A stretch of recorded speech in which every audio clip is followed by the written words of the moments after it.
primo giro di Genoa e da qui iniziamo ad avere un panorama di quello che di fatto sta succedendo in Asia.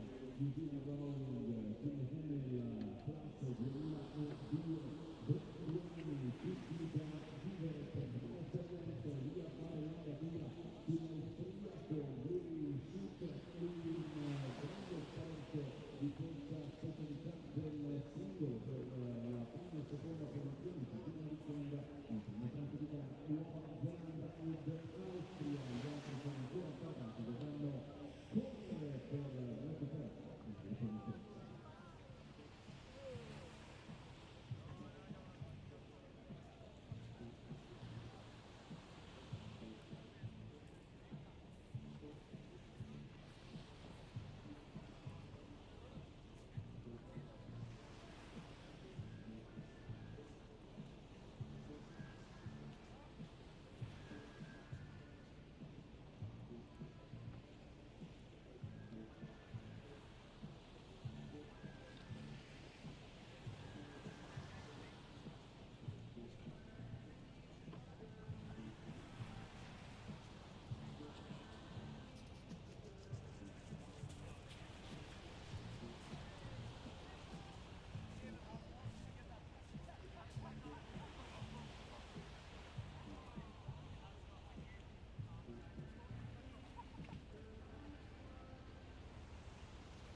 utilizzato un second grade and you get the first here maximum they looking at detail they decided to supplement the t-shirts is this a ticket for you?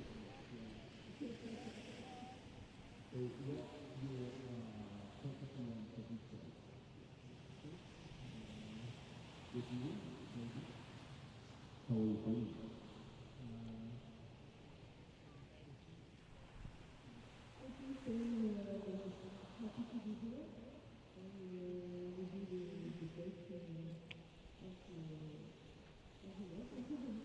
So good luck to you and good luck.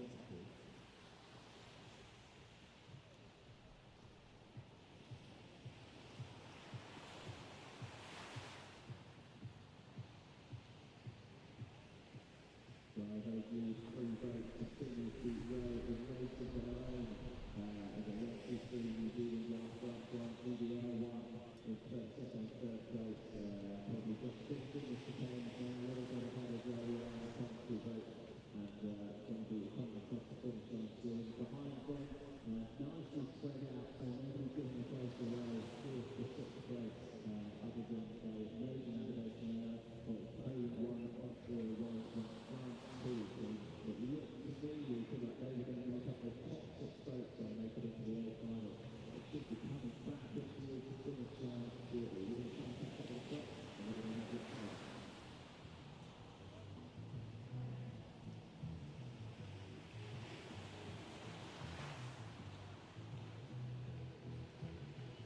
Ovviamente non vediamo l'ora di vedere tutti il traguardo, la prima gara del nostro programma odierno a bravissimi studenti qui a Genoa, Nuova Zelanda con la Santa Gran le prime tre formazioni ancora contendo sul piatto che contano si vola perso il traguardo con i protagonisti assoluti del singolo maschile.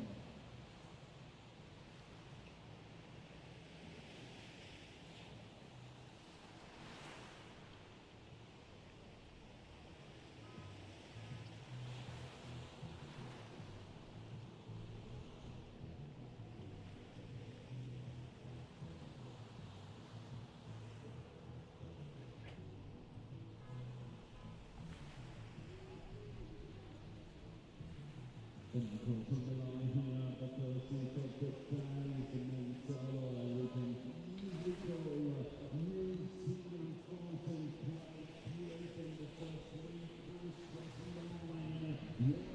Amazing first goal for the Asian club all the way from here in the first three quarters. Easily leading and Argentina applauding they can try to be with us. We hope to see you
Good morning and welcome to the 2024 World Rowing Coastal Championships. My name is Niamh Hayes and I will be your commentator, broadcaster, bringing you all the action today. So today is day 2 of our World Rowing Coastal Championships. We had lots of heats yesterday and we have the same this morning. Now things have shifted in our schedule a little bit due to the adverse weather that is due to come in here in Genoa, Italy tomorrow. So we will be running heats as scheduled this morning and then we'll be gearing up for the finals of the A finals later on this afternoon. So racing will get going in about 1 minute, but just to tell you a little bit about where we are, we're in Genoa in Italy, which is the northwest coast of Italy. We're in a beautiful city here, busy port. I'm sure you're going to be seeing lots of pictures of the cruise ships and the big ships that will be passing us here. But this morning, conditions are beautiful out there on the water. Wind is quite light. It's about 22 degrees at the moment. So it's a little bit different to the conditions they had yesterday, but I'm sure they'll all be looking forward to lots of clean racing today. So first up, we have the Coastal Men's Coxed Quadruple Sculls. Of course, the Coastal Men's Solo first heat was on a little while ago. But we're coming to you now with the first heat of the Coxed Quads. And I am delighted to be joined here in my commentary box by David Hussey of Ireland. 2 Irish people here. David, how are you this morning? Niamh, how are you? Thank you very much and good morning everybody.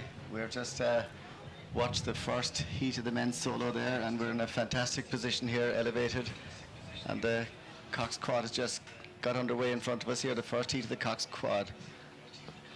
So yes, this year now we have a water start, which is, I think, the first time since 2019 that we've been doing a water start. Since then, it's been all beach starts, so it's great to see back on the water here. It's a floating start. There are no lanes, so everyone must just line up. Now, you're an experienced cox, David, so tell me, that start is very important, trying to get your spot. What's the best way to approach that? Yeah, you could see there on the very first couple of strokes there, the most important thing on the start is to try and stay away from the two end marks if you can. And you can see there on the far outside, one quad just got pushed a bit too far out and ended up having to stop and come back around. So unfortunately they have dropped about maybe 10 lengths already at the start of the race. Not sure yet the numbers of them. We're just trying to get down and see who is leading it out. But at the moment it's quite clear on the footage. We have two clear leaders who have managed to get a length ahead, but there's a very unusual sight. We have over 10 boats more or less strung out in a straight line across the course. So obviously when you're coxing, you would much rather be in the position of the two front boats, not back in the middle of a line of over 10 boats. Absolutely, yeah. You want to be staying out of trouble at this stage of the race. So we have 16 boats competing in this first heat. So the first 9 will be making their way to final A, and then places 10 to 16 will be going to final B. At the moment, we can see here that Netherlands 01 out in the lead here. No real surprise here. We have 4 Olympians who were over in Paris just a short time ago. 2 of them winning gold. Here they are making their way into the coastal rowing scene, and we're seeing a lot of that, aren't we, these days? And in fact, we have so many Olympians here at these championships. That's correct, and as you said, the Netherlands out in front with an absolute world-class lineup here, and their cox as well. Duke Fetter, she has taken on the coastal last year, a well-known flatwater cox, and she won last year with the women's quad, so she is definitely embracing coastal rowing in a big way, and you can see the power of the Netherlands Olympic crew now starting to gradually get their bows in front. Not very much though on the Italian crew. The Italians, a fantastic tradition in coastal rowing. They've been one of the top countries since it started back in maybe 2006, 2007. And the field behind the 10 boats in the line that we spoke about, they're not in a line, but they're definitely in a very, very tight pack there. So there's a lot of navigating going on there, trying to get a good position even in this early stage. Yeah, so this first leg is always in or around that 1 kilometre in the hopes that the boats will sort of separate out and give each other space around the turn. That doesn't always happen, and there was a lot of collisions, I think, yesterday. But you can see they are starting to spread out a little bit, but it's this stage of the race is the important one for the coxes. They really want to get not only a straight line, as straight a line or as short a line to that first turning buoy, but they want to make sure they stay out of trouble, stay out of interference. Yeah, we spoke there about the tradition of the Italians, and the Italian crew have decided to make a real push on the Netherlands crew even at this early stage to gain an advantage. And you can see the Italians have just got slightly in front of the Netherlands. And back along the field then, Monaco too, another well-known nation. They won the World Championships back in as far as Lima 2015.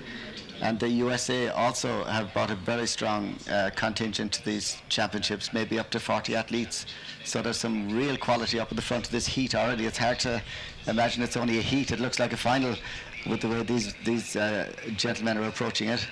But definitely the Italians have decided it's time to get out in front. Absolutely, and we have 3 returning members from last year's crew who were bronze medalists at the World Rowing Coastal Championships last year. And they are now in the lead ahead of Netherlands here. I'm sure these conditions compared to yesterday are probably suiting the flat waters a bit more. It was quite tricky out there. You were out there yesterday coxing. How did you find the conditions? Yeah, it was very difficult. It was difficult. It wasn't a kind of a steady roll. There was a lot of heavy swells out there, and I know the crews found it very difficult to catch a regular rhythm and put together a rhythm of strokes. But, you know, at this level you expect any type of conditions, and you just have to get on with it and adjust your stroke rate. I think a lot of crews adjusted, shortened up the stroke a little bit and kind of tried to drive the boat along through the waves rather than pulling the long sweeping strokes that we're seeing now, which is, like you say, typical of the flat water. But it's going to be very interesting at that mark because there's a bunch of boats right up and off each other now in behind the Netherlands and the Italians. Yes, the Italians and Netherlands around that first mark, nice and clean. We can see 3 boats there. They did it quite nice. They stayed away from each other, followed in by another 3. Just one of them getting slightly caught up there, but everyone looks like they have gotten around that clean. I'm looking at kind of 6th and 7th position here, because obviously that 6th position is very important to get your place into Final A, and it keeps going back and forth between Italy 2, Italy 5, Germany 3. So the next part of this race is going to be really important, because after this, after the second turn, third turn, we kind of get into that zigzag of a course. Now the course was designed to be spectator friendly. It's along the shoreline with lots of chicanes and turns. What did you think of the course itself yesterday? I thought it was a fantastic course, and the design of the course, and we saw there at that first mark now, there was fantastic coxing done by first and second, had a bit of room, so they had a bit of time to decide what they were doing, but we saw anything up to 9 quads come around 3 abreast on that first mark, so full credit to those coxes there. There might have been maybe a blade tipping or something like that, but nothing serious. So as you come into the chicanes, the trick is not to lose speed in your boat as you're coming around those turns. You really have to keep the speed on the boat, because if the boat stops, you can drop anything from 3 to 6 lengths, so you have to keep the boat moving as you come around those marks. So it's very important to line them up long before you get there. We see here Germany 01 pushing up through the field as well. 4 returning members from last year, they finished in a 2nd position. 3 of them finished first at the European Championships this year, so lots of experience in that boat. Up alongside them we then have Italy 03, so still Italy 02 in first, Netherlands in second, Germany 01 in third, Italy 03 in fourth, and then still toss up at the moment. It is Monaco in that 5th position, followed in by USA 1. Germany 03, who had been in that 6th position now just after pushing down into 7th. Yeah, and you can see here in this race, even though, as we said, it is a heat, but it certainly isn't a heat to these fellas. There's nobody going to give anybody a position when you're racing like this. So we can see the power of the Dutch crew is bringing them back on top of the Italian crew. And as we said, that German crew who won the European Championships, there's an awful lot of power inside that boat as well. And they also have the inside line as well. So you could see Germany maybe pulling up clear into third. They have a very good cox as well. Elisa, she was in the last 2 championships as well. So this will decide the positions a bit clearer now at this mark here, the tight turn here. Yes, this is where the coxes come into their own here now, one of these tight turns. So we've 3 going around, again nice and clean turn there together. So Italy 02 now just seem to be pulling away slightly again from the Netherlands. I think they want to lay down a marker here now, try and stay ahead of the crew from Netherlands. You know, there is such pedigree in that boat. I think it's important for the Italians to kind of lay down their marker now. I think so. I think they have to say to the Netherlands crew, they have to say, you know, we've won the heat and we're able to handle your power. And as we said at the rounding, the German crew have definitely got a clear third out of that. So as we were saying, as coxes, these are the kind of turns that you look forward to coming into and coming out of. You're trying to maybe come in level but come out a length or 2 ahead, so that's where the coxes get their bit of glory at the turns, and it's up to the crews in the straight patches from there on. So I think we're seeing Italy definitely have consolidated their lead, and maybe Netherlands now might say, you know, we are in 2nd place, we're in the final later on today, maybe we can just hold our 2nd. I think that would be a good strategy now at this stage of the race. Absolutely, I agree there. Back and forth for 6th and 7th position here between USA 01 representing Next Level Rowing and Germany 03. We have Ulmer Rudder Club Don-U. So that important 6th position is going back and forth. We can see a great race happening between the 2 of those crews. Italian just pulling at their ease here now. I'm sure even at this early stage of the morning there's people up there on the coastline having a look at this amazing sight here that we are seeing. So Italians leading it out ahead of Netherlands, and then 3 still quite close together here. It is Germany 01 in that 3rd position from Italy 03. We have some Olympians in that boat as well. 2-time Olympian Martino Goretti there in the bow seat of Italy 03, representing at the Olympic Games in 2012 and 2016. Yeah, and you could see the Italian cocks there coming around that mark. That was an incredibly efficient turn, and I think gained a length at least on that mark as well on the Dutch crew. So the Italian coxing has been fantastic. Definitely made the right calls at the right time, coming down to that first mark to get a bit of clear water, and they're definitely striking it for home now and laying down a marker. And back in fourth and fifth, I think these fellas are really challenging each other, but I suppose maybe they need to know that they're both going to qualify if they stay where they are, so they certainly don't need to have a collision or anything of the sort. And we think it's 9 boats that go through, isn't it? 9 out of this one? Yes, 9 go through to final A, which will be later on today. So we see numbers 6, 7, 8, 9 are very close as well, so they definitely don't want to have contact with each other to let boat number 10 come through, who I think is Spain 4.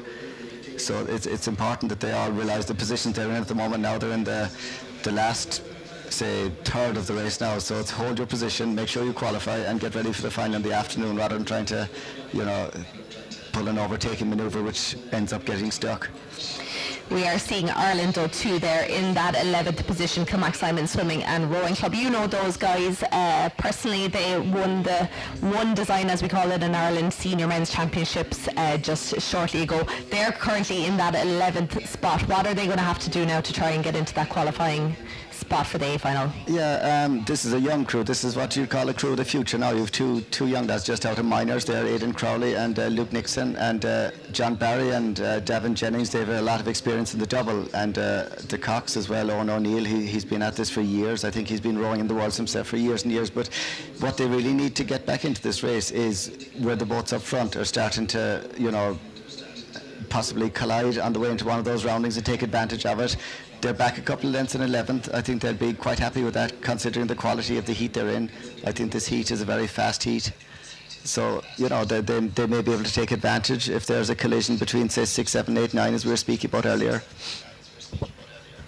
So there's a great race happening here between positions 5th, 6th and 7th. As you mentioned, I made a mistake by saying it was the top 6. It's the top 9 are going into the final. But this is a great race. So even in the heats, we're seeing such great racing here between these three crews. Nobody is trying to let anyone get ahead of themselves here. So Italy 02 still leading this out over Netherlands 1, Italy 05 and France 2, then in 3rd, 4th position, USA 1 in there in that top 6 as well. Lovely navigating there now. They're pretty much all in a straight line, one behind each other. They're going around that mark. Yeah, so again, that's another good technique. We've seen some fantastic coxing here now in the top 10 crews and back along, because if you can stay in the wash of the boat in front of you, the water kind of pulls you along. So it's very good technique to stay in right and behind the other one. You don't want to be sitting in the washes of the stern wave. But I think that the positions now are pretty set, but it's definitely a fast race. I'm not sure what the splits are, but it seems very fast. They're getting to those marks very quickly. And we can see the Italians definitely and the Dutch crew are just consolidating their position now. They're nice long rowing, nice and steady, no big pushes, just holding first and second. And you'd be wondering, why should you make such effort to hold somebody off when it's only a heat? But there's a lot of pride here. You don't want anybody to row through you, even if it's a heat. So that's why there's such effort being put in at these stages to make sure that nobody gets past you. Absolutely here. Now, between 9th and 10th position, there is about 7 seconds of a difference there now. Not sure there's going to be enough time for Spain 04 now to push themselves up into the top 9 positions. We're seeing a little wave there from the Cox. Does she feel so confident there that she's able to take her hands off the steer and give us all a little wave? But you can see just how important the Cox's job here is now, because of the steering mechanism that the boats have. The rowers here are pretty much able to kind of keep rowing. They would just ease off the pressure on one side, as opposed to if you're in a single or a double, you really have to stop rowing. That's correct, on one side. And that's I think that was the Netherlands Cox, Duke Vetter, a fantastic character and really epitomises coastal rowing, and she just gave a salute on the way past. But still, as we were saying, we still see the 2 quads coming around the corner there. I think that was USA, and I think it was Germany, was it? And they're not giving up an inch to each other. You could see there it was very tight on that mark. Now, the schedule has changed, as I mentioned a while ago, so we have the A finals happening later today as opposed to tomorrow. So you were saying, you know, shouldn't you be kind of easing off now, particularly when you have two races in a day? Like, a lot of these crews are going to be facing into another one of these races later this afternoon. So you really kind of have to be smart here, don't you? You do, yeah. It's a tough call. I think it's more psychological than anything. If you sit back and you're back in 7th, 8th, 9th, well, I know you might have saved a bit of energy, but maybe you didn't, because if you're in a really good position, maybe you're more confident going to that final again. And these are all top athletes. It's not going to knock so much out of them, really. So I think they've all had a good race here today. Fantastic coxing, I'd have to say. There's been no collisions whatsoever, and it's been very, very tight racing. So I think the coxing has been superb all through the course. Absolutely, I would very much agree with you there. So we're already coming in towards the final stages of this race. As you said, incredibly fast times here. Italy 02 here taking the win, 15 minutes 36. Is that one of the fastest times you've seen? That's unbelievable. I didn't know what the times were, but I just thought that we got to the first mark extraordinarily quickly. But 15:36 is unbelievably fast. And we have the Netherlands with their quality, and the German crew, obviously the European champions, who are not so far behind, 10 seconds and 13 seconds. That's pretty close. So I think the second heat, we'll be looking at the first heat and thinking there's a lot of speed in these boats. And the first 6 come in. USA 40 seconds. That's not a lot either. You can really make up that ground if you're in a better position coming to that first turning mark. This is the thing with the long races, with the 4-kilometre races, like 40 seconds actually isn't that much. You can make it up as compared to the 2K races that we'd see in the flat water. It's very difficult to make up, or pretty much impossible to make up any sort of ground like that. But a final few crews now coming towards the finish line. As you said, very tight racing here. What a quick race. We'll have to check, but I would say that's probably one of the fastest quad heats we've ever seen here at the World Rowing Coastal Championships. So final few crews now passing that finish line. So as we can see, it's also a water finish this year. The last few years we've had a lot of beach finishes. Do you think that takes away a bit of pressure from rowers when you take away the beach element?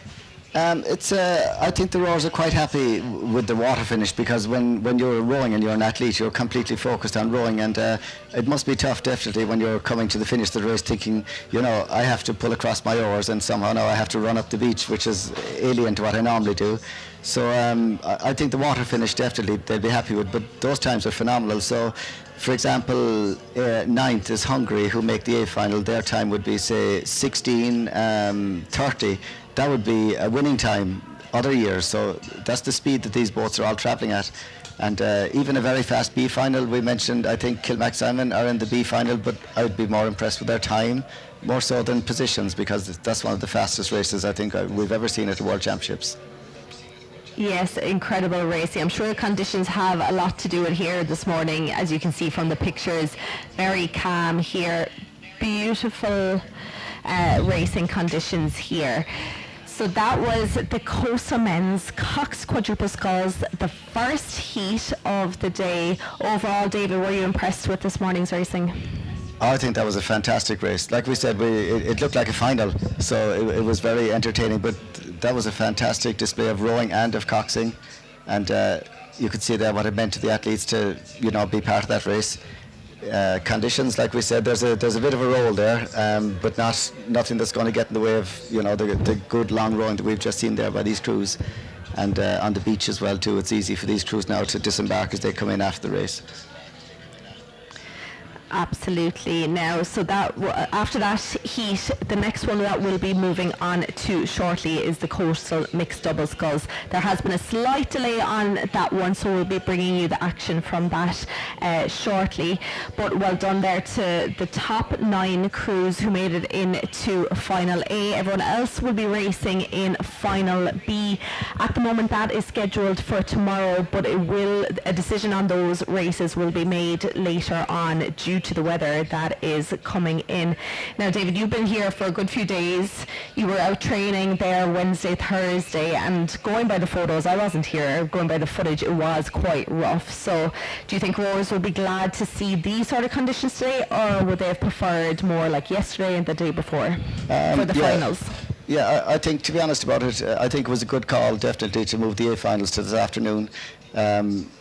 It was rough yesterday and the day before, but I think if you really want to, show the best rowing and the best times like we saw there, I think everybody would agree, yeah, look, we have to have a heat and we have to have a final on the same day, but I would much rather do this than maybe face tomorrow's forecast, which is very poor, and also with the possibility of lightning, there might be no rowing at all. So I think it was definitely the best call to make. And who wouldn't enjoy racing on a morning like this? The sun is very bright, nice and calm, nice and warm. The water's lukewarm. So a very enjoyable morning. Now we're seeing here one of the Spanish crews here, Spain 04, on our pictures. And for those of you watching the races, you would have noticed the different colours, the different types of boats out there. So we have a number of different suppliers here. Is there any advantage to the different shapes? Like we can see the bow of this here now is quite vertical. On a day like today when you don't have so many waves, what is the advantage to the boat shapes? It's difficult to know. I think for today now probably there's no real differential in the boats. I think it's how you gear the boats, because it's reasonably calm without wind. You'll probably gear a bit heavy today. I think for swells it doesn't really matter the gearing so much, but if you're facing into a strong wind, you'd probably have to lighten off a bit. But looking at the way the crews are rowing today, I think a lot of them would have geared a lot heavier than they would have during the week, allowing them to really get a long swing into their strokes. So on the rough then there's definitely a lot of conversation about which boat type handles the rough better. But again, it's all subjective, to the crews that are used to using them. I think if you're used to rowing in a particular boat, they have their own characteristics, and if you're used to that, you're probably more in favour of the boat that you row in normally, I would say. I'd say the jury's still out on which boat is the best for the rough. But looking at it today, we saw both types today in the cam all doing very well. It was down to the crews, mostly for sure. Absolutely. Now we can see the coastal mixed doubles gearing up. They will be starting shortly. Slight delay here again in racing. David, you are racing twice today now, so you have your own heat coming up in the men's solo, and then you'll be coxing in the A finals. Yeah, I suppose the men's solo is just to race. I've seen a lot of the athletes involved in the race, so it's just to go out there and have a race. The Cox quad definitely is the big one, because the crew that I was steering last year, it's a similar crew, a couple of changes. They were third last year, but again, there's a very high quality in this race. There's maybe 6, 7, 8 boats did a very fast time yesterday, yesterday in the heats. So it's all about who can get away in the start, who can get a good line, and who doesn't have to adjust their course as much going to that first mark. I think if you're back in third, fourth, you do have to adjust a good bit going to the first mark, and it can cost you length or two maybe on the first boat, and that's the real valuable length, because the first boat then is getting away from you. So we're speaking about the men's solo heats, where I went for dinner last night with Till, a good friend of mine there, and he was in the first heat. So we're thinking that the first heat was probably the toughest heat, and it seemed very fast as well too. I think there was a young lad there from New Zealand won it, and another newcomer to the sport of coastal, but showing that he's probably the future of coastal as well too. So it's good to see new people coming into the sport every year, and being right up there at the front. So a long day, and hopefully we will continue with this weather for the rest of the day. Absolutely. Well, thank you so much for joining me, David. Best of luck in your own heat later on, and in the final of the Coxed Women's Quad as well. Thank you, Niamh. Thank you very much. Always a pleasure.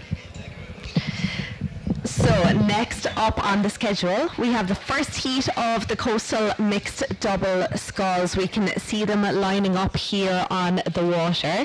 So we have 15 crews competing in this first heat. Because we have 3 heats, it'll just be the first 6 of these going through to the A final later today. Then places 7 to 12th will go into final B if they go ahead tomorrow, and then 13, 14 and 15 will be eliminated. Now I have another guest joining me for the next race. Yuri, how are you? Well, Hello, Nick. I am today very motivated for the good races, and that's what we see as well now happening here. We saw already the solo, we saw already the quad.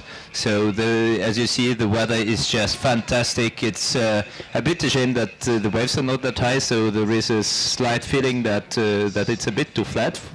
But that's why we have pretty fast times at the moment.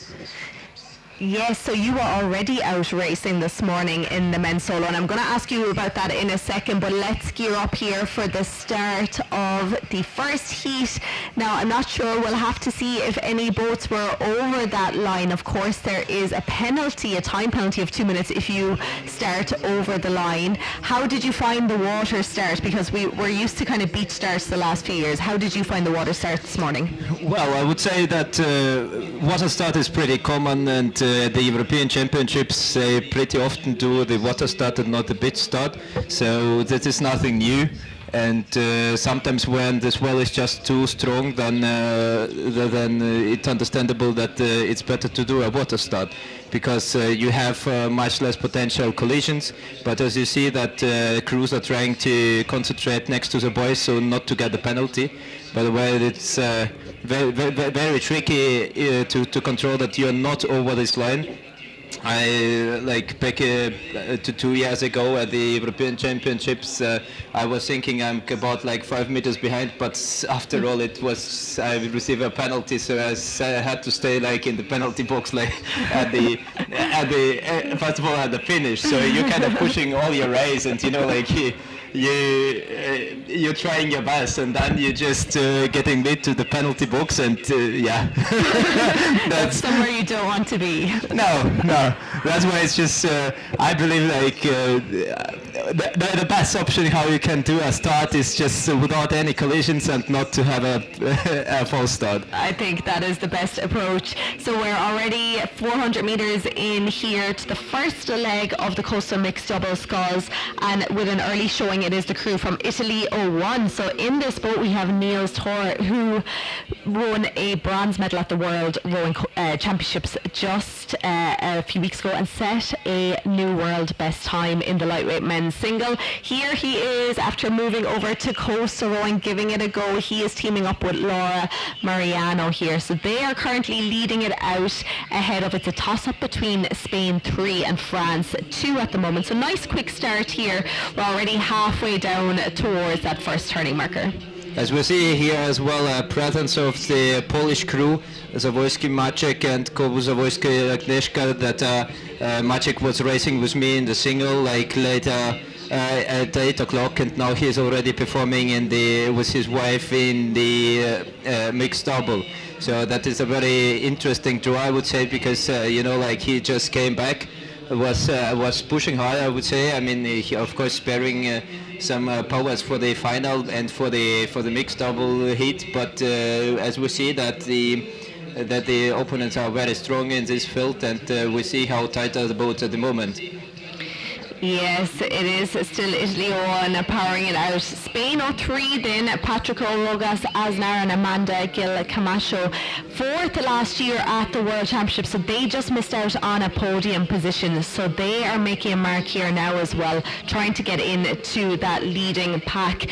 When you're approaching that first mark, is it always good to be in that leading pack so that you can get around that turning buoy nice and clean? I would say that to be at the first turning buoy is very important that you just have a bit space.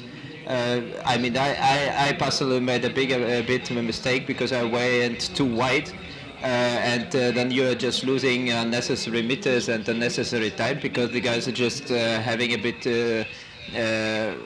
bit closer curve, and then you're kind of on the same height, although you was leading by 3 or 4 boat lengths. And but the biggest problem is actually when you collide there. If you could have a collision with another crew, then it's already you're losing much more time rather than and you are getting just out of the rhythms. You are just distracted, and you are kind of already pissed on life and on the race that it just doesn't that's why it happened to me right now like that. I can hear it in your voice, yes. It's a great race here happening between Sweden 01. So we have Peter and Maria Berg here, two very experienced coastal rowers. They're currently sitting in third position here now. Then it is moving back and forth between France 01, New Zealand 03. France 01 there fourth at the European Championships this year. And we can see GBR, so Great Britain 02 now starting to move into that leading pack. That is Jerry Owen and Lara Britton. Again, two very experienced coastal rowers. Jerry Owen, I think we'll be seeing him next weekend in the beach sprints as well. Yes, he's gonna perform and represent Britain at the beach sprint in the men's solo. Well, one of the definitely fastest coastal scholars in Great Britain. But what I personally think very fascinating, the crew from Sweden, Peter Berg and Maria Berg, who are very already. I think they so long in the coastal, and they are still in the very good conditions. And Maria, after having an injury, is able to perform, because I was to the Swedish Championships. We're talking to them, and Maria is coming from the recovery, but as you see, she performs still now pretty well. They are still in the final 8 position, if I'm not mistaken. And the first boy is they passed already that boy, and I would say that this is very important mark to pass, because if you go to the chicane, it's already more steering rather than pushing and trying to get somehow in front, but you just try to stay then clear. And I would say now is very crucial length, because this is a length where you have to make a move if you want to go somehow forward, or you're just could be just out of the race, because the distances between the little in this chicane is just so small that you have to take uncomparable, like very wide curve in order to overtake somebody. Another crew that is now at the moment in front of the eyes, I think it's from Canada, Pigeon Sarah and Aubrey Alton. Very iconic pair in the coastal world. Like they so much experience racing in the pitch sprint, in the endurance races, just having fun. Just one of the strongest teams here representing, and the most experienced ones. Yes, they're currently sitting in that 7th position. Of course, only the top 6 will be going into the final A, so they have a little bit of work here to do now to get back inside that top 6. At the moment, it is still Italy 01 powering it out here. Niels Tor there in that boat, followed in by Spain 03 in second. Sweden now comfortably in that 3rd position we spoke about. Maria and Peter Berg there. France 02 and France 01 then 4th and 5th at the moment, and that 6th position going to, we spoke about Great Britain 2 there, Jerry Owen and Lara Britton. They were actually over in Ireland just a couple of weeks ago at the Irish Championships, where they won this category there. So they do like to travel around the world. And then it is Poland now who have overtaken Canada for that 7th position. As you mentioned, lots of husbands and wives out here together, but the Polish crew there have so much experience. Agnieszka there, Olympic medalist from Tokyo, so they're going to have to put on a bit of a push here now if they want to qualify for the A final. I'm pretty confident that they will definitely try to make a push, as you said, that Agnieszka is very experienced rower. And what I want to mark as well, that they got Agnieszka was racing yesterday in the quad, so they got into the final A. They were, if I'm not mistaken, 3rd at the European Championships. She was her crew with the Genoa team. They got the bronze medal, so in very good condition. Although we have to congratulate her also to give him a birth to a child like a bit earlier this year. So it's very fascinating recovery after the pregnancy, and you see that she's performing as good as a lot of athletes just by training. So I would say they have something that can make them really fast. I think so too. We are seeing the turn here now. There was some very close turning, but everyone stayed out of each other's way. We had seen Sweden 01 and France 01 come in side by side, and we saw the different techniques. So we saw the Bergs from Sweden putting that right hand oar back behind them so that they could hug that buoy, whereas the French crew had to go much wider.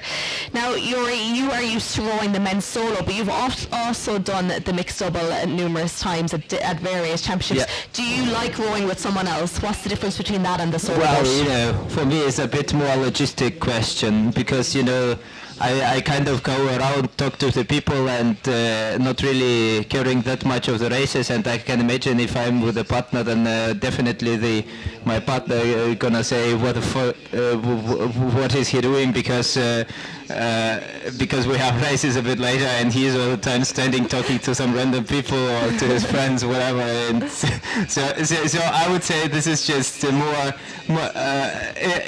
it's more social, just to stay in the single, and to be in charge of your own result. And even if the result is not so good, then you just okay, well, it's your fault.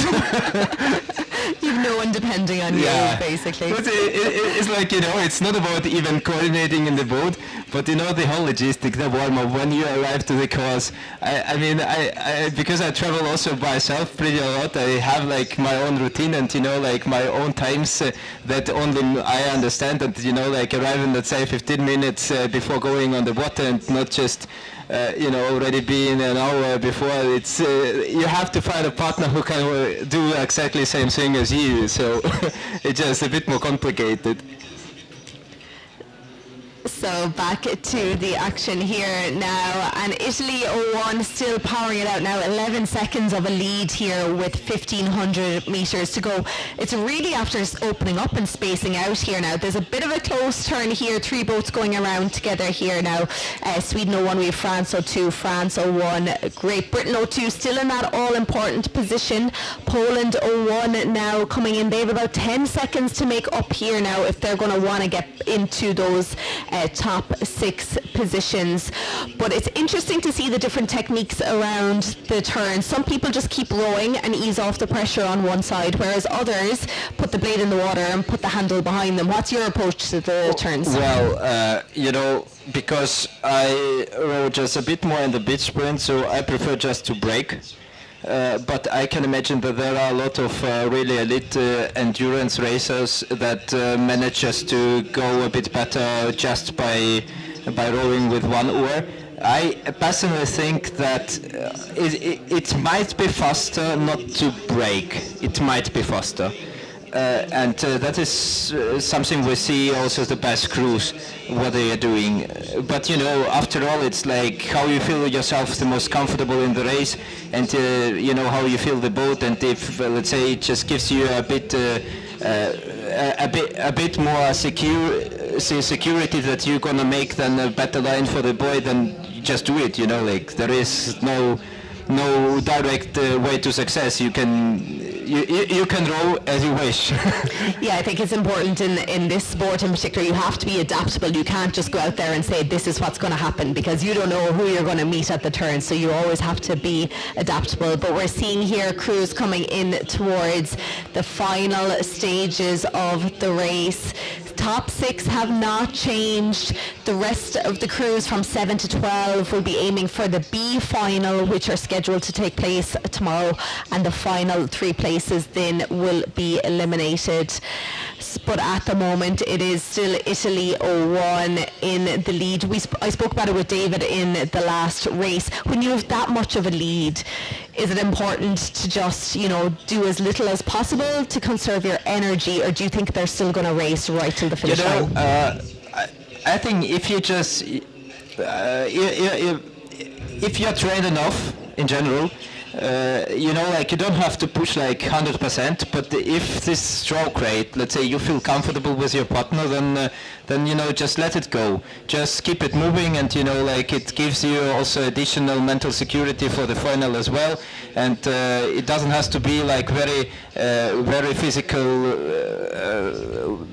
difficult. It just has to fit to your physiques, and like if they feel themselves comfortable, and I'm pretty sure that they are really mentally pumped at the moment because they are just in front, in the lead at the World Championships in the heat, so everything is perfect. They had a good start, they had a good race till now, so they're feeling themselves well, and if they feel themselves well, it's not about sparing and going as slow as possible, but it's just that you feel yourself confident and just not losing too much energy before the finals. So we're seeing here coming around that mark, a nice turn there by all these crews. We could see the inside boy there going nice and fast. They did have to slow down slightly, but they got the bow around nice and fast. So these three crews here now fighting for those spots into the A final. We've about 750 metres to go left on this course in this heat. We are seeing here though the leaders, Italy 01. I don't think they've dropped their rate at all throughout this. They've kept it quite nice and snappy. We can see both of them looking around, making sure they're going around the right course. Of course, if you're in the lead position like this, it can be tricky because you've no boats to follow. I see a lot of athletes draw the course on their legs. Is that something you do? Yes, I personally don't draw. I just I just know that I'm not going to be in the lead, and I'm just following the guys that are in front of me and hoping that they are doing the right thing. So I would say that let's say if you're really leading or in the leading pack, it's very complicated to navigate to the right buoy, because we had also like the stories also from the last World Championships in the men's double where the legends Chris Pack and Corey Rogers were leading all the race, but then they just mistaken the buoy, and they gave through that the space for the Sweden to come back and to deliver an outstanding race with a pitch finish. We had also yesterday, even in the women's squad, where the Ukrainian team just was by just leading all the race, three mistakes with three different boys, didn't came to the penalty box and just got excluded from the race. Everything happens. So even if you're the strongest crew and you're just in front, it's not really that easy even to navigate, because sometimes there are some shiny things far behind, and you think that it's a boy, but it's maybe not. So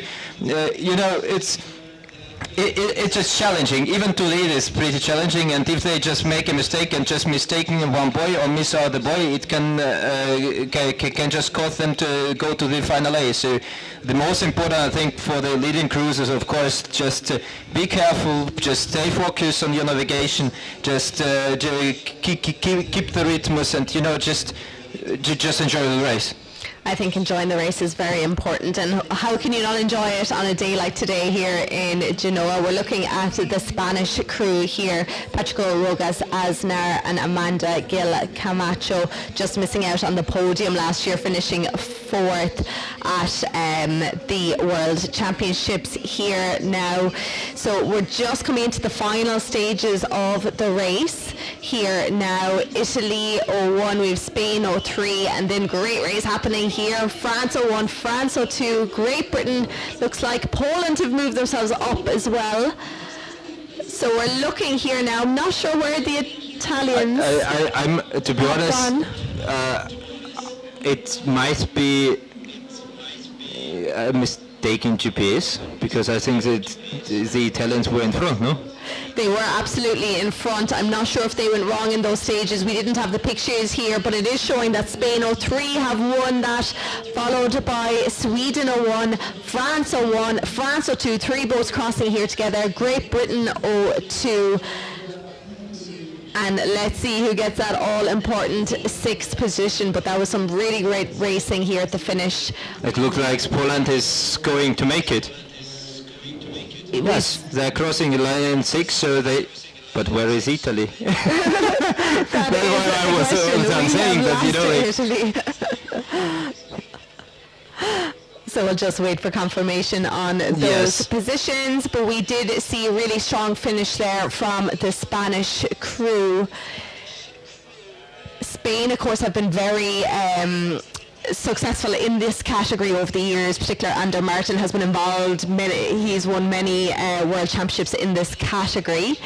What is it about the mixed double that Spain always target, do you think? Yeah, I mean, you see, after the beach sprint got Olympic, there is already the distribution of the best athletes and different also attitudes of different federations, how they manage their top crews. So, for example, the Spanish crew is definitely concentrating on the beach sprints, and that is why actually the top athletes of the Spanish national team they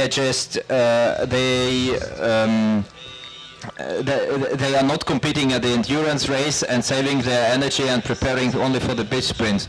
So that's, for example, the legend and the biggest favorite for the single gold. Let's say Adrian Miramont, he's not performing and not racing this weekend, but because there was a rule by the Spanish Federation that they are not allowed to race at the endurance race. Same for Ander Martin and to the other top athletes of the Spain. So we have also a pretty similar situation with GB team. Some are performing, as for example Charles Cousins or Jerry Owen and Claire, but they are all, let's say, one of the boats like Sam Scrimger together with Laura McKinsey, they are not here. So I'm just going to run through the results here now. I would say that Italy got a penalty and they were sent into the penalty box going by their time. But it is Spain 0-3 who took the win there, followed in by Sweden 0-1, France 0-1, France 0-2, Great Britain, and we spoke about them, Poland. They got in to the top 6. So Maciek will be going for another race today. I'm super surprised, but that's actually, I think, 2 minutes penalties. This is a false start. It might be a false start because they were leading, like, let's say, what we saw on the screens by let's say exactly those 16 seconds, and exactly this, like, 2 minutes penalty could be exactly because of the false start. Yes, I did mention at the start that it was looking like a few crews may have been over, so it looks like they were brought over to the penalty box. So unfortunate for them, having had such a very successful race, but this is the problem in this sport. That's that what we were actually talking about. Yeah, that was the start there. Now we're watching the highlights. That's what we were talking about. You might be the strongest crew, you might have the biggest watts in this or another hit, but still you have to just concentrate on a lot of rules that pretty often just doesn't exist in the or not so crucial in the flat water rowing. And that is exactly like the main difference also between coastal and flat water, that it looks like it's more freestyle, but after all there are just a lot of rules that you have to follow unless you want to get additional penalties like of 2 minutes. Exactly, yes. So that was the end of the first heat of the coastal mixed double sculls. The penalties at the moment, they're out. If you do cross that start line, you're held out by an umpire in the penalty box. You have to hold your position for 2 minutes and then cross the finish line. So that looks like is what happened. The Italians, so unfortunate for them to miss out on a spot in the finals later on today. But that concludes the first session of this morning's racing. So 3 heats down. We'll be coming back to you with the next block of heats. So we will have the women's double, the second heat of the men's solo, second heat of the men's quad, and the second heat of the coastal mixed double sculls. So that'll be coming up shortly. We'll be back to you at about 10:20 for all that action. We'll have another block of heats after that, and then the finals, the A finals, happening this afternoon. They'll be starting at 3:15, so 3:15 local time here in Italy. Yuri, thank you so much for joining me today. What are you looking forward to for the rest of the day? Chatting, no doubt. Yeah, I'm just staying on the beach, just looking at the people, what they do, just having fun and trying to spread a bit more, like, of coastal vibes here. Just, just letting people, feel that there is also some nice vibe here, and, that after all we are all rowers, and as you see, it doesn't doesn't matter if you have the big awards, because sometimes you can lose just because of some mistakes that you do, and that is also the fun part that connects the people here, and where then there are a lot of friendship between the athletes itself, because you understand that this year you can't be in the lead, but next year you just gonna get the false start penalty and you're gonna be in the B-final. Absolutely. So thank you so much, Yuri. We'll be back to you at 10:20 with the next block of heats.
Good morning and welcome back to the 2024 World Rowing Coastal Championships, coming to you live from San Zanzaro Beach in Genoa, Italy. It is a beautiful day here this morning. My name is Niamh Hayes and I will be bringing you all the action from the races for today. So we'll be getting going shortly. 10:30 is going to be our next block of heats, where we'll be starting with the women's double.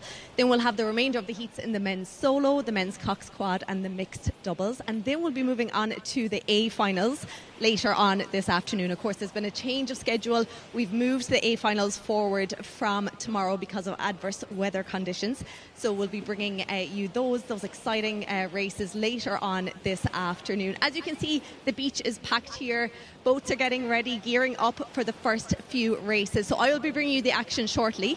But first of all, I was speaking to Gwen Batten, who is chair of the Coastal Rowing Commission, yesterday. So you'll be hearing from her shortly all about coastal rowing. We'll also hear from lots of athletes and people involved in the sport. And then I will be telling you all about the boats and the course. Batten, who is chair of the Coastal Rowing Commission. Gwen, we're at the World Rowing Coastal Championships. Tell me, what is coastal rowing all about? So coastal rowing started in the late 80s in France, and over the last 20 years the rest of the world's got on board, and World Rowing has done a coastal world championships since 2007 in Cannes. What are the main differences between coastal rowing and classic rowing? Well, the boats are bigger, the waves are bigger, and I think a lot of people say your brains have to be bigger, because there's a lot of work out there in navigating, in understanding how to work the water, and so everything's bigger. So you just mentioned about navigation. Tell me about the course that rowers are going to have to go around this weekend. Yeah, so we've got a pretty cool course here. We come out, we're in a working harbour, so that it's a water start. We've got a big long run down the coastline next to the main shipping channel, where the really big ships are coming into the harbour. And then what they do is they'll cut into the shore, and then we've got what is a shark's tooth course that takes them out into the waves, gives them an opportunity to surf back through them, up and through, all the way back along the coastline, across the water finish line just in front of the beach here. Sounds like it's going to be amazing. Do you have any crews that you're going to be watching this weekend? Of course, I'm always impartial, but there are a number of Olympians who've decided to stay a little bit longer in Europe and come down to a little bit of sun and try their hand at coastal. And then we've got, of course, the really hardcore community that do it day in, day out. So I'm not going to pick anyone out, but I know there's some really hot competition out there. Great. Thank you so much, Gwen. Can you describe coastal rowing in one word? Well, we're fun. Mad. Yeah, that's good. Carnage. Chaos. Great! Adventure. Waves and what? High tide? Waves and sand. Can you describe coastal rowing in one word? Chaos. Chaos. Chaotic. Wild. Exciting and unpredictable. Wild. Wait. A big experience. Exciting. It's fun. Exciting. Crazy. Carnage. Coastal rowing in one word. Arbenig. Quickly, can you describe coastal rowing in one word? Phenomenal. Here at the World Rowing Coastal Championships, we have three types of boats. So we have the single sculls, we have the double sculls, and we have the quadruple sculls, which is where I am at right now. So we have lots of different boat types. They are all about 10.5 meters long, and they have to be a minimum of 130 kilos. You can see the end shape of this one. It is quite vertical, made to cut through the waves. Then we come to the deck, and there's a lovely wide deck here which allows rowers to jump in and out pretty efficiently. Then it is a scull, so of course we have 2 rigs, 2 oars per rower, standard runners and sliding seat, and we have shoes here that rowers can move up and down to suit their shoe size. Then of course these quads have a cox in them, and they all have different types of steering mechanisms. So this one has a fin that you can pop in here, and it also has a rudder at the back to help with navigation. We also then have our very important life jackets, and so that makes up the quadruple scull. And then bring it to the course. So here in Genoa we have a lovely course, challenging course. It is going to be a water start and finish for the first time since 2019. So rowers will be launching here from the beach, making their way out to the warm-up area beside us here and then making their way to the floating start line. There are no lanes, so they have to fight for their space to try and get the shortest route up to that first turning buoy, which is heading away from us here up to the east. Then the course has been designed so that it is very spectator friendly, so it comes in along the shore and rowers will have to go around many chicanes and buoys and turning points. The heats and the final B are all 4 kilometres, whereas the A finals are 6 kilometres, and they will have to contend with 10 turning points. So it's going to make for a very exciting weekend of racing. So we are coming to you from the first heat in the Coastal Women's Double Sculls. They will be kicking off at 10:30, so just a few minutes away. So welcome to Genoa in Italy. What a beautiful morning it is here. You can see the pictures, you can see how hot it is. You can probably feel how hot it is. It's up to about 24 degrees here now at about 10:30 in the morning. Conditions very flat out there. Wind is minimal at the moment. It's not going to change too much throughout the day. The direction will change, but it's not going to pick up at all really. So our first heat this morning is going to be the women's double sculls, and then we'll be moving on to the second heat of the men's single sculls. We have the second heat of the men's quadruple sculls. We saw really fast racing earlier. They raced around just over 15 minutes in the first heat there, and then you can see on the timetable there that we're showing you, it will be the A finals kicking off at 3:15, and that will take us right up until 6:30. So gearing up for the start here, and I'm delighted to be joined by Yuri Shuchak of Austrian Rowing. Welcome back. Thank you for having me here. We have a very nice weather. It's in Genoa very hot at the moment. It's getting even hotter because of the sun, and the sky is super clear. As you see, blue sky, nothing better than a blue sky. So we have here perfect conditions for very nice racing. On all the prerequisites for having fun there is already here. So now we're just looking forward for the start of the women's double. Yes, we can see here we have 16 crews lining up for the first heat here, and it will be the 4 kilometre course now. So today it's going to be, including for the A finals, it will just be the 4 kilometre course that we will be using.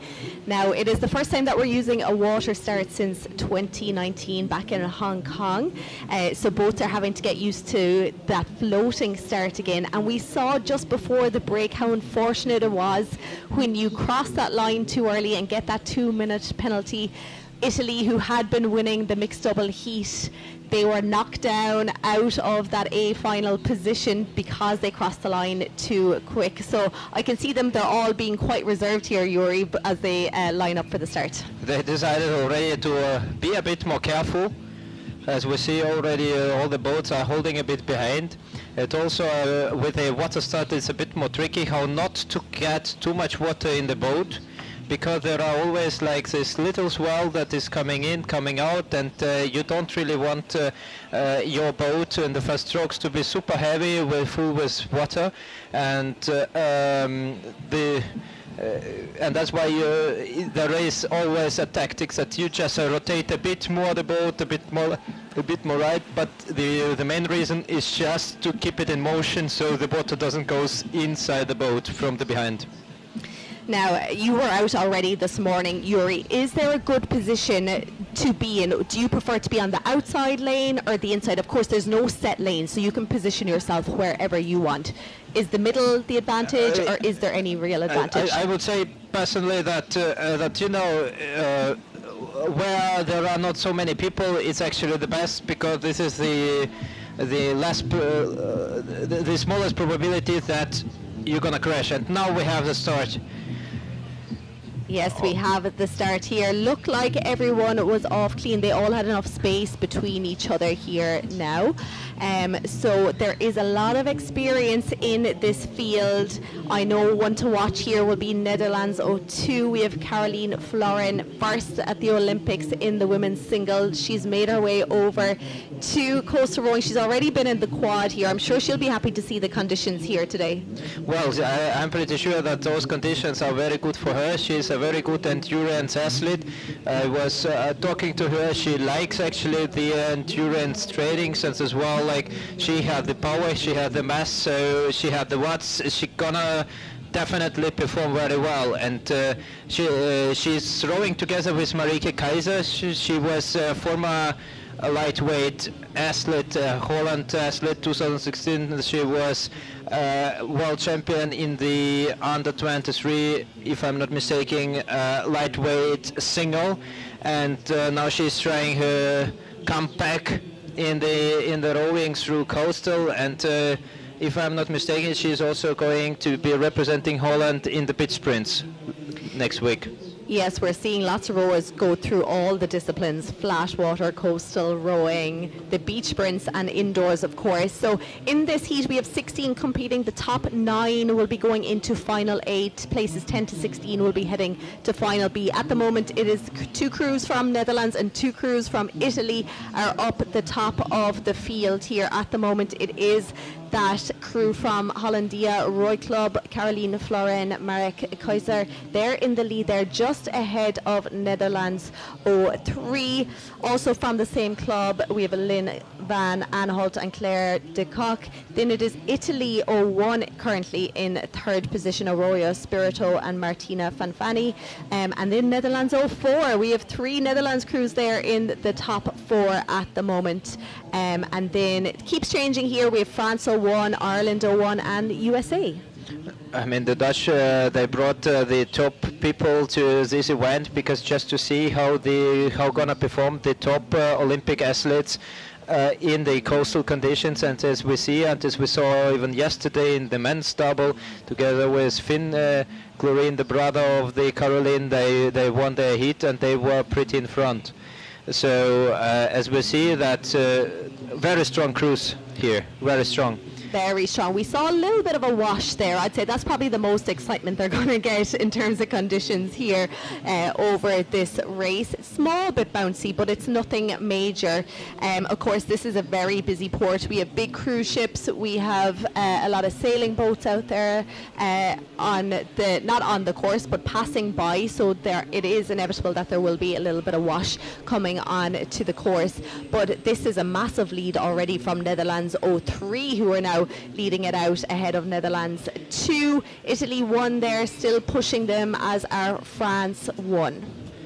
I would say it's going to be pretty interesting as we see that the boats are pretty spread out at the moment. The field is spread out, in the wide.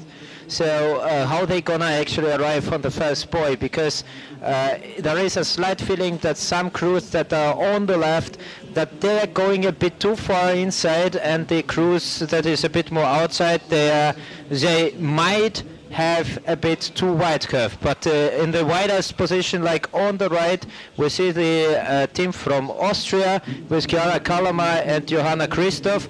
They took the fast the widest position for the start, and it seems that it works pretty well because you're not colliding with any other boats.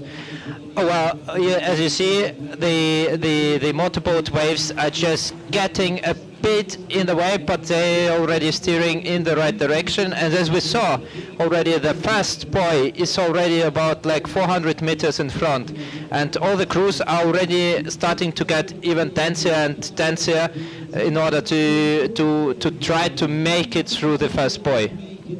Yeah, things really spreading out. As you said, like the shortest course isn't always, or the straightest course isn't always the best option in this sport. You would think it is, but it is not. Now, if these aren't careful, these 2 crews from Netherlands, they are getting very close to each other as we approach those first few marking buoys.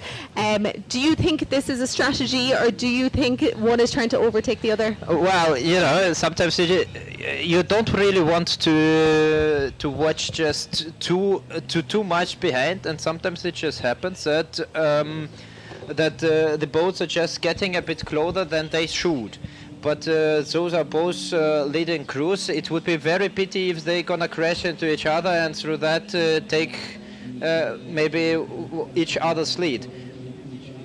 Absolutely, that is not what you want to do, because as we know in the sport, anything can really happen, and even if you're in the lead, as we saw in the last heat, you know, it does not mean that you are going to finish in that position. So Netherlands 02 now back in that lead position ahead of Netherlands 3. It is then Italy 1 and Netherlands 4 who have been tossing back and forth for that third and fourth position. Austria, as you mentioned there, Yuri, holding on to fifth, and France just overtaking them there. And then in those other positions for qualifying at the moment, we have the Italians, Ireland looking just outside it at the moment. I'm sure they'll be putting on a bit of a push here, but we are looking at that marker buoy here now. They've 1,500 metres done on this 4-kilometre course. No collisions so far, everyone around nice and clean. Lovely rowing. You can really see the professional rowing here now out of these crews, can't you, Rory? Even the Netherlands 3 team with Claire de Kock and Lien van Aanholt, they are very, very, very strong athletes. Claire, for example, she was at the under 23 flat water rowing in the Dutch crew, and as you know, we know that Dutch are just a very, very competitive crews just generally in the world, and that means that if you're already representing Holland somewhere on the World Championships, then you're going to be in the leading position. So they're definitely one of the favorites for the medal as well. So we have Italy 01 here currently in third position, Netherlands 04, France 01 as well. We have Edwige Alfred, another really experienced rower both in coastal and beach sprints, finishing second last year at the World Championships in the mixed double. Here she is in the women's double as well. So much experience. I'm sure you know her as well.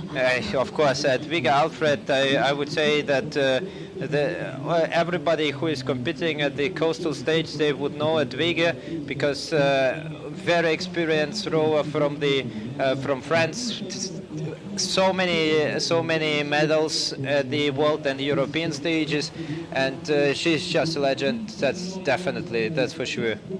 Absolutely legend of the sport. So currently in that ninth position, the important position, it is New Zealand 02. That is Lily Kerr now and Tegan Negus. So they're currently in, actually after just slipping down to 10th position, they're back and forth between themselves and Great Britain 03, which is Coastal Rowing Academy Club. We have Elizabeth Beswick and Sophie Bostock there. So they're currently fighting it out for that 9th and 10th position. Then it's looking like a lot of Italians and a lot of Dutch going through here at the moment. Well, I mean, I as an Austrian, I would say I very much hope that Chiara Kalama and Johanna Christoph gonna hold the position. And I have to say that Chiara, for example, she was 2022 European champion in the women's single. So I believe that they are capable to do that. And Johanna Christoph, she's after the studying in US for the last couple of years. She's coming back home and trying also to get into the sport and get into the national sport. So those are both outstanding athletes, and so we can see how they perform, and it's a solid result for the 6th place. You don't need so much to press too much, because Chiara, and for example, is also racing in the women's single, so there are going to be a lot of racing today. So we're seeing here pictures from the furthest buoy out to the east here now. We're looking at all the different styles of turns. We can see here nice and tight. We mentioned it earlier in the races, the different styles. Some of them keep rowing and go very wide around the turns. I suppose the more experienced ones stay a little bit tighter if they have the space and pop that handle behind them, keep pulling with the left. So that was a nice turn there by, we saw Ireland 01. That is Eva Horn and Sive O'Sullivan. Very young crew. Oh, bit of a wash here, just catching these crews out. What a timing to get a wash. But as we see that all crews are trying to be pretty pretty kind to each other. There are no great collisions, maybe like some boat touches, but this is actually nothing bad. Nobody is getting hurt, so actually a great example of the good sportsmanship and not trying to get in front overall.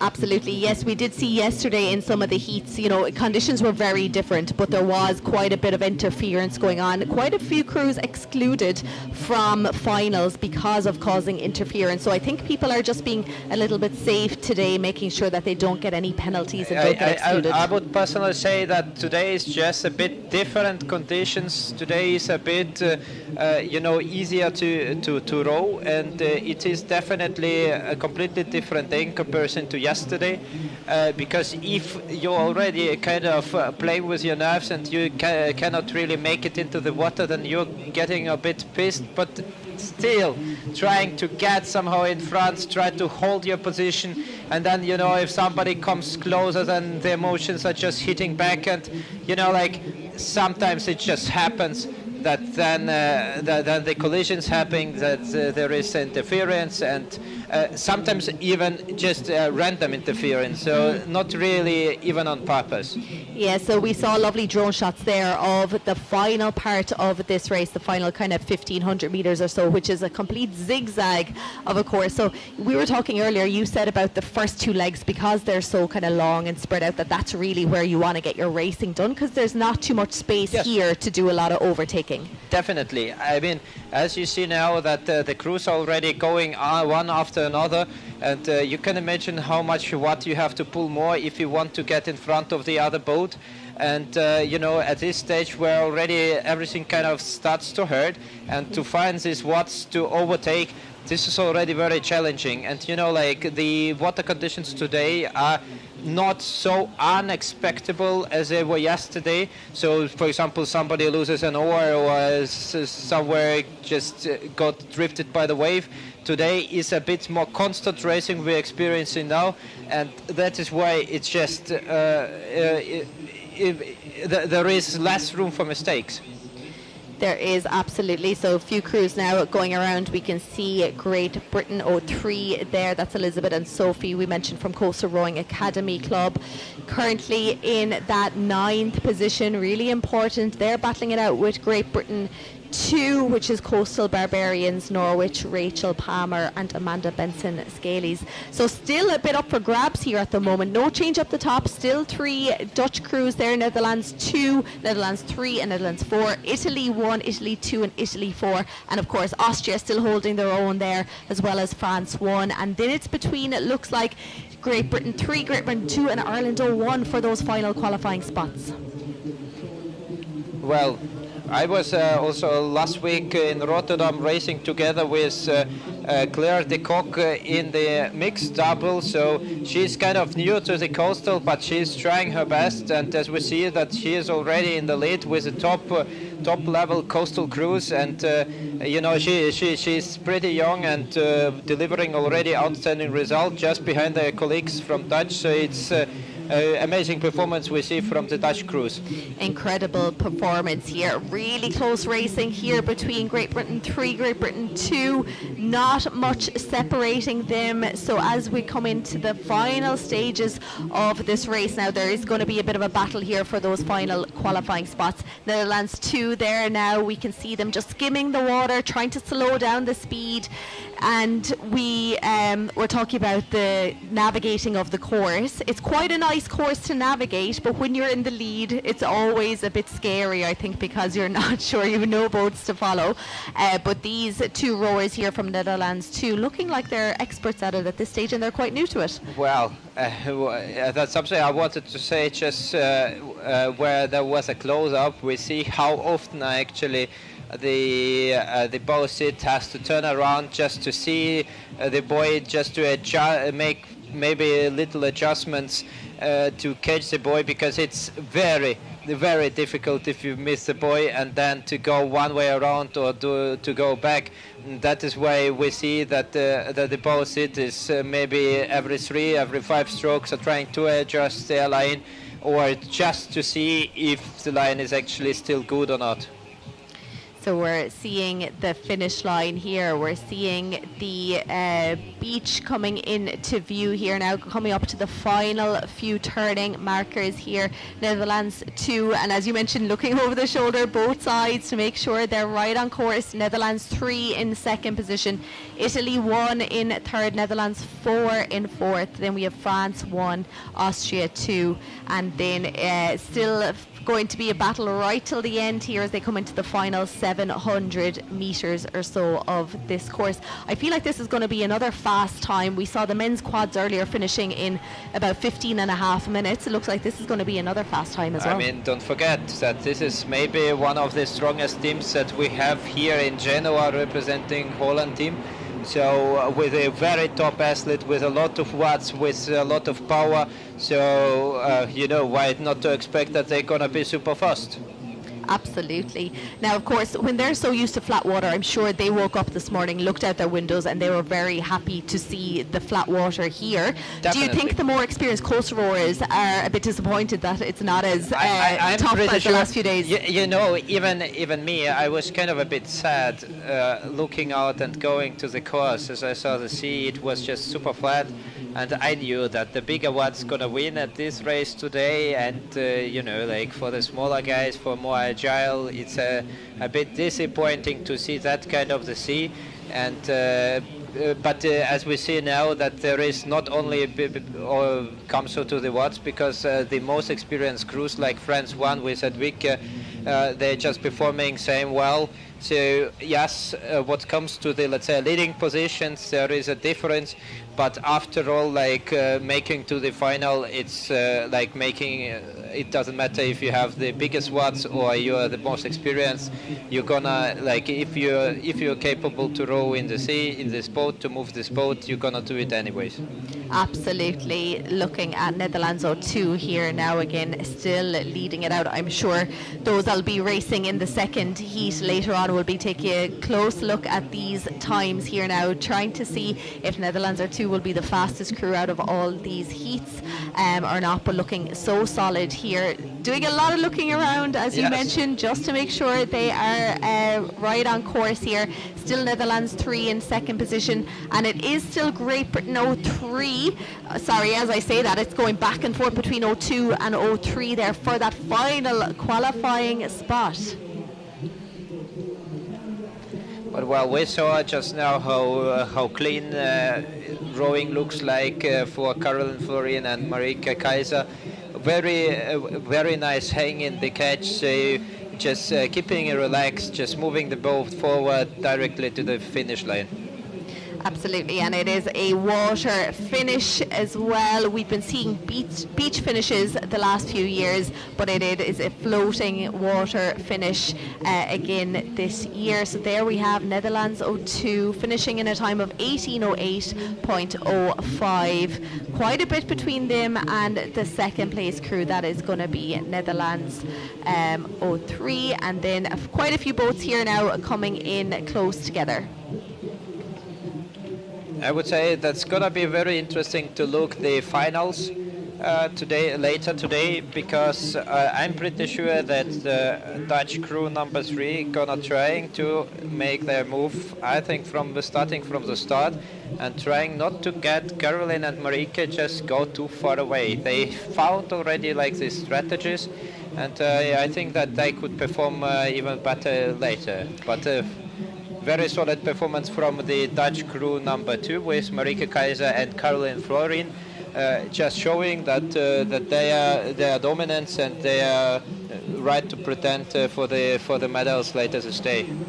Absolutely. 18 seconds is not much at all between a first and second position across a 4-kilometre course. You can very easily make up that time. So as you said, they now know maybe the strategy of Netherlands 02, and so they'll be going off right from the start later on.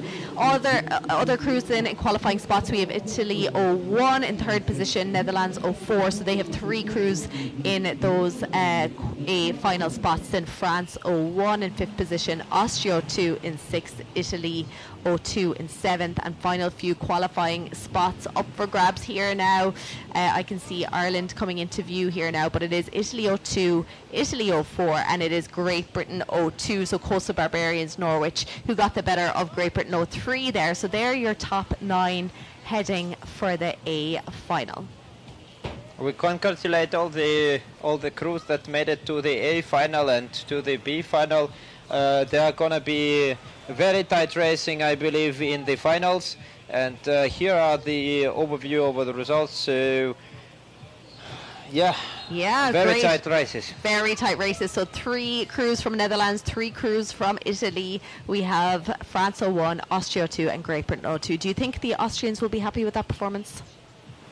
I mean, I believe that they made their job. They did their job. They're qualified. They'll be happy. It's just a hit. I'm pretty sure that they're gonna try to catch up with the old all other strong crews. It's just a hit. So yes. And usually we would see the A finals run over a 6-kilometre course, but because of the change of schedule, it will be a 4-kilometre course later today for the A finals. So these crews already have experience, because it can be kind of hard going from 4 kilometres to 6 kilometres, but now they know the course and they'll be set up for later. I would say that 6 kilometers is just a bit more challenging, because it's 2 kilometers more, so it's basically 10 minutes more to row. So I believe that if the conditions will be just a bit harder than now, 6 kilometers could be very, very challenging, because just to trying to keep your stroke relaxed and just to find the rhythms of the waves, just to follow the waves, not to fight too much against the water, would be very tricky and very challenging. If the weather stays like that, probably the bigger one's gonna win. So me personally, I would really hope to see some big waves coming. I'm not sure we'll see them today, but you never know, things might change. We're just seeing some highlights there from that race. Netherlands 02 there looking very strong. We had Great Britain 4 there. We can see Caroline Florin there in the stroke seat, of course, Olympic champion in the women's single. She's been doing amazing things over the last few years, and then just showing that finish line. All crews done there. So that's the Coastal Women's Double Sculls first heat. I'm sure the second one is going to be as exciting. Yuri, any final thoughts before you leave us? Yes, I would say that I'm just leaving you for now to perform a wave dance. So to try to provoke at least some waving at the afternoon. And yes, of course, I would say we'll hear each other a bit later. Thank you so much. Enjoy your time down at the beach. I'm sure I will see you later. And so that was the first heat of the women's double. So we'll be coming to you at 11 p.m. local time for the next heat of the men's solo. So we've already had one heat of that category earlier today. So this is the second of 3 heats. Lots of entries across the men's solo category. So I'm sure there'll be some more exciting racing coming up. But we can see the scenes here, the local scenes from Genoa. You can see the city in the background, the beach here with all the boats lined up. So it's just pool boats that are being used this year. So everyone is renting from the different manufacturers. So they're all set up there on the beach. Doubles are making their way back in there to land, and then we'll be seeing the men's solo. I'm sure they're all out already on the warm-up course, getting ready for their heat. We're going to have 17 boats competing. It will be the top 6 going into the A final with that. And I'm going to have my next guest commentator joining me shortly. But just looking at the weather conditions for today, so we can see it is very warm. It's up to about 25 degrees now at the moment. The winds had started this morning, north-northeast. They are moving to south-southwest followed by south later on and south-southeast this evening by the time the A finals come, but nothing major, just about 4 knots is the highest we will see. Bit of gusts out there, and as you saw, a little bit of movement in the water. We had a bit of washing from the boats, but no waves compared to the last few days. Tomorrow the weather is meant to be pretty horrific, lots of rain, lots of wind and thunderstorms, so the decision was made to bring the A finals forward to today and run them over a 4-kilometre course. The B finals are set to take place tomorrow, but that will all depend on the weather when they check it later today. So men's solo are out on the water. They are warming up at the moment, and then after that we will have the quadruple sculls. But I am going to throw to the beach here now, where Luca is joined by Carolyn Florin.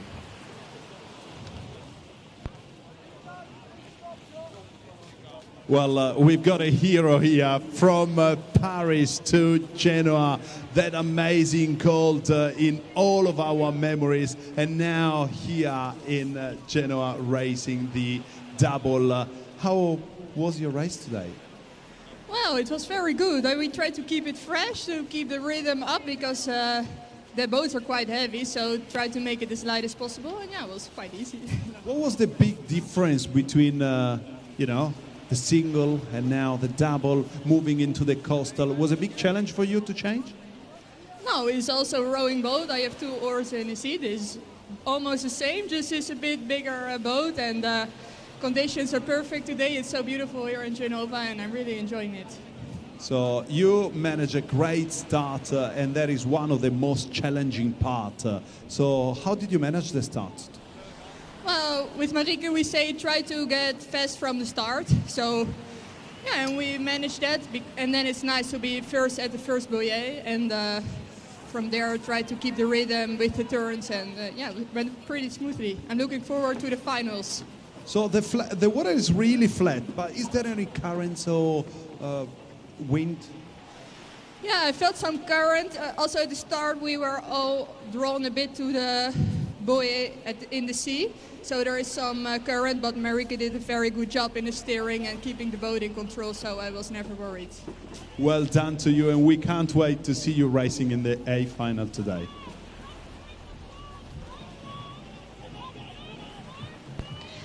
Now we are gearing up for the start of the men's solo second heat of the day, and I'm delighted to be joined by Manuel Pita. How are you? Hello, yes, thank you for inviting me to join the commentary team. Yeah, all good. After some racing yesterday and today again, in another sunny day with different conditions on the water. So let's see what this race brings to us. Yes, very different conditions today compared to what we saw. So we can see the umpires there keeping an eye on all the crews. Floating start here now, so it's really important to get the right position here now. We have 17 solo boats lining up for the second heat of the men's solo. Top 6 will be going to the A final, 7 to 12 will be going to the B final, and then 13 to 17 will be eliminated. So everyone will be hoping to get into those top 6 spots. So we'll be going off in about the next minute or so. You're well used to rowing, well used to being out there in coastal rowing boats. In this sort of race with the water start, is there anywhere in particular you would be starting, or is it just about where there is a little bit of space? I mean, we have like a 200 meters distance between those starting buoys, which means that you actually have really a big space to choose. But in this course, I don't think there is any better place to be at the start, because in fact the wind is really low at the moment, and you don't have a strong tide in in any place of the course. So I believe it's pretty much the same to be left or right side of the starting line. So we often see, and yesterday I think it was the same. Everyone is going a bit further from shore. So not really sure it's the best place, but yeah, for now I think everyone is respecting each other's space, and we have all the boats spread for those 200 meters start line. Absolutely. We can even see a couple of boats hanging back a little bit here now. So some people take different approaches to the start. Some people just kind of line up and go when the hooter goes and when the ball drops. Other people like to prefer to get a little bit of a running start, but it's very important that you time that exceptionally well, because you do not want to get into that penalty box where 2 minutes will be added to your time. So do you think that's what they're doing here on the outside? Are they maybe hanging back? Didn't look like it. There was no running start I think there. the first thing obvious is no one wants that 2 minutes penalty, so everyone was like 2-3 meters behind the start line, so just to make sure that there was no penalty.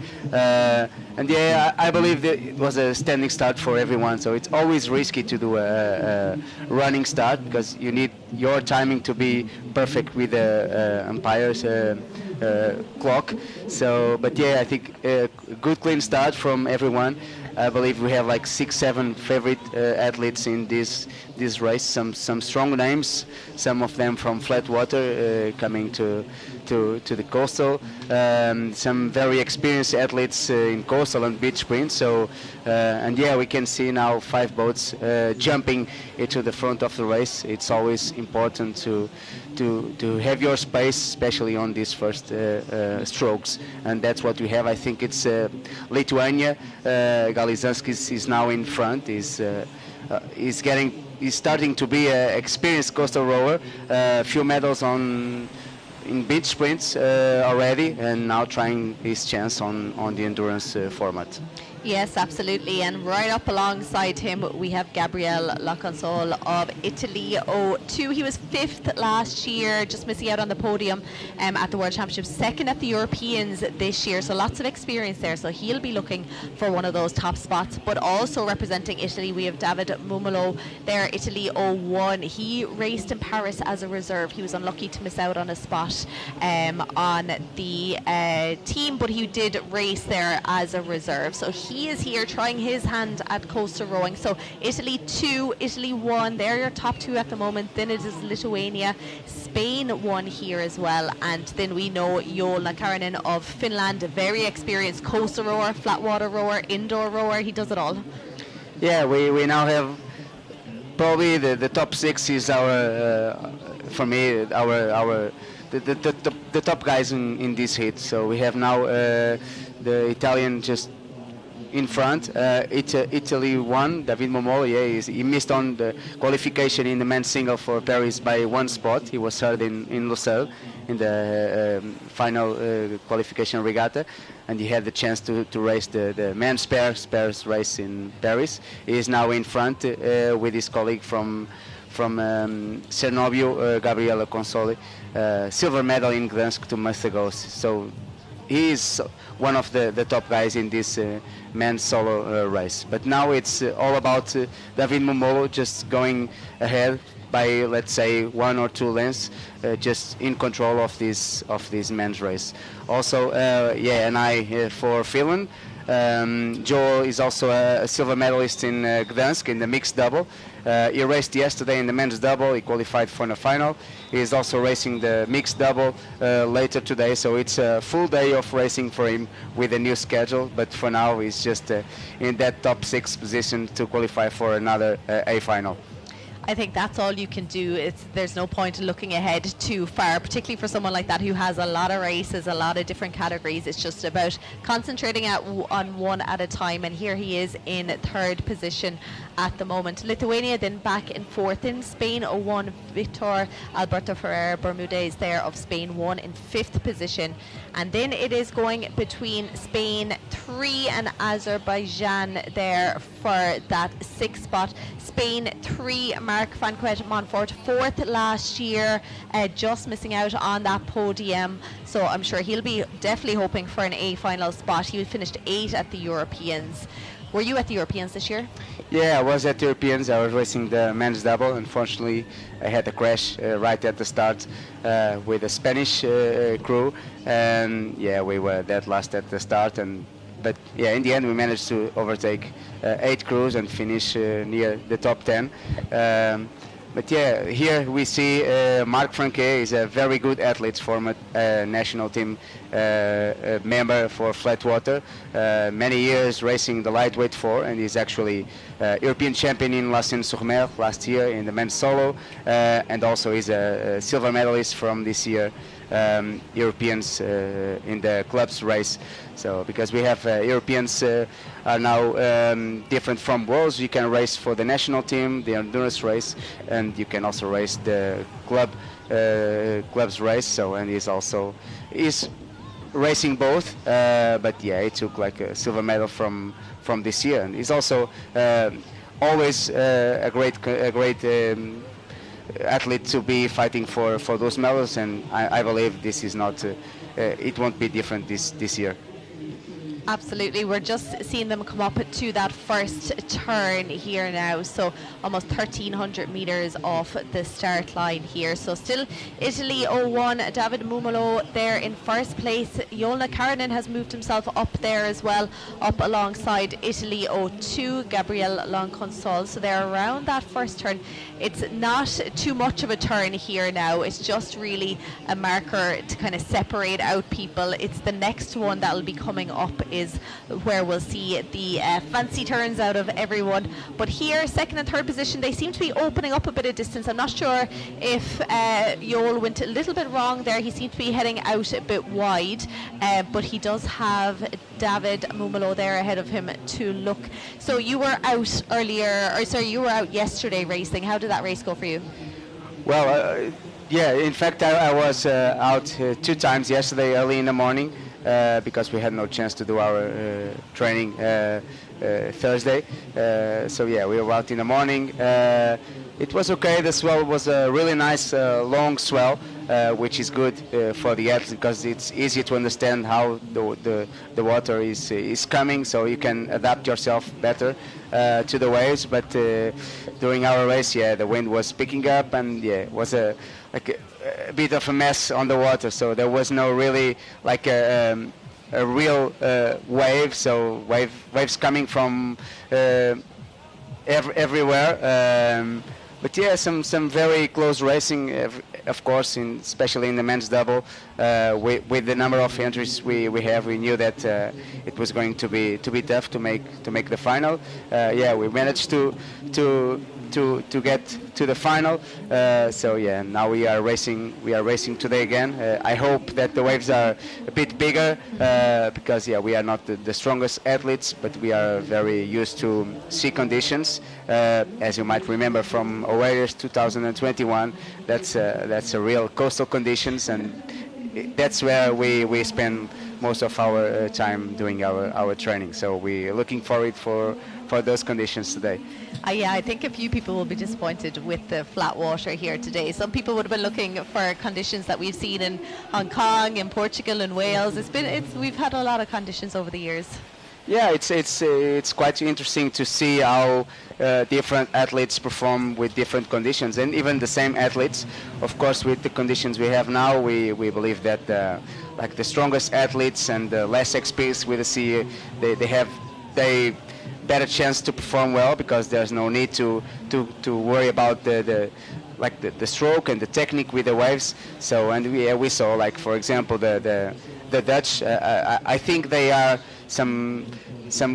I think they are capable of adapting better to the coastal conditions because, as we know, the Dutch are very relaxed while rowing, and when you go to the sea and when you have waves, you should be relaxed just to handle all those different waves and these conditions. So it's quite interesting to see how different athletes and how the less experienced athletes can handle these these conditions. But for now, looks like our let's say flat water rowing. David Momolo is just doing great with his race. He's now the first boat to that second turning point, which is the tightest of this course. So it's probably where sometimes the races are decided, this tightest turning points. But for now, as expected in the singles race, everyone has its own space. There's no really crashes, no touches here and there, so everything looks quite clean. Yes, absolutely. We always see that in the heats where there's sometimes not too much close racing. It'll be the finals now because the crews will be much more evenly matched, and that's where we're going to see a lot of crews coming into turning boys together. But we do see here now there is 3-4 of them coming in on top of each other. Let's see if they can all stay their own course. But that, as you said, is probably the tightest turn here now as they head back along the shore here. The organising committee did a great job with this course. It's quite different to what we're used to seeing, but it's quite compact also that it is easy accessible to spectators, so that all the crews now, all the way back now for the final 2,000 metres or so, will be racing along that shoreline where they'll be doing a zigzag course. But in those top 6 positions at the moment, Italy 1, Italy 2, no change there. Joona Karinen then of Finland in 3rd position. Spain 03, no surprise that he is there in those top 6 positions. Spain 01, then Vitor Alberto is in 5th. At the moment it is Lithuania holding on to the final qualifying spot for the A final, but Canada 01, Rafael Kaiser there of Aviron Knowlton is holding on to 7th position, so there's about 30 metres or so between 6th and 7th position. That could be made up in the amount of space that's left in this race, can it? Yeah, I think especially for Lithuania now in 6th position, it's where they start maybe saving some energy for probably most of them are doubling up for mixed doubles and men's double later today. So it's looks clean for these top 6 athletes with a 40 meters gap. So yeah, you don't want to waste energy. You don't want to do any mistakes. So it just makes sure that you do all the course correctly, and yeah, no mistakes, no extra energy. So yeah, everyone is really focused on keeping their position, and I also believe that for that B final qualification, it's there's now a big gap between 12th and 13th position. But yeah, you never know. It's in this coastal race, especially on this part of the race, the chicanes, it's very easy to stay, for example, stuck in one buoy or to have one crash. And if you are close enough to this, when this happens, it's sometimes your chance to overtake some crews and to be in a qualifying position. So it's you never know. Just keep doing your race. Of course, if you have enough space for that first. For that top qualifying positions, you just be very concentrated and try not to miss any stroke and any turning point. This is it. You never know what's going to happen in these races. That is why it is so important to keep fighting right till the end. I love seeing people's dates of birth here on the list in front of me. We have people from their early 20s right up to, we have Igor Boraska, 53. He was first at the World Championships back in 1994 in a coxed pair, third at the Olympic Games in 2000 in the men's 8. But we also have Charles House of Canada 03, who is 70 years old. Isn't that an amazing part of this sport, that you can pretty much do it throughout your lifetime? Yeah, that's I mean, it's a good opportunity also for these old guys to race the youngest, but it's also a very good opportunity for some athletes to race, for example, Olympic medalists from Paris and Tokyo. Yeah, I had the chance to compete yesterday in my heat with a gold medalist from the men's squad, which is a great opportunity. Of course, we all know the result, but still, I gave them I tried my best to keep up with them.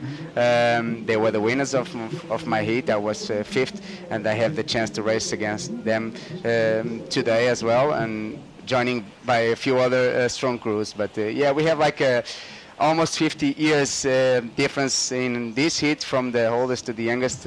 Charles Haas is from 1954, so we believe he's also a very experienced athlete, just bringing all his experience to this race. And of course, Igor Borashka, 3 times Olympian, bronze medal in Sydney 2000. So what else can we ask for this race? It's amazing to have this field competing at the world stage. It is absolutely incredible. So we're seeing pictures here of David Mumalo there, still leading out this race, looking over the shoulder, making sure he's at the right side of that turning buoy. Joel Karinen then of Finland 01 has moved himself up into second position. We had seen lovely shots of him as well, holding really steady stroke rate here now as they approach the final stages of their race. Now, I know you're big into indoor rowing. I see you putting up pictures. You do a lot of training. Joel Karinen, of course, very accomplished indoor rower, has won the Versa Challenge at the World Rowing Indoor Championships for the last 2 years. Is that a massive part of this sport as well, that indoor rowing training? Yeah, it is, of course. It doesn't matter if you are flat water or coastal rowing, indoor rower is always there, especially for these athletes from the north of Europe. We know the conditions in the winter are not easy to go underwater, and we see these athletes spending doing lots of training in the indoor machine. And of course, Joel, we see now on the picture, he's a very strong athlete, and he's now switching from flat water. He also tried the Olympic qualification to Paris this year. He raced C final in that competitive men's single, so he just missed out on qualification for Paris, and looks like he's following his social media that he's now trying to be part of the project for LA 2028 beach sprints. I think this is the year where teams are now switching and spending more time preparing for that expected Olympic Games beach sprints 2028. We're seeing on screen here now we have 5th, 6th, 7th positions here now, not much separating them. We have about 500 meters or so to go here to the finish line here now. It is the top 6 go through, so at the moment it is Spain 03 in that 4th position, Spain 01 in 5th, Lithuania still holding on to 6th, Spain 02 then after moving up through the field here a little bit, just sitting outside a qualifying spot for the A final. He has overtaken Canada 1 there, Rafael Kaiser. So race is not over here at all by any means, still quite close. So let's see if Spain 02, which Gerard Andrew Galissa, can move up here now on Lithuania. Yeah, as we've seen this morning, there were a few penalties awarded. So we in this beach finish, we have the penalty box on the water, and we can see now on the left side of the screen the 2 small buoys where if you have a penalty, if you had a false start, or if you crashed into some other boats, sometimes you have to go to this penalty box and spend 1 or 2 minutes depending on the penalty, but looks like at least the top 6 crews are clean for now. And we see now Vitor Bermudes is also a Portuguese rower, but moved to Spain a few years ago and racing for Spain. He's also from Barcelona, which is a very well-known city for coastal rowing, and is now currently in 5th position with Lithuania, just the last man to qualify to that A final. And now the winner of this heat, if everything goes okay until the finish line, Italy won, Davide Momolo, world champion in 2012. Junior championships, and now just winning the second heat of the men's solo here in Genoa. Yes, final few meters here now. Looking back at those 6th and 7th position, Lithuania definitely putting on a bit of a push. They have now 40 meters ahead of Spain 02, who are down in 7th position. But here we have the first crews coming over that finish line. It is Italy 1, David Mumolo here, followed in by Joona Karinen of Finland 1. Just 9 seconds between them. It is not a lot of time. I was talking earlier with Yuri, and we were saying even 40 seconds in these races isn't a huge amount of time, because you can make it up in the next round. Yeah, and you know, it's not different from flat water, that the single is you can have a high speed and you can drop the speed very, very quickly. So that's why we have all this difference. But for now, I think at least the top 6 were really saving energy and just making it to the finish line. So we see now the athletes from Italy just rowing slowly through the finish line, and of course he's already thinking on the next race. Probably is a different boat category, probably not, but for now it's just about saving some energy and finish this race. Absolutely, we can see everyone really slowing down now as they come up to the finish line. We saw Italy 02, Spain 01 then in that 5th position, and the all-important position of 6th place going to Lithuania. They're the top 6 at the moment. 7th went to Spain 02, so unlucky to miss out on a spot in the A final. We have Azerbaijan as well, who had been in that top 6 for a lot of the first half of the race, slipping back to 8th position, and then Canada 01 in 9th. So that is the second heat of the men's solo now coming in to a finish. The last few crews coming up towards the finish line here now. So I'm sure they'll be quickly looking at their times, looking up against the times from the earlier heat, the heat 1, and we also have a third heat in this category because we have so many competing in this, and they'll all be gearing up for the final later on this afternoon. So they only have really a few hours between. It's 20 past 11 now, a few hours between the A final, and we can see the 6 athletes that will be going to the A final. David Mumolo there of Italy 01, Joona Karinen of Finland 01, Marc Vanquet Montfort of Spain 03, Gabriel Lonconsol of Italy 02, Victor Alberto Spain 1, and then Galantzakis of Lithuania. What would you be advising those athletes to do in the next few hours before they have their final? Well, of course, for now with the sun is really hot, so just make sure you cover yourself and rest your legs, because you don't want to stay on the beach. It's easy to stay on the beach just talking with everyone, because this is a very friendly environment here. Everyone is once they go to the water, of course you just put your head down and you focus on your race. But when you finish your race and you come back to the beach, it's everyone is so friendly, and everyone is trying to help you to come off from the water, and it's easy to stay on the beach, but that's not something you want to do for now. Great. Thank you so much for joining me. You'll be staying with me, but for now we are going to go to the beach for an interview with the winner.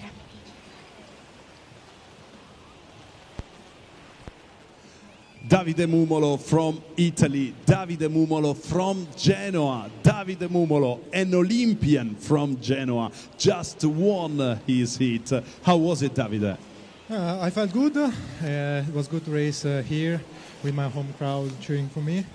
I tried to start fast, and it went like I planned to. So I was in front. We'll see now how it will be in the final. Well, we can't wait to see you racing the final. But before we talk about that, you didn't have a lot of training for this event. You were telling me that you only train 3 times a week. Yeah, because after all this season, the Olympics, I was really tired, so I needed to take a break from rowing. Then, I decided that I want to enjoy racing, not to train until exhaustion. Just enjoy the race here in my hometown, and today I enjoyed it. What do you like the most about this World Champ in your hometown? I like to see my city in in a highlights of the world rowing.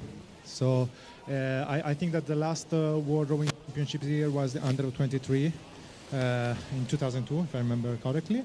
So, like 22 years later, to see in 2002, I was 8 years old, so I did not remember that event.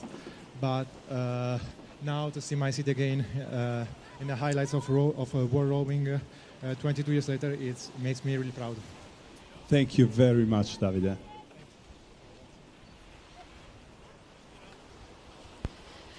Great to hear from the winner there of the second heat of the men's solo. So great racing there. The time from the earlier heat this morning, it was 18:24.62. So not much between the two heats. So we always look forward to the finals because we'll have the rowers who are best matched. So we're going to see some really exciting racing happening a little bit later. But we can see a cruise here. It's a lot easier to launch and get in on the beach today, isn't it, Manuel? Because the last few days was quite tricky.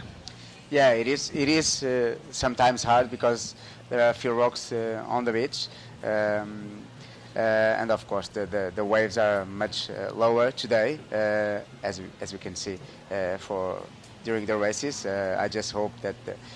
Looking at the weather forecast for this afternoon, the wave height is going bigger. So I hope it's okay on the beach, but it's a bit more exciting on the course. So yeah, but for now everything is really quiet on the beach for launching. So I think we're going to have a look at some highlights here now from the last few races. What a scene though, we're seeing the cruise ship here passing by the men's cock squads who are gearing up. But yes, some highlights there. David Mumolo of Italy won, had a flyer of a start really. He got himself into that leading pack. And just really stayed there for the whole race. Alongside him we had Italy too, who as well, really quick start, Gabriele Lonconsole there, and he finished fourth, but he really stayed in that leading pack as well. Another very strong rower, Joel Nakarinen, finishing second, but he had a solid race. He was very comfortable where he was and was able to just use those watts, as you mentioned, use that strength that he has to get himself around that course, finishing in second position. But these are the big ships that we've been speaking about. We have a cruise ship here heading out past the course. Not sure if it'll cause too much interference. I think there's still enough time before the start of the next race before we'll see that wash. So, but it is one of the beautiful things about this sport is that the races are held in busy ports, busy harbours, and it just adds to the whole atmosphere, doesn't it? Yeah, I think it's amazing if we look out on the course. It's amazing to see these big ships going around, and also because it's Saturday and we know that Genoa is a city with the sea. They are very connected with the sea, and we see a lot of sailing boats on the background of the course, and it's amazing to see a lot of activities going around, not only coastal rowing. Of course, to have these big boats going around means that sometimes you have bigger waves, but I also believe that because we are really near the entrance of the port of Genoa, the speed is low, so which means that the waves are not that big. But we are on the sea, so we can't stop all these big boats from going around. So if we have some bigger waves, sometimes it's part of the game. We just need to deal with it. So we are seeing the start list now for the second heat of the Coastal Men's Coxed Quadruple Sculls. We have 16 boats competing here in this, and of course the ones to watch here will be the reigning champions, Italy 01, number 5 there on your screen. Do you think they'll do the business again this year? Yeah, we know that Italy is always looking for this men's squads race. I remember from last year, and the first heat we had the silver and bronze medalists from last year, Germany and Italy, and here we have the winners. So yeah, for sure Italy and this crew, Rowing Club Genovese, of course they are the reigning world champions, and they are rowing at home. So for sure they have a word to say in this race. For now they just need that top 9 position, but I'm sure they are going for the win. So we'll see what happens. So about 2 minutes now to the start of the race. On the pictures there, we had Italy 09 showing up, 9 crews here in the men's quad. As you said, it is always the boat class that they go after, isn't it? 9 crews lining up throughout the different heats of the men's coxed quad. And then along with them, the other Italian crews in this heat, we have Italy 04 ASD Cantarini. We have Italy 01, of course, as we mentioned, Italy 09 that we just saw on the pictures, and Italy 07 as well. So plenty of Italians, a lot of experience as well in this race in the other crews, and we'll be bringing you all that action as we go throughout. Just back to the men's solo for a second. So of course we mentioned we have the reigning champions in this category in the men's cox quad, but in the men's solo that we just saw, so Adrian Miramon Quiroga isn't appearing this year, saving himself for the beach sprints next week, I believe. So does that open up the field in categories when you don't have a reigning world champion coming back? Yeah, definitely. So Adrian Miramon is not the one you want to race. Of course, it's good to race him, but your chances are lower when you're racing him. But yeah, as Yuri was saying, the Spanish Federation has some strict rules for this year because the endurance format is happening before the beach sprint. So for some athletes, they can't race the endurance race because they need to focus. Because in fact this is the last weekend of preparation for the beach sprints for some teams, and they want to spend their time doing the beach sprint training, which is a bit different from endurance racing. But it's not only Adrian Miramon. We also have Ander Martin and Esther Brice, the world champions from 2021 and 2022 in a mixed double. They are racing the beach sprint next week, and they are not here. So but the good thing is that there's a lot of other good rowers to be in the mix and to do some very good races for us to watch. And now we have the men's squad start. Looks like a very clean start. Of course, we these boats with the cox, everything is much easier for the rowers, so there's no really need to worry about the steering. You must trust your cox throughout the race. But of course, during the start, there's a lot of tension going around. Everyone's want their space. The boats are big and fast, so you need your start to be as clean as possible. Absolutely. And after that start, we are seeing it's maybe a little bit more bouncy out there than it had been this morning. We can see the bows going up and down out of the water. We saw on the pictures there Italy 09, and just to mention we have a 74-year-old in that crew. We were mentioning about a 70-year-old, so they're getting older as the categories go on. But amazing to see athletes of all ages here at the World Rowing Coastal Championships. So after that start here now, things are already really opening up, and we're not too far into this race already. With the quads, of course, things get very tight around those turning buoys, so it's really important to use this first 1,000 or 1,200 meters to try and open up and get your space ahead of other people. So at the moment, it looks like it is Spain 05 had a great start there, Great Britain 01, Ukraine 01, Spain 01 now. So a few Spanish crews there, and we're starting to see the Italian crews creep up as well. But the Ukrainians look like Ukrainians are moving up here now, having a great race. They're also very strong in this coastal rowing. Yeah, we have some different crews in this race. Some very experienced coastal rowing crews like Monaco, also the Spanish with not the whole crew, but with let's say 50% of the rowers are very experienced with coastal conditions. Of course, we have the rowing club Genova's world champions, and then we have the Ukrainians. They are not used to coastal conditions, but they are really strong athletes. And to move this squad, this 130 kilos boat, you really need a lot of power. And they have this power. We all know they have this power. And we saw the Ukrainian women's for yesterday. They led the whole race. Unfortunately, they missed the penalty to serve the penalty, and they were excluded. But we know they are strong enough to handle these conditions. But for now, I think the Spanish are leading. We know from the names that we have some really strong athletes here. We should talk about, of course, about Rodrigo Romero. He's a 2 times world champion in the lightweight men's double. Under 23, he made the transition for heavyweight after qualifying the lightweight double for Tokyo, and he just gave up on that journey to Tokyo to try the heavyweight men's double, and he made it to Paris, finishing superb fifth place after lots of medals during the season. So shout out, of course, to Rodrigo Romero, and also Carlos Gonzalez from the same crew. Is actually a beach sprint champion in San Sebastian in 2022, Spain. So lots of experience in this boat, and they are leading this second hit of the men's squad. They are leading it out here now, but it's actually tightly packed right behind the leaders here now. There's 3 boats pretty much in a line. We have Ukraine, we have Italy 1 and Italy 4 here now. We are about 200 metres off that first turning marker. It is just a slight angle here now, so we shouldn't see too much interference, we hope anyway, at this stage.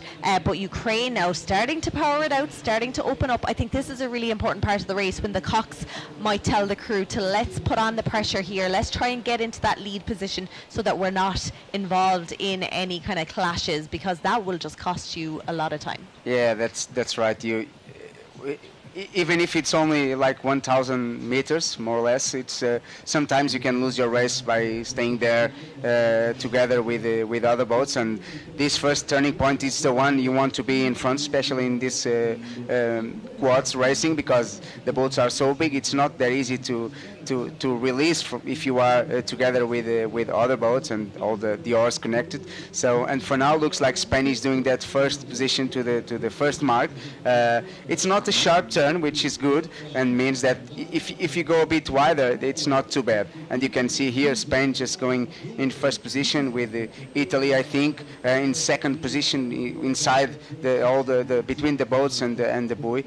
And for now, everything is really close. I would say that we now have like 6-7 boats together for those 9 qualifying positions. So for now, looks like our top crews are safely into the qualifying positions. Absolutely. Really interesting to see the style of Italy 01 here. They're really rating quite high. They kind of took off there a little bit after that turn. Again, they're in a bit of a compromised position here now. They're currently in third position, but we know the next turning marker is very tight. So I'm sure, again, the cocks probably made a call. Okay, we need to move up here now, try and get ourselves ahead. But it is Ukraine who are holding off that lead from Spain 5. Italy 1 then in that third position, back to Great Britain 1 in fourth. Then we have Germany in fifth, Italy in sixth. It is the top 9 going through in this heat at the moment. It is France 01 who are in that 9th position, but it keeps going back and forth. Japan 01 have been up there, New Zealand 02 and Monaco, they're all still fighting it out for that position at the moment. But Italy 04 here now, we're seeing on our screens. Lovely style of rowing here now, keeping it quite snappy here as they go through the water. Ukraine now starting to open it up ever so slightly. So if you were in one of these boats, if you were coxing, which position would you want to be in? Would you want to take the tighter line, or would you prefer to go a little bit wider towards this next buoy? It's not only about the line you want, because sometimes the line you want is not available. So it's about reading the race, and because sometimes if you are behind, it's easier to understand what's happening in front of you. Of course, if you are the cox, it's easier because you are looking to the turning points. If you are a rower, it's not that easy, and sometimes you need to look like 2 or 3 times, and you can't see the voice sometimes. But I think for now, if of course Ukraine is now in front and they have lots of space to do their own turn, but if you are a bit behind these top 2, 3 crews, sometimes you have to go wider just to avoid crashes, and this is where the coxes play an important role during the race. It's not only about, of course, we all know that inside near the buoy is the best lane, but sometimes if you go wider, you avoid all the crashes that we know that happens, especially on these sharp turns. And we see now Ukraine doing it very comfortable.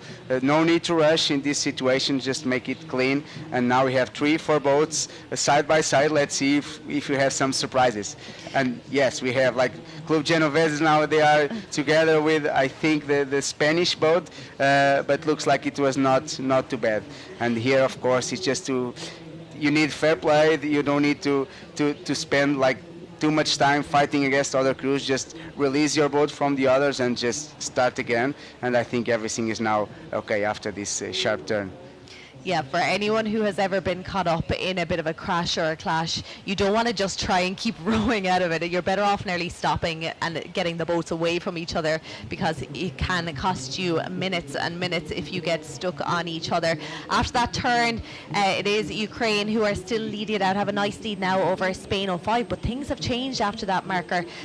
Italy 01 here fighting with Germany 2 here, who moves themselves up into 4th position. Great Britain then in 5th, and then it is Spain 01, Italy 4, Monaco and France 1 in 9th. Italy 07 just sitting outside that qualification spot at the moment, but Japan keep coming here now as well. They're up in 10th position after moving themselves ahead of Italy 2. What a beautiful sight it is here now. It's great to see all the different colours, all the different styles of rowing. On a day like today, do you think the boat shape makes a difference, or is it all pretty standard?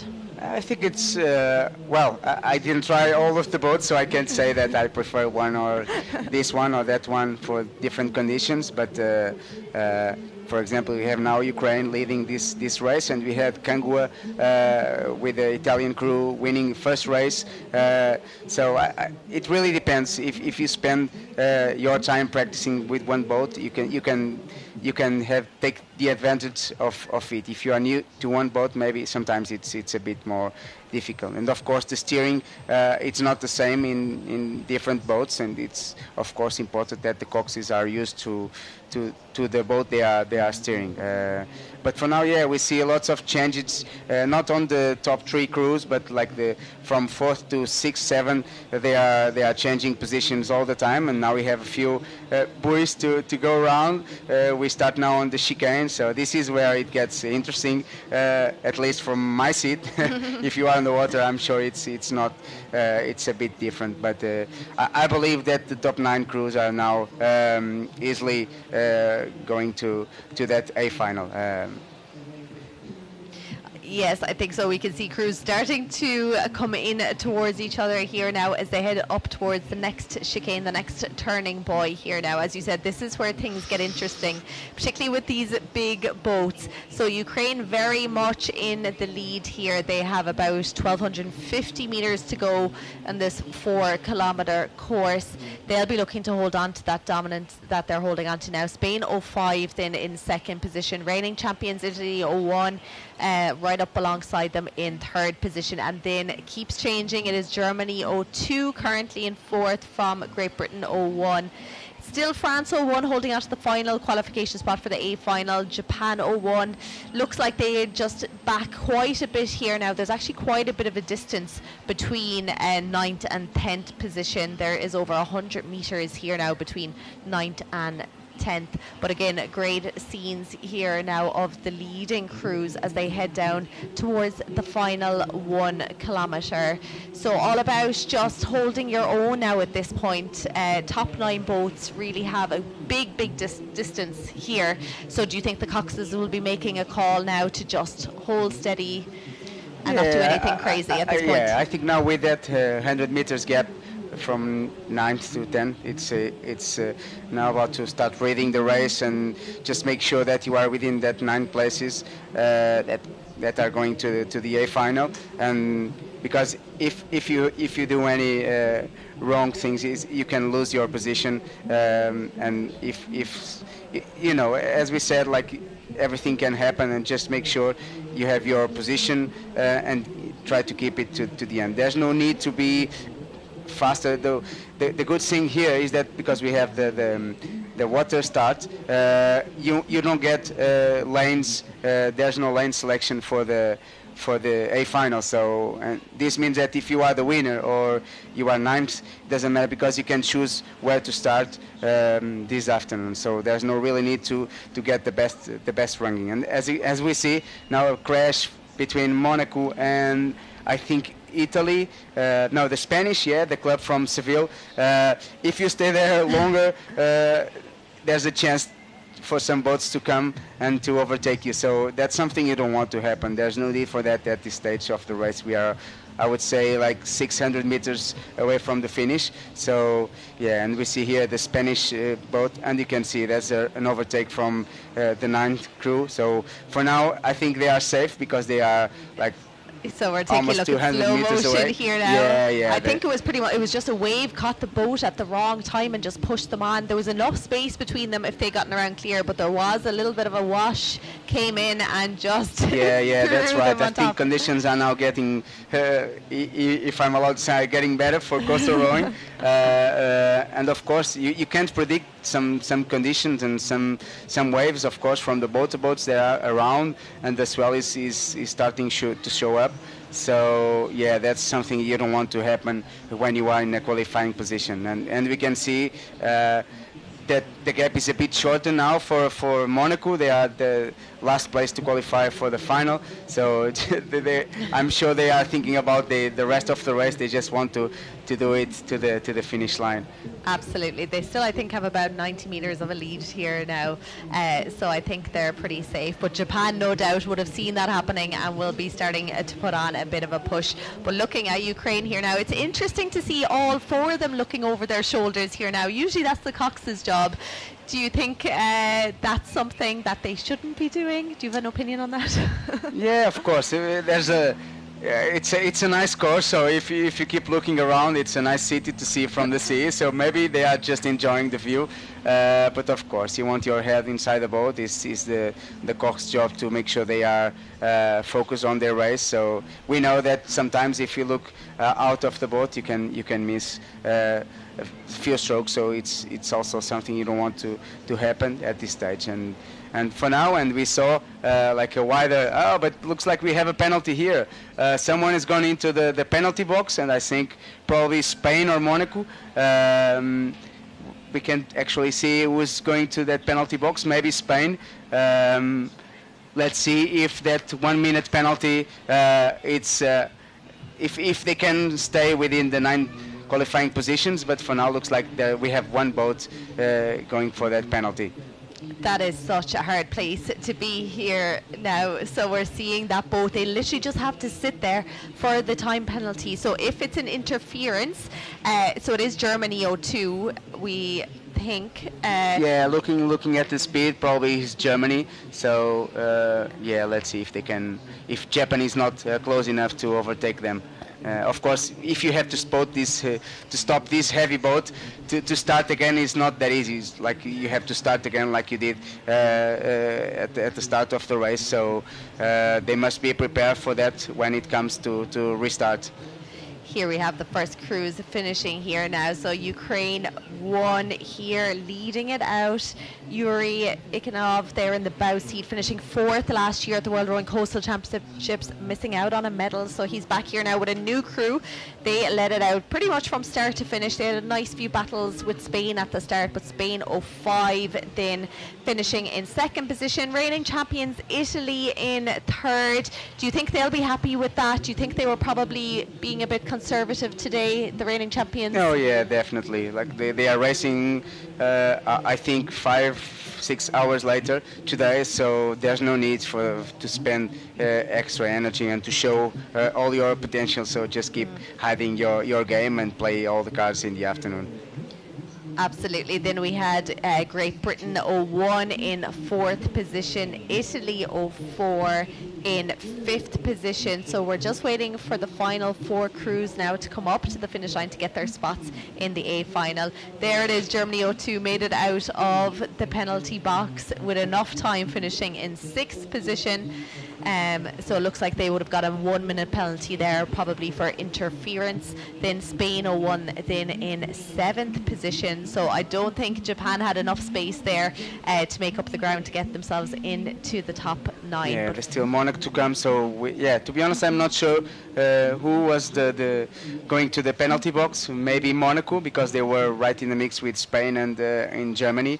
Talking about Spain, there's also Bruno Cetrari, the rower from Uruguay, a B finalist in Paris in the men's single, joining here the team from Seville to to qualify for the final, and that's it. Yeah, Monaco just missed out on qualifying for the A final. It's now Japan, so it's I'm pretty sure they are not happy with the result. Monaco is always a great contenders for the A finals, and they missed by 2 positions for now. Let's see what happens next.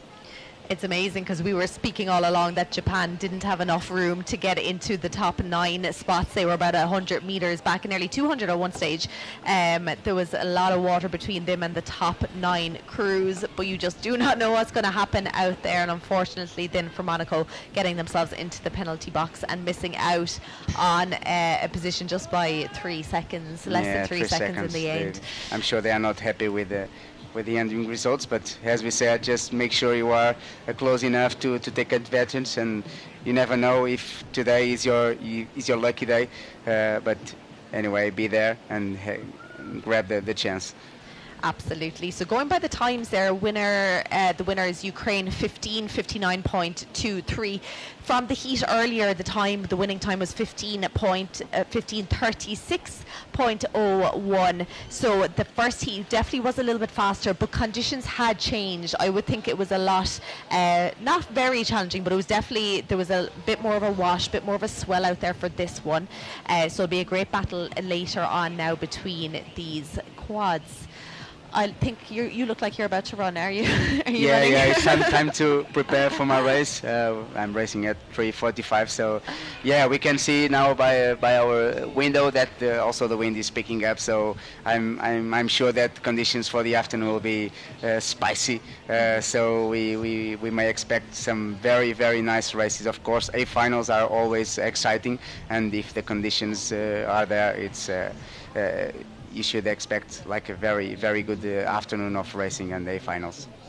Absolutely here. So those crews who have finished their heats now making their way back to the beach here now, going to get in a quick recovery before they head out for the A finals later this afternoon. So final crews still on the water now, just finishing the second heat of the coastal men's coxed quadruple sculls.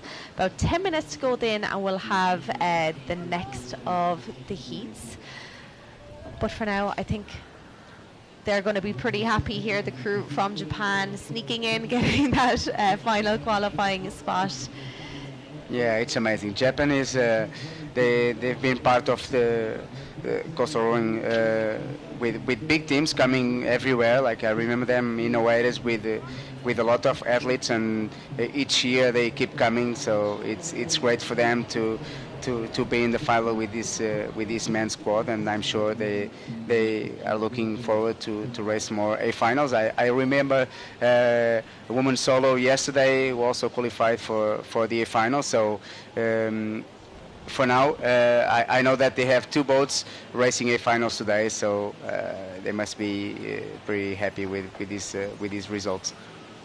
So we are going to see some highlights from that very exciting second heat of the coastal men's coxed quadruple sculls. A super fast start here by all crews. We're seeing the crew from New Zealand there in our picture.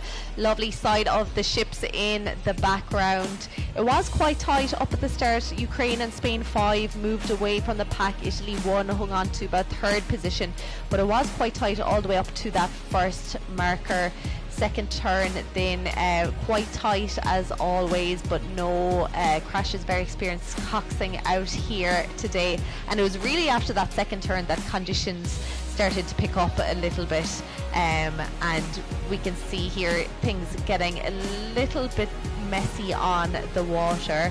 And of course there was the next few turns here. Now we can see that wave just catching the boat at the wrong time, 2 of them getting stuck up on each other, quite a few seconds here wasted, and then getting going again. Monaco of course then heading for the penalty box, missing out on a qualification spot, but Ukraine there winning in style. And after that we're heading to Lucca.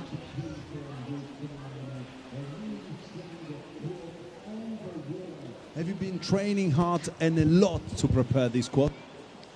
So after Olympic qualification, we made some new decision and prepare for here. Yes, and we start from the start line. We made a new team, so we can compare on these competitions.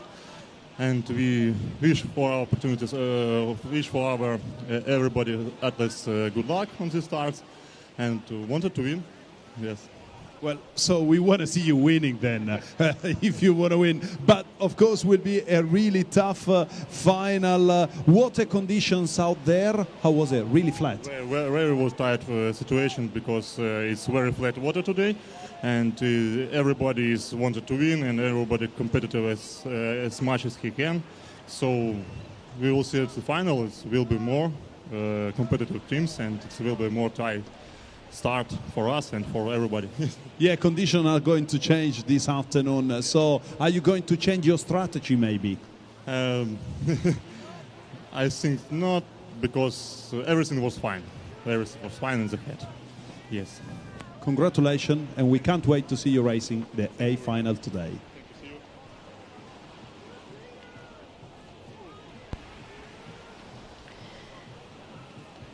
So that was the winners of the second heat of the Coastal Men's Coxed Quadruple Sculls. We're gearing up for the next race, the next heat, which is the Coastal Mixed Double Sculls, the second heat here now. That will be getting going in just about 5 minutes or so.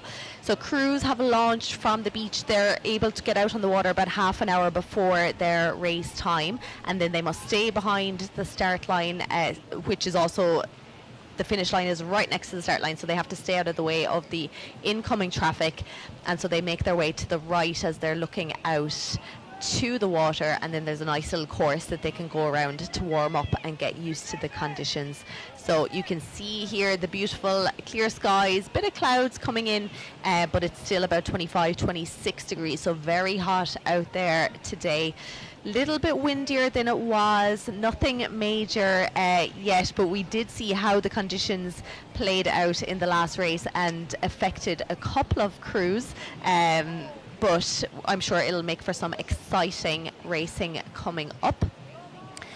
So 15 boats will be competing here in the second heat of the mixed double sculls, and this time for this race I'm delighted to be joined by Ali Hassan of Egypt. How are you today? Thank you for having me. Great. So tell me, you were out on the water already today. I'm delighted to be joined here by Ali Hassan for the next lot of racing. How are you today? Yeah, good. Thanks for having me. I raced earlier in the morning in the men's solo. Here's the Egyptian double as well, mixed double, where I'll be cheering for. So I raced in the morning. It was very early, so it was better conditions than they are now. So yeah, it's always a lot of fun to race coastal endurance. So how was it out there for you? Were you happy with your performance? It was heartbreaking because I missed the final, but just half a second, which is heartbreaking, but that's what coastal rowing is about. I had a good race, and I think I didn't have anything more in me.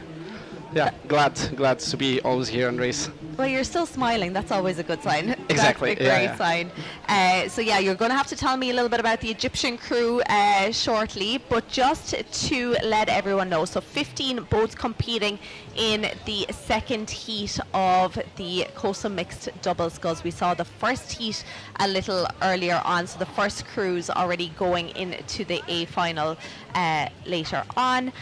So it will be the top 6 will be going through to final A, and start list here now. Quite a few to watch out for. New Zealand 01 there. We can see Jackie Kiddle, Matthew Dunham there. They're boat number 4 there on our screen. Of course, so much experience from them in flat water, and now the coastals the last few years. They won the beach sprints last year in the mixed double, so they'll be good to watch in the endurance. Yep.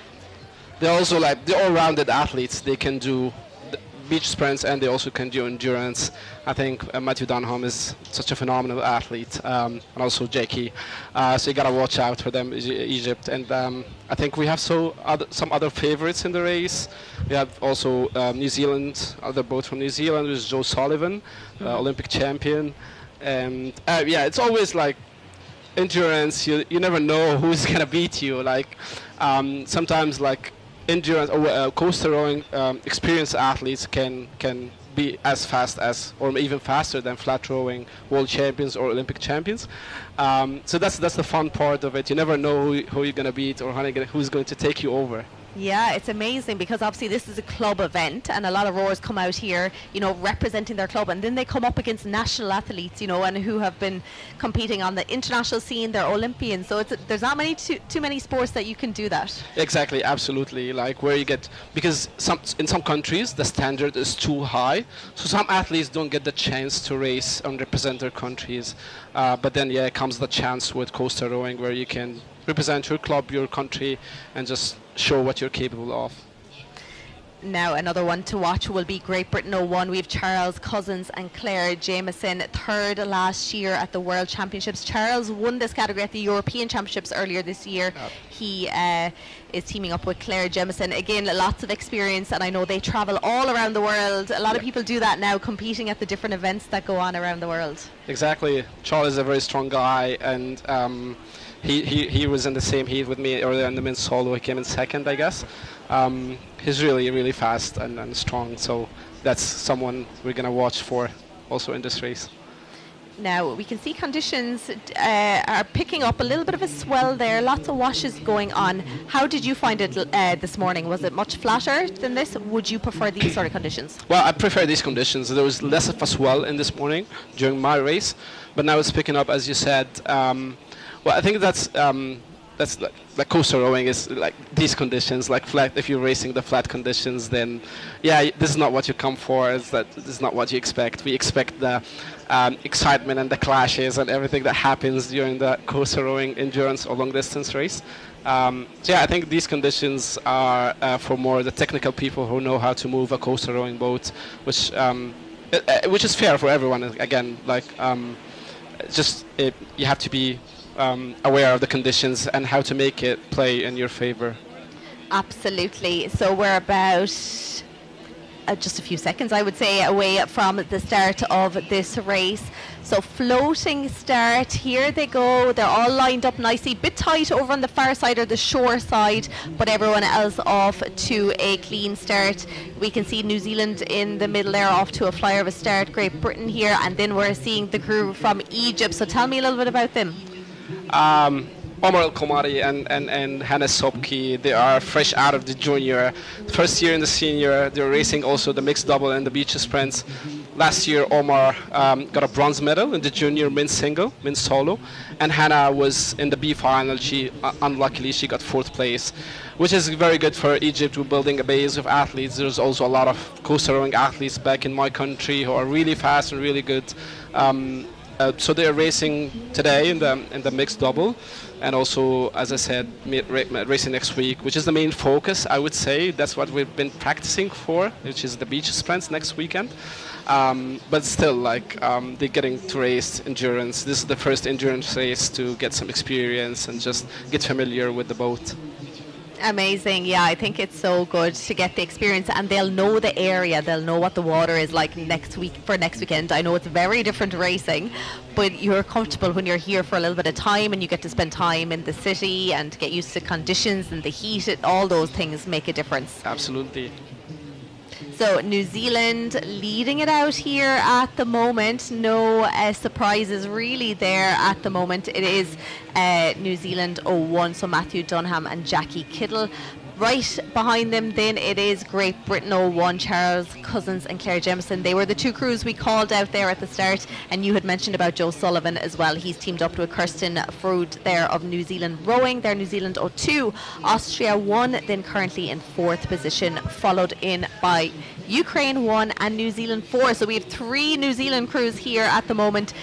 Top 6 will be going into the A final, so that would be nice for New Zealand if they got all three crews in.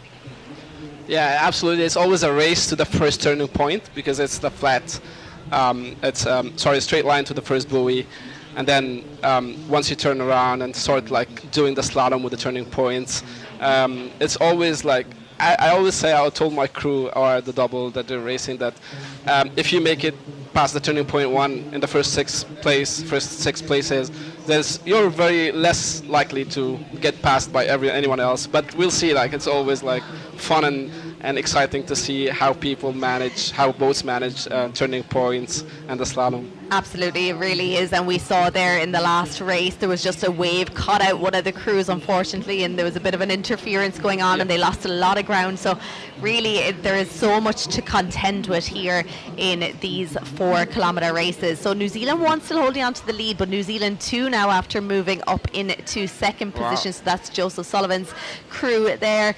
Charles Cousins and Claire Jemison then in third position. Ukraine holding on to a nice strong 4th position at the moment. We saw them winning the last heat there in the men's cock squad. Austria won then in 5th position, and France 04 then, which has Edwige Alfred teaming up with Vincent Noir. Edwige, we spoke about her. She was in the women's double a little while ago. So much experience, particularly in the single, the women's double, in the quad, and now the mixed double. She finished second last year at the World Rowing Coastal Championships. So then at the moment in that tricky spot, that 7th position, it is New Zealand 04 then.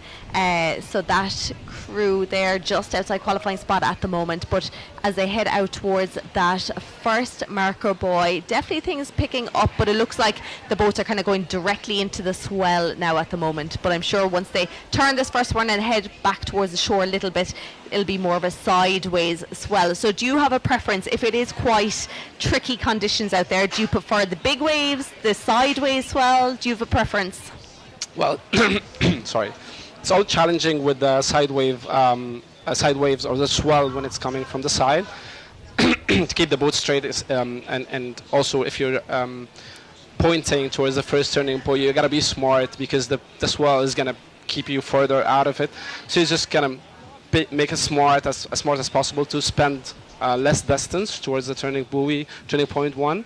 And as you can see here, both crews are racing to the first turning points because they want to avoid crashes, because crash could cost you the whole race. So they want to try to avoid that as much as possible. So yeah, they're getting close now to the first turning buoy, I guess. They are absolutely, and Great Britain are doing all they can here to try and get up into the leading pack here now. They're currently in 3rd position here now, but you can see their line. They were going quite tight towards that first marker buoy, and now they are moving away, trying to go a little bit wider. Of course, you don't have to take this too narrow because it is quite, or it's not a sharp turn out to the second turn. So New Zealand 1, New Zealand 2 here now holding it out. I wonder, have they practiced a few races between themselves in the lead up to this? And then so that the 2 New Zealand crews gone around. Great Britain now coming into sight. So are Ukraine there, your top 4. And then it's a little bit of a gap back to, we have Austria and France. France just getting out ahead. You can see now it is really after changing in the last few races. It is. So crews now, we see the final bunch coming around that first marker buoy and heading out towards the second one. So each time you go around a marker buoy, the wind direction changes obviously, and so now we can see them. It's a little bit messier here, a bit more of a sideways. Big long lie back here from Matt Dunham and Jackie Kildare, keeping it really, really long. Joseph Sullivan then and his partner Kristen Frode, similar style. They're very slow, very long strokes. Absolutely. There are different techniques when it comes to endurance races.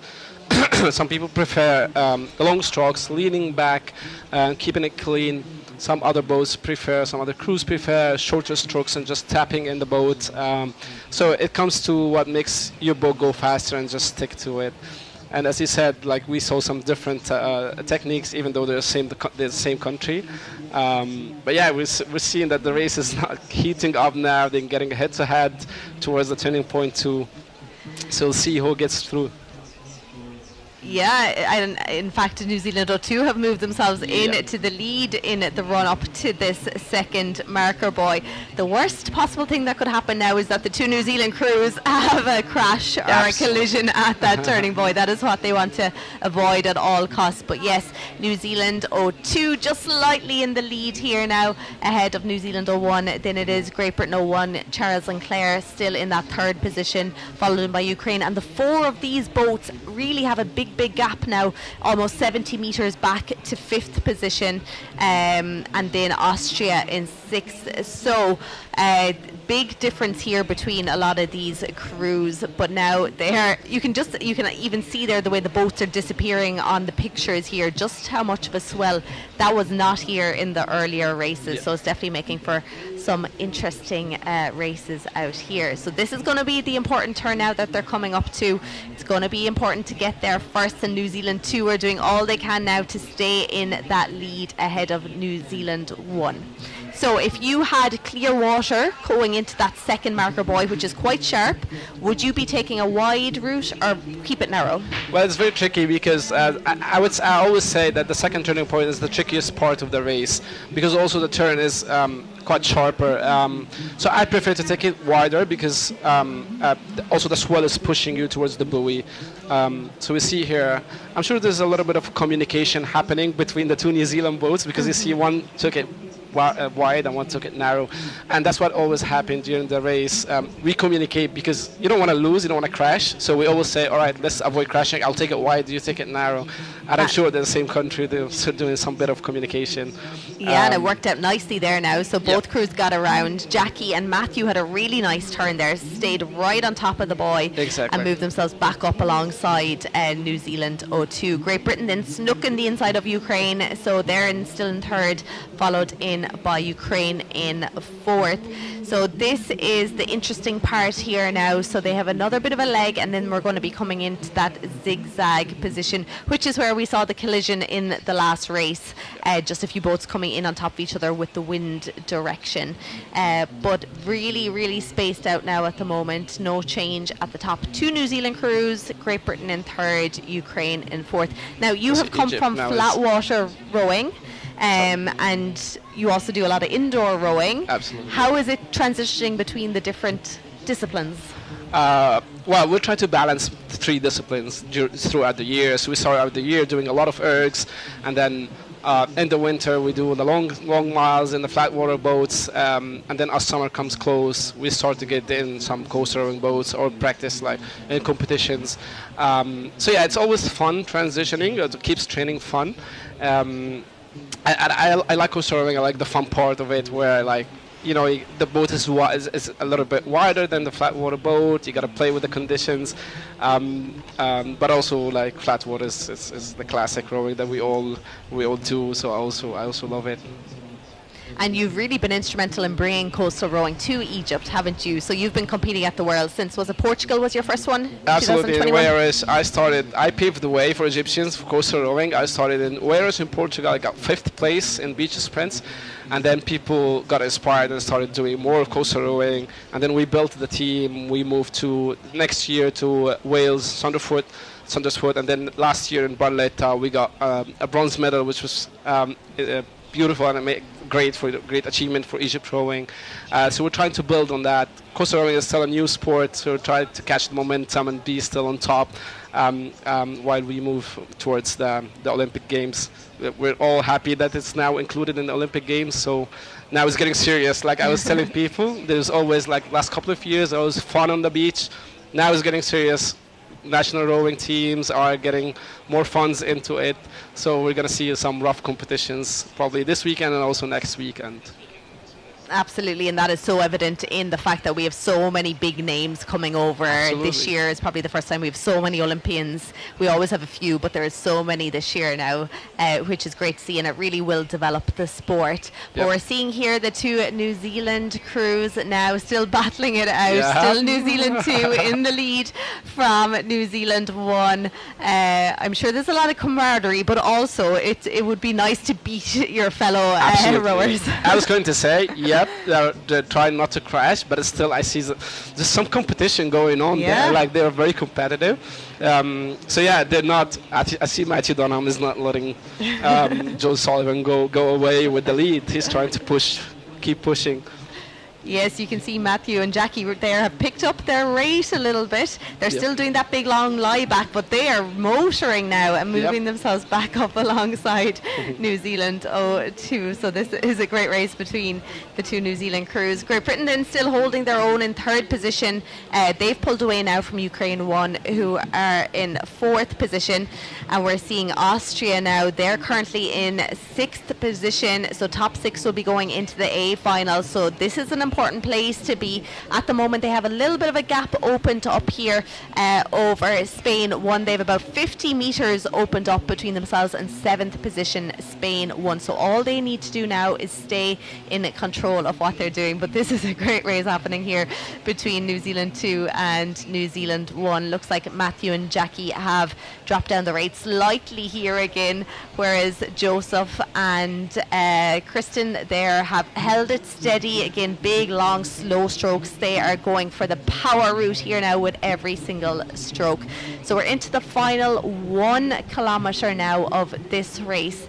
It's really interesting to see the difference in the turns. We saw it in particularly the second turn. So Joseph and Kristen go quite wide around each marker. I'm not sure if they're playing it safe or is that just the way they turn, whereas Jackie and Matthew seem to be just hugging the boys a little bit better, taking a bit of the shorter route here now.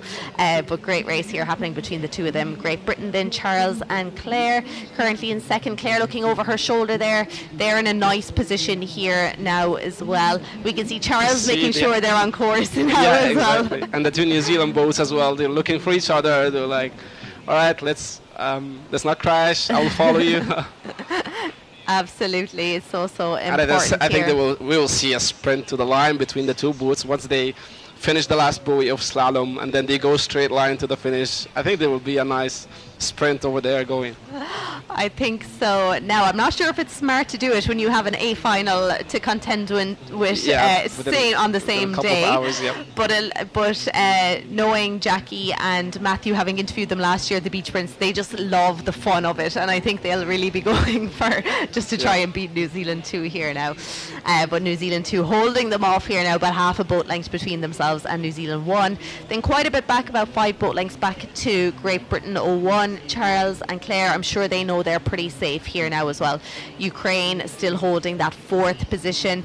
France 4, then we mentioned them, Vincent and Edwidge there, currently in fifth position. So much experience in that boat, and I'm sure they know that they are safe. And then in that sixth position we have the crew from Austria here.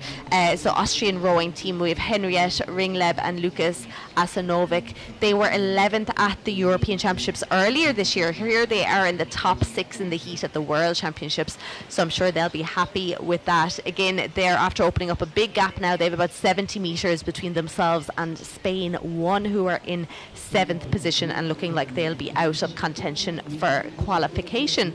Final stages now of this race. It's all about staying in your boat, staying calm, getting over that finish line. Exactly. I think the first 6 crews are happy and satisfied that they made it to the A final. I don't see any boat trying to overtake any other crew. As you said, like some athletes are doubling up, so it's not very smart to sprint to the line. Just make sure you made it to the A final. But I remember yesterday in the cruise captain meeting, they said try to get the best position as possible, because we might, if there's any weather conditions, we might use the ranking from the heats. So I think also athletes are keeping that in mind. Yes, absolutely. We're seeing, the more experienced crews doing that. They are racing to the finish line, so you have to strike a balance between conserving that energy for a final, but also racing. Now, hopefully conditions will be okay and we'll be able to go ahead with all those finals today, but it had been mentioned, as you said.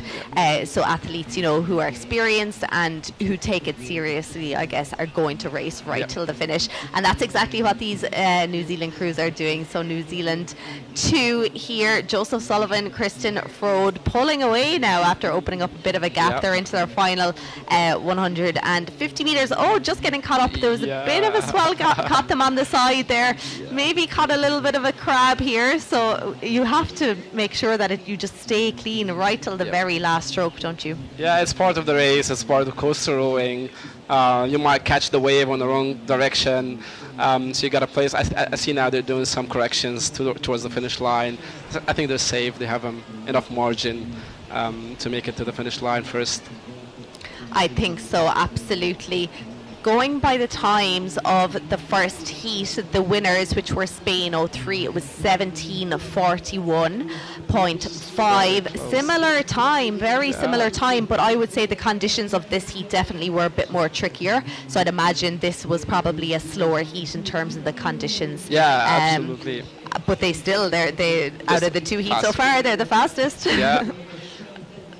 So that is New Zealand 02 there. Joseph Sullivan and Kristen Frode, 17:38.35. 9 seconds behind them. Then Jackie Kittle and Matthew Dunham of New Zealand 1. Charles Cousins and Claire Jemison of Great Britain 1. Then right behind them in third position. On our picture here now, we are looking at France 4, Vincent and Edwige here. So much experience. I feel like they had their position, they knew they were safe, and they've held it really steady here now. So they're currently sitting in that 5th position. Ukraine already after passing that finish line, they're finishing in 4th. But Edwige and Vincent now hoping, I'm sure, to making the podium again later on. So I'm sure we haven't seen their best here now. I feel like they might be playing it safe. Yeah, absolutely. I totally agree. They're very experienced and also really good at beach sprints. I think they got silver or bronze last year at Europeans. They're really good with surfing the waves and understanding the conditions. And I'm sure they will do more in the final. Yes, and then we're seeing the final remaining crews of the second heat of the coastal mixed double sculls. 6 boats to go through to final A. 5 have gone through that finish line already. So final crew now to come up. It is still Austria 1, Henriette Ringleb, Lucas Asanovic of Austrian rowing team there, finishing 11th at the Europeans. Here they are finishing 6th in their heat. Yep. Making their way into the A final later on today. Yep, job done. Qualify to the A final and then get ready for the final later today. Absolutely. So you can see the gap here now between the remaining boats. We have 7th position now. Spain 01, they're unlucky to miss out on a qualification spot into final A. Carlota Gonzalez Gil and Brias Nunes Martinez there for Spain 1. And then quite a gap here now between the final few crews who are coming up towards the finish line. Definitely a little bit of, we can even hear from our little office here, we can hear the waves breaking now on the shore, which we hadn't been earlier. So even though they told us it was going to be flat conditions, things very much changing here. Sweden 02 now after finishing in 8th position. We saw the Swedish crew, Sweden 01, finishing in the top 6 positions earlier, Maria and Peter Berg. So their colleagues here, Sweden 02 just missing out on an A final spot, and New Zealand 04. I thought the 3 crews might get into the top 6, but New Zealand 04 missing out on an A final position. That is William Hurd and Ella Barr. Yep. I think Egypt came 10th place. Good experience for the athletes. I think that's what they're coming for. Get more experience in endurance racing and get ready for next week beach sprints. Absolutely. So we're seeing here results of the second heat here. So 6 crews making their way to final A. Sullivan and Frode of New Zealand 2, Kittle and Dunham, New Zealand 1, Cousins and Jemison, Great Britain 1. We have Ukraine 1, Natoka Serebrinska, Norrie and Alfredo France 4, and Ringleb and Asanovic of Austria. They're your top 6, and I feel like we'll be going to the beach shortly now to Luca, who will be interviewing. He's doing a great job down there on the beach, meeting the athletes as they come off the water. As an athlete, I'm not sure, would you be looking forward to a mic being put in your face as soon as you come on shore? Yes, probably you're looking into cooling. Legend of rowing here, Golden Boy back in London 2012, more than 12 years ago actually, and last year you decided to get back to rowing thanks to coastal rowing. How was your year behind? It's been really good. Coastal was just a lot of fun. It's a good way to get back into the enjoyment of rowing. It brings out all new challenges and nothing's ever the same, which I really, really like. It gives us lots of variety, and we get to come to some awesome locations. So you won today your heat, but how is developing coastal rowing back in New Zealand? It's still a bit of a challenge to get the flat water teams behind it. I think talking to most of the competitors around here, it's the same for every country. But it is coming along, and people that are participating are really, really enjoying it. So I see the growth in it, and I'm just trying to get ahead of the curve before everyone figures out how cool it is. Can you tell us what to expect from the final today? Yeah, I was pretty happy with that final. I didn't expect to be out in the front there. Some pretty impressive crews that we're racing today. So it's never an easy race. Yesterday didn't go so well for me. We ended up getting disqualified, but today we got out nice and clean and were able to push away and kind of pick our own course, which is really important. So yeah, lots of learning still, and yeah, seeing how it goes. You got an amazing story. Like, I know you're still trying to breathe, but with the American Cup experience, you're bringing a lot of experience in coastal rowing, I guess. Yeah, I guess being out on the ocean in the yachts gives me a bit of an idea of what's coming and the conditions that we're rowing in. So trying to take all those learnings and bring them into one. And then also trying to keep as fit as some of the flat water rowers here for the endurance is always a challenge for someone who's 12 years off pretty much. So yeah, I'm absolutely loving it and hopefully keep going. Well, and we can't wait to see you racing next. Thank you very much. It's been great to have you here today. So thank you, Luca, there on the beach, seeing beautiful scenes of Genoa, San Nazaro Beach there. Beautiful day here, definitely picking up, wind is picking up, waves are breaking here on the beach, so that will make launching and recovery a bit more difficult. But we've had a great morning so far. I think we're going to see some action, some highlights from the last few heats there.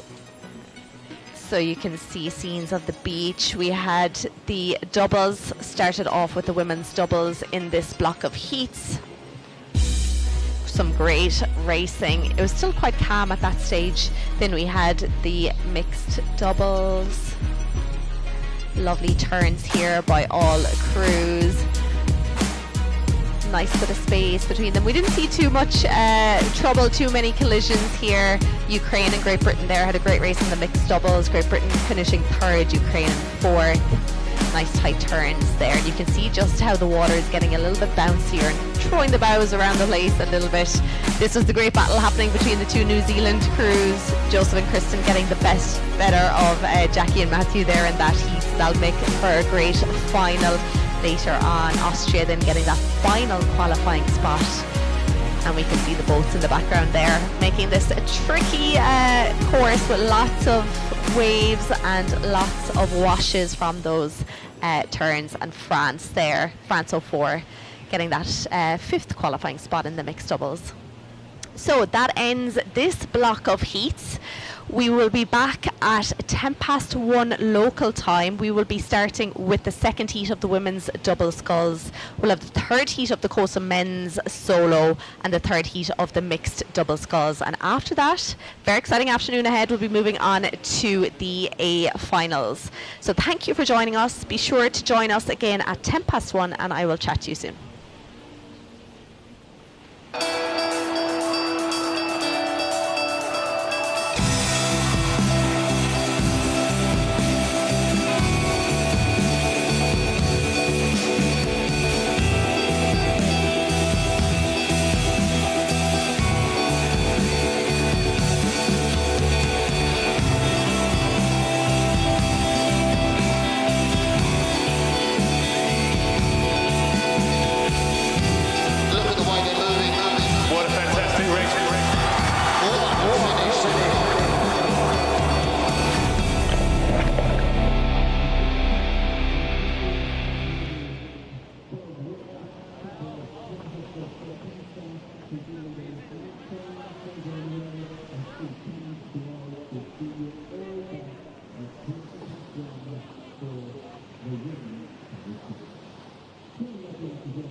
lassen die mal auf.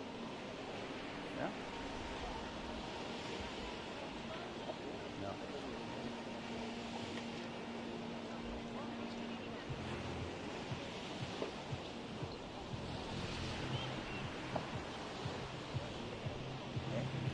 Aber.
Good afternoon. Welcome back to the World Rowing Coastal Championships 2024 from Genoa in Italy. My name is Niamh Hayes. I am the broadcaster bringing you all the action here today. We are seeing the beautiful scenes from San Nazaro Beach here in Genoa, Italy, where we are getting ready for the afternoon of racing. So weather, it is very hot out there. The sun is beating down on us. It is at 28 degrees. So it's been hotting up there over the last few hours. Wind speed 1.7 meters per second here. It has picked up. We thought it was going to be very calm today, but definitely a bit has picked up over the last couple of hours, coming from the north, and quite humid here as well. So we'll be getting going in the next few minutes with the next block of heats, the final block of heats in fact. In about 5 minutes or so or less, we'll have the final heat of the Coastal Women's double sculls. We'll then be moving on to the men's solo, the third heat, and then we will be moving on to the final heat of the mixed double sculls. After that, it is a big afternoon ahead. We have the A finals. They were due to be scheduled or due to be run tomorrow, but due to adverse weather forecast, they have been brought forward to this afternoon. So on the screen, we are seeing the start of the women's double sculls. They're all gearing up here to get going. We have 15 crews lining up. One crew has withdrawn, so New Zealand 01 have pulled out of this heat, so 15 crews competing. Now, next to me in my commentary box, I'm delighted to be joined by Danny Hansen of Team USA. How are you? I'm so excited to be here. This is always a super fun event to be able to watch, to be able to race in, and definitely getting to commentate and watch these doubles closely is going to be super exciting. So thanks for having me. Yeah, we're set up nicely here. We have a lovely view out our window of the boat. So the women's doubles, they've launched there in the last half an hour or so. They've been doing their warm up. We can see the waves starting to break a little bit on the shore. There had been none all morning, so things changing slightly here. And we're seeing lovely scenes of the boats out on the water. It is a working port. It's been very busy, but we've been treated to lovely scenes. We've seen cruise ships, cargo ships, sailing boats, every type of boat out there this morning. So it's it makes things interesting for the rowers.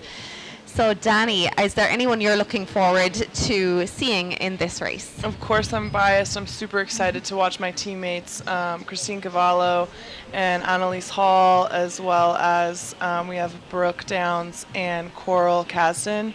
That's USA 1 and USA 3 are in this heat, and I have goosebumps thinking about it because Annalise and Christine both came in top few of their heats for the women's solo, and them combined in the double is going to be something that we definitely are going to want to watch today.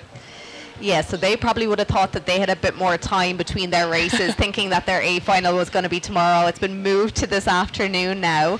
So obviously that's going to be playing on their minds as they go around the course here now today. Yes, exactly. But I don't know if it's counted as a bad thing to be, excited and pretty confident for both events. I don't know. That's a good problem to have in my opinion. It's certainly a great problem to have.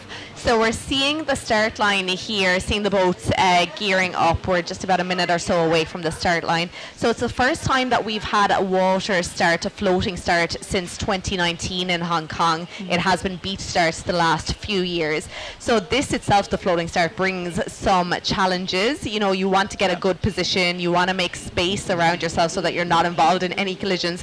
But it's also super important to stay back behind those starting points, because we know that you can incur a 2-minute penalty if you get across. So just looking across, everyone seems to be quite safe at the moment. The ball, we can see the balls there in the boat. So this is the starting sequence where they drop 3 balls. We're down to the last one, so we're into the last minute now before the start.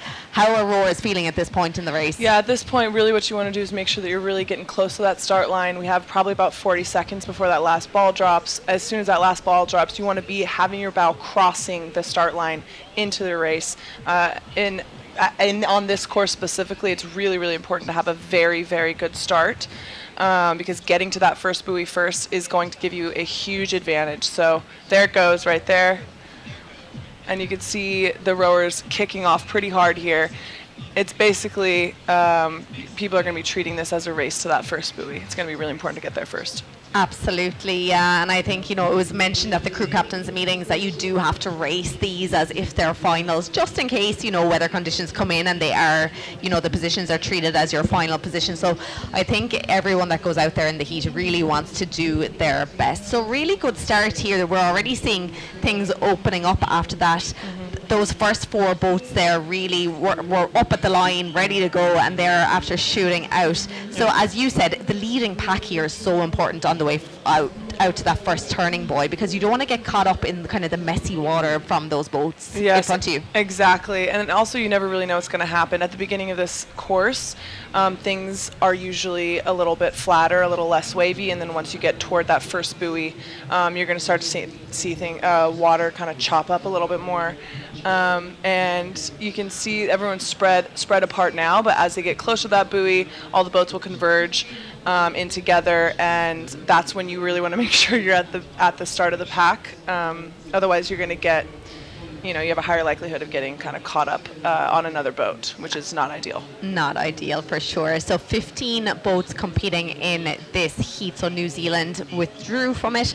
The top 9 will be going into final A later on today, and the rest will be going to final B. So things opening up. Austria currently leading it out. Austria 1, followed in by USA 01. I'm sure you're not surprised with their position right now. No, I'm really. This is very exciting. Also, I love looking at the speeds here. These are seconds, actually, aren't they? But yeah, and it's pretty good. The gaps. There we go. I love looking at the speeds because you can see when someone's catching a wave or getting caught up on a wave. You can see the speeds fluctuate so much more in coastal than they do in flat water. Absolutely. So on this way out to the first turning point, the wind is coming in to the cruise pretty much.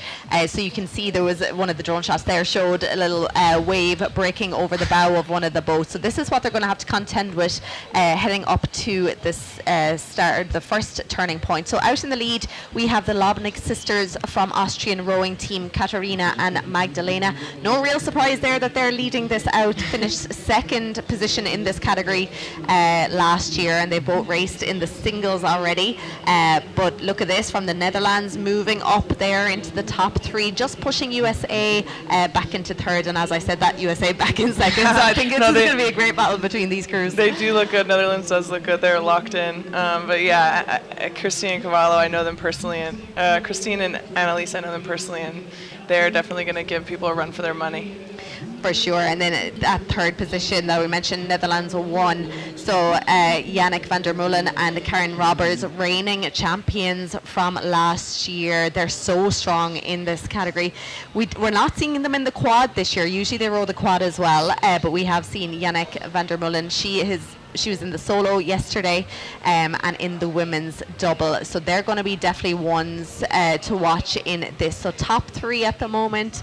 Austria still leading it out here now, rating up around 33, 34 strokes per minute. Interesting to see the different stroke rates. A lot of them kind of in the early 30s, a few down to kind of 29, 27. Where would you be in this part of the race? I actually just raced, and we were right around 32 at this point in the race. I was dwindling down to a 30 toward the back half of the race, but I think, like I said before, people are going to be acting like this first buoy is the finish line. If you got to get there first, and you can see the determination like in the strokes here. I'm loving all in the top 3 boats, where you can kind of see the patience at the beginning of the catch, and then adding just a little bit more power toward the back end. These are coastal boats, so they're a lot heavier. It's harder to move, so that peak force is going to be later in the stroke. Yeah, really important, particularly as you're heading into the wind here at any point. You can see just how much they're being pushed kind of side to side here. It's actually quite hard navigating for these crews. So we are 1,000 meters down in this 4,000 meter course, about 200 meters to go to that first turning point. Not too much, it's not too sharp, that first one. So your approach, you were obviously out earlier in the mixed doubles. How did you approach this first mark? I mean, this is the first mark on that turn. You're not really going to have to stop the boat too much. You could just take a couple of taps on that starboard side a little harder, or solo taps on that starboard side just to get it kind of around. But it's that second buoy that we're going to want to watch, because it's close to being a 180-degree turn on the second buoy, and it's pretty exciting. It's definitely like reading the waves as well as what other boats are around you. I don't know if wind is too much of a factor here in this heat, but yeah, we got that safety boat launch waking someone out right there. That's tough. That happened to us too. This is coastal rowing, though. You have to deal with what you're given. Exactly. Yeah, so no change up the lead there now as they go around that first mark. So Austria 1 still leading it out. We have an Olympian in that boat, of course, Magdalena. She was 10th in Paris in the women's single. She has a bronze medal from Tokyo 2020, and she raced in 2016, finishing 6th. And we've seen her in the coastal over the last few years, joined here by her sister Katarina. And then it's a toss-up. It keeps going back and forth between USA 1 and Netherlands. How about the other US crew, USA 3? They're down currently in that 12th position. So obviously they have to move themselves up a few now if they want to get into that A final. What do you think are their chances? I mean, obviously, I'm putting all good energy toward them, of course. I think it's super fabulous that Coral is racing. She's coxing in this regatta as well, and I think doubling up in that way is always super interesting. I know she's obviously going to have a good experience on the course, of course, knowing how to steer. Yes, so she's been out already with the quad, so she knows this course. Yeah, and Brooke Downs is in that boat as well. She has a Guinness Book of World Records for making it across the Pacific Ocean in a coastal rowing, so that's pretty cool. That is pretty impressive. So these conditions are absolutely nothing to her. It's, it's probably like a pond for her. She's seen worse. For sure. Now, there's a big difference here between first and second place at the moment. The Lobnig sisters there with a 16.5 second lead over USA, who've put themselves back in front of Netherlands. Lithuania, then, we haven't spoken about them. They're currently in that 4th position from Lithuanian rowing team, holding nice and strong. Then Spain 1 in 5th and Spain 4 in 6th position. The 9th and 10th position kept changing there for a while, so at the moment it is Great Britain 1, who is Runcorn Rowing Club, Sarah Parfett and Francesca Rawlins. So they're currently in that qualifying spot, 9th position, but Denmark 1 have been fighting with them.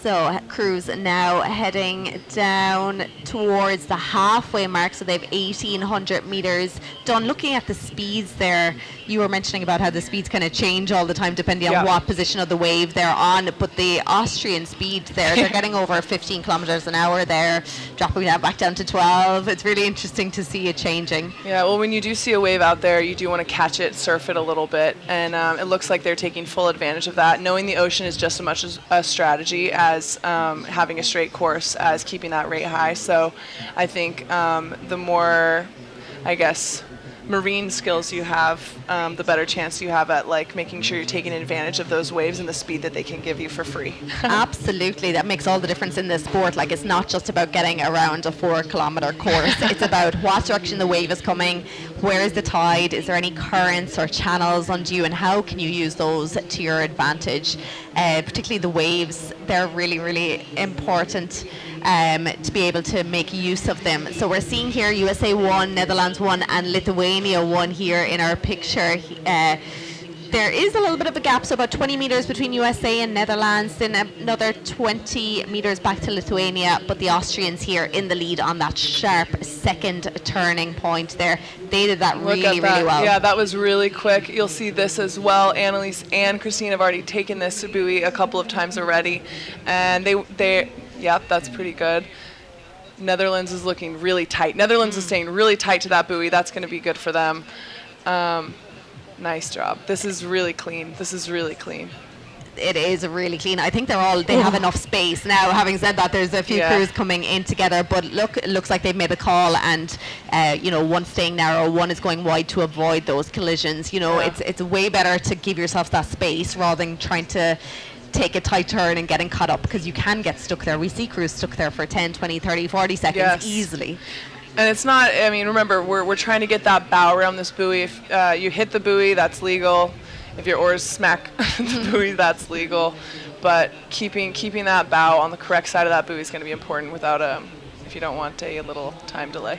Absolutely, yeah. We saw a few crews yesterday going the wrong side of markers and having to make their way back around, and it just adds so much time and potentially penalties and exclusions to your race. depending on how well you manage it. But Austria now with their big lead here. USA 1 now holding on to a lovely second position. I think the Netherlands probably know that they're okay and maybe not putting on a big push here. So they're currently in that third. Lithuania in fourth, back down to kind of the 8th, 9th position. Still Spain 02 in 8th, Great Britain in 9th, and then Denmark 1 in that 10th position. You can see all the crews right now, they're kind of like all taking different lines. Passing anyone on the slalom portion of this course is going to be really difficult, but that does not mean that people are not going to be trying. And you can tell the way that they're kind of scattered about, kind of side to side, people are going to be trying to pass up if they can. So you were out here on this course earlier today. Like, there's a lot of chances to pass out other crews on those first 2 legs, but here is it very tricky? It's very tricky. I think especially once you get to the zigzag portion, which you can see they're starting right here. This is the first buoy that starts to zigzag. They're going to turn around and then they're going to have to make their way toward the next one. It gets pretty tricky just because of how short it is, and then you're either inside or outside of the lane. So not too many opportunities to pass out here now, unless someone gets maybe stuck in a buoy and you can go around them. Yes, exactly.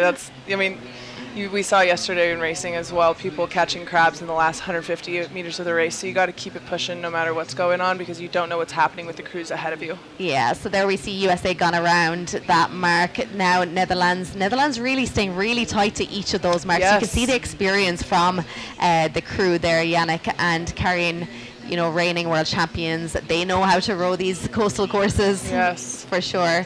Lithuania gone around there in 4th position. Spain 01 still in 5th. Not much changing here now at all. Everyone kind of holding on to their positions, but a few crews coming in now together. We have Italy 03, Spain 04. This is a delicate situation here. To see these boats catching up to other boats here, it's just so hard, because if they don't move out of the way, then it's just a collision. It is, absolutely. And we saw in a heat earlier the men's quad, whereby around one of the markers that a wave just caught them at the wrong time and just completely pushed them onto another boat. So sometimes things are out of your control. Yeah, sometimes the ocean decides you're crashing. So tell me, how did your race go earlier? Were you happy with your performance? We had a lot of trouble at the start for ours, which is really... It's like a big part of this race for sure, especially on this course. We came in 11th, so we'll be going to the B finals tomorrow if they happen due to weather. But our course we could have had a great, we could have, we learned a lot. I think we learned a lot for sure. That was my first coastal race in a double ever, so it was really exciting for me, and I really enjoyed racing with my doubles partner Gary Rott.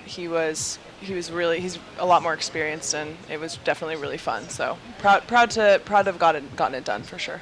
Fantastic. So we're into the final, almost 1,000 meters now of this race. Nothing changing, and it's really opened up there at the top of the field. There's no real racing going on as such. Everyone is pretty comfortable where they are. Austria 1, the Lobnik sisters now into their final 1K, USA 01. So Annalise and Christine, you mentioned they also were in the singles, and they'll have that final now later on. What are their chances in that?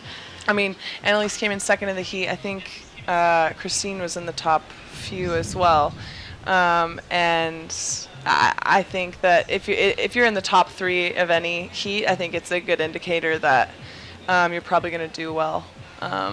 Christine was 4th. Oh, Christine was 4th. Yeah. So really good. That's up there. Really good positions. Yeah. I've good vibes. You have good faith in them. Yeah, good faith. You'll be sending them the vibes. So it looks like the Lobnik sisters, they're actually dropping their rate slightly down to 30, 31. They had it up around 33, 34 around the course now. So just dropping, concentrating on that power now, as they're able to use that bit of a wind now behind them as they come towards that shore portion. It is going to be a good strategy for them as well. They're so far ahead that possibly saving a little bit of energy, conserving a little bit for the finals this afternoon, could be a game changer for them. Yes, of course, because their turnaround won't be too much at all compared to those in the heat earlier today. Yes.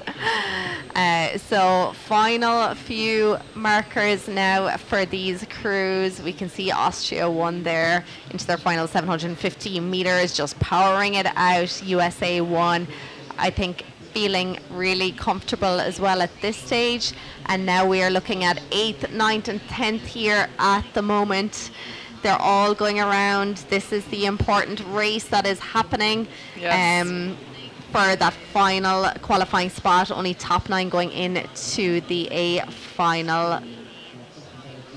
So Austria, USA, Netherlands, Lithuania, they've pretty much stayed in these positions right from the start, and then it'll be Great Britain 1, Runcorn Rowing Club, who'll be looking for that 9th position, hoping to stay in there. Like you said earlier, top 9 are going in, so that race between 7, 8, 9, 10, 11 is going to be really crazy for sure, finding any opportunity to pass anyone on the slalom buoys. They're going to be pushing their chances there for sure. Oh. So final 500 meters here now for the leaders. We are seeing those crews going around. We have 3 Spanish crews in a row: Spain 04, Spain 01, Spain 02, 6th, 7th and 8th position. Just getting caught up slightly, getting thrown sideways by a little wave there, and we can see the wash from the boats in the background as well that they're having to contend with. I think you had to contend with a lot of that earlier too. Safety boat wakes are very real, and they feel very different than the regular ocean waves, so you know when you're getting hit by them for sure. So USA 1 rating, they had it up to 35 here now, so keeping it up at nice and spicy. Lithuania then back down to 27, so they're completely taking a different approach to everyone else. Their speed actually one of the lowest at the moment there, Lithuania, with their slower stroke rate, whereas Austria, US and Netherlands keeping that speed up, trying to use those waves as much as possible. Seeing a shot of the umpires there, they have a very important job making sure everyone goes the right side of those turning markers. I'm sure they don't want to be sending anyone into that penalty box here in the final stages. There goes Austria headed toward that finish line. They went past that last buoy and just going straight is the rest of their mission here, which is really exciting for them. Getting caught up on those big waves, but you can see they're staying super calm. My coach likes to say there's no mistakes in coastal rowing. You just got to keep moving. So I love that. They definitely seem really calm there. They do, because it's so easy to kind of, brace and fear what's coming at you, but you could see it there. That was a masterclass in just staying calm and controlled. They did miss a little stroke or two, but they just got going, and that's the important thing, is not to panic. That's right. So they're coming into their final 150 meters now. The Lobnig sisters, Katharina and Magdalena of Austrian rowing team. We can see the finish line there now. You can see them getting pushed ashore here. This last 200 meters from the last buoy to the finish line is going to be tricky. You can see they're even having trouble with it, and they're super professional. So this is you're getting pushed into shore. You're going to need to even keep steering even in this last straightaway. Absolutely, and you can see the blades of the different sides getting caught up slightly. You do not want to get one of those blades caught for too long and thrown over at all. But look, they stayed calm, they stayed collected. What a great race here from the Lobnig sisters. That's finishing at a time of 18:33. We'll have to compare that to the earlier heat. I know conditions are different. Earlier heats was 18:08, but very different conditions. Yeah, definitely very different conditions for sure. And you can see the lead they have now. Second place coming up there now will be USA 01. There we go. You proud of them? I'm so proud. Yes, there's Annalise. There's Christine. Super proud of them. And they absolutely. Of course they're gonna keep rowing. You know why? Because they gotta get their boat in to go to their next race. Yeah, they don't have long at all before the solo races. And then reigning world champions, Netherlands 1. I think they really conserved their energy there. We didn't see the best of them at all. They're saving that for the final later on. Lithuania 1 then in 4th position. They held on to that all the way around the course. We can see some paddle boarders there. The paddle boarders watching is so good. It's so great. Italy 03 then coming in 5th position. Valentina Rodini and Celine Garrigo-Bianco. We have Spain 4. Yeah.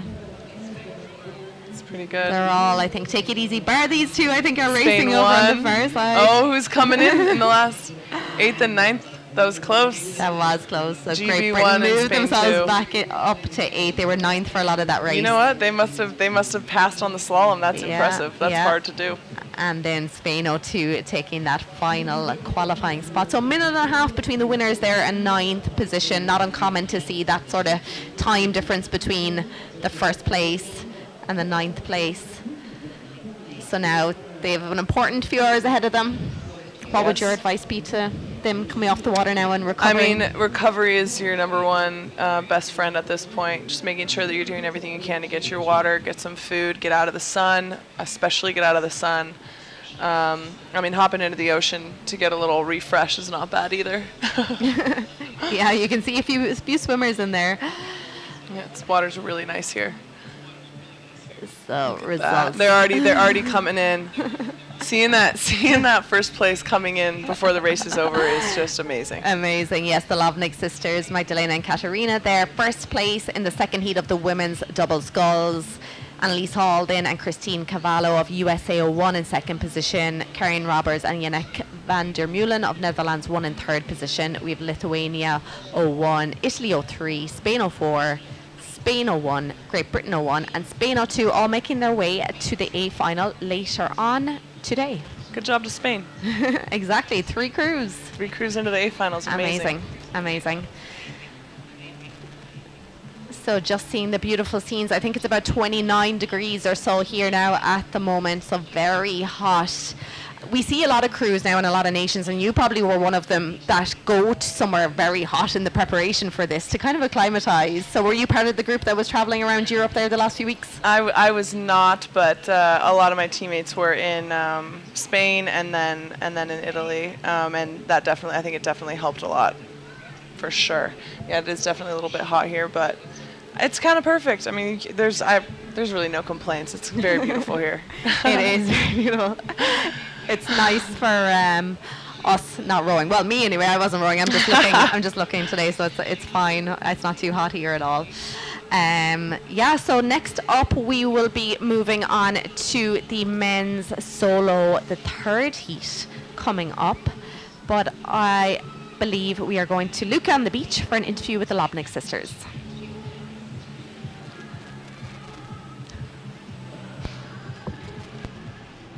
And now we are live with the 2 famous sisters from Austria. Well done to you. You won today, but it's great to see you back rowing together. How are you feeling about that?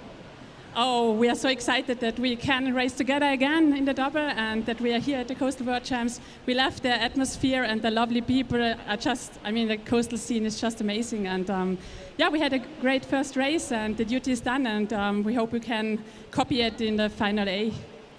This is a great feedback. But I know you were expecting a different story this year. You wanted to row together, the double in Paris. That's over now. But of course, you want to win here to prove that you are the best combination. Yes, unfortunately we could not do the double in Paris, but it's not a broken leg, we say in Austria. So we try to have good races here, and the atmosphere is great, as Magda said, and people are friendly. So what could be worse? You are the first racing this afternoon. Different conditions compared to this morning. Bit more waves. How was the condition up? I think the condition were, I would say, a bit harder than in the morning, but I haven't been out in the morning, so I can't really say. But it was a really coastal race. We had big waves and the great wash. The competitors are really great ladies, so we have to be aware in the final A. It will be a great competition. And we can't wait to see you racing.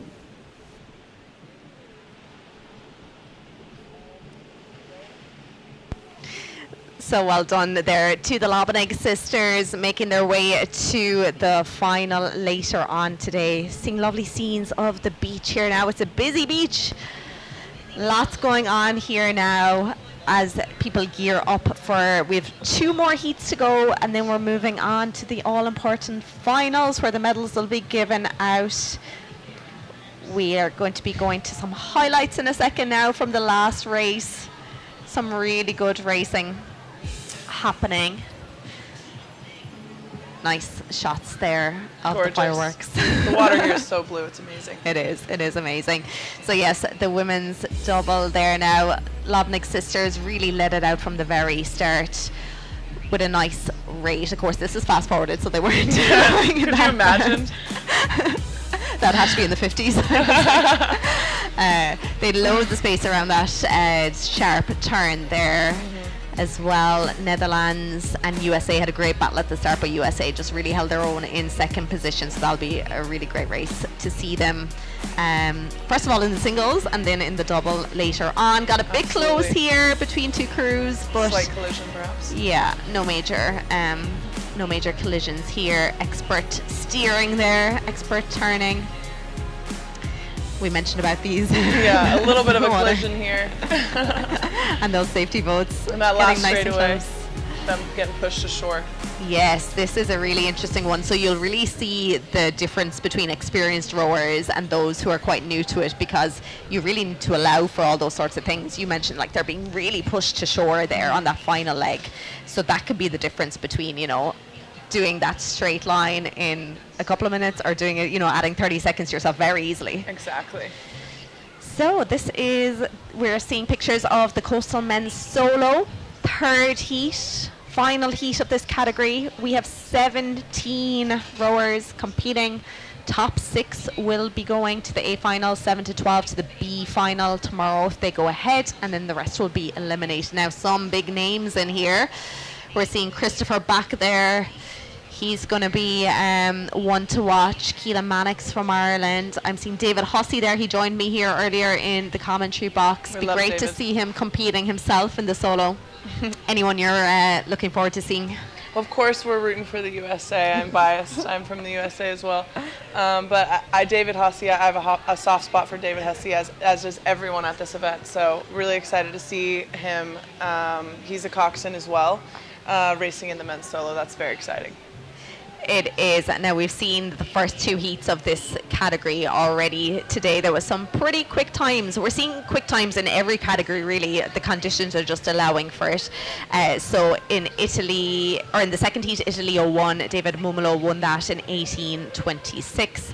And in the first heat, it was New Zealand, the young rower from New Zealand, Finlay Hamill, in a time of 18:24.62.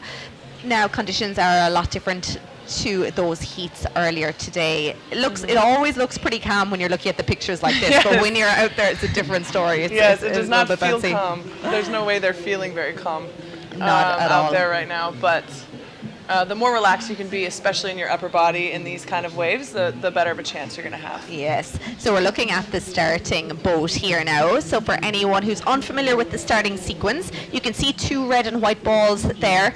At the start, there is 3 to let you know that there's 3 minutes. They drop 1 then at every minute. So we've just less than 2 minutes to go to the start of this race. There's also hooters as well for those particularly who are maybe lined up away from the from that boat so they can see.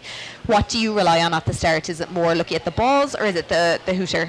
Well, always looking at the visual is really important, because you're going to see that before you're going to hear anything, especially if you're further away. And if it's even any type of windy out there, the sound can actually travel away from you. So you really want to make sure that you can see the balls drop. The ball drop, and then we got 1 minute to go here. 1 minute to That last ball go. will come up. Now, lots of them may have stopwatches or their stroke coaches and maybe timing it. Of course, it's maybe never going to match the umpire's stopwatch. I'm not sure, can you get it 100% accurate? Yes. But we're not really seeing too many running starts. I think, you know, there was a few crews who got penalties today and yesterday for crossing that start line. So that's not something you want to do, because that's 2 minutes already added to your time. Exactly, and 2 minutes is a lot. It's not something that is going to be necessarily, difficult, too insane to make that up. But that is not something you want added to your time. Absolutely not. So final few moments It here. does seem like now. a long minute. It is a very long There minute, we but go, here we go. It started. You can see them moving. We can see them moving. So crews are off the final heat in the Coastal Men's Solo. Looks like it was a clean start for everyone. Everyone kind of lined up. Of course, there's about 200 meters of a start line, so plenty of space for all boats to get going. I love this shot, all the different colours of the different boats. It's beautiful. It's really good. So we are seeing starting to open up slightly, the leaders now starting to pull away from the back of the field. Rowers always do that little bit of a sprint at the start here now, and then they'll be easing back. But at the moment in that lead, it is Chris back. And you can see the people in the middle of the pack here, kind of, you can see their points are kind of navigating back and forth, trying to figure out how to get from the middle of the pack to the front, because the steering here is going to be really important, and getting to that first buoy is a huge tactic. It's really good for you if you can get there first. If you're second to seventh, you might get into a crash. That is not what you want to happen. So Chris back now, settling it down, back down to 29 strokes per minute, already settling here now, and pulling away. In second position at the moment it is Norway, 1 Oscar Gerland, and then Keelan Mannix of Ireland, going back and forth between second and third position.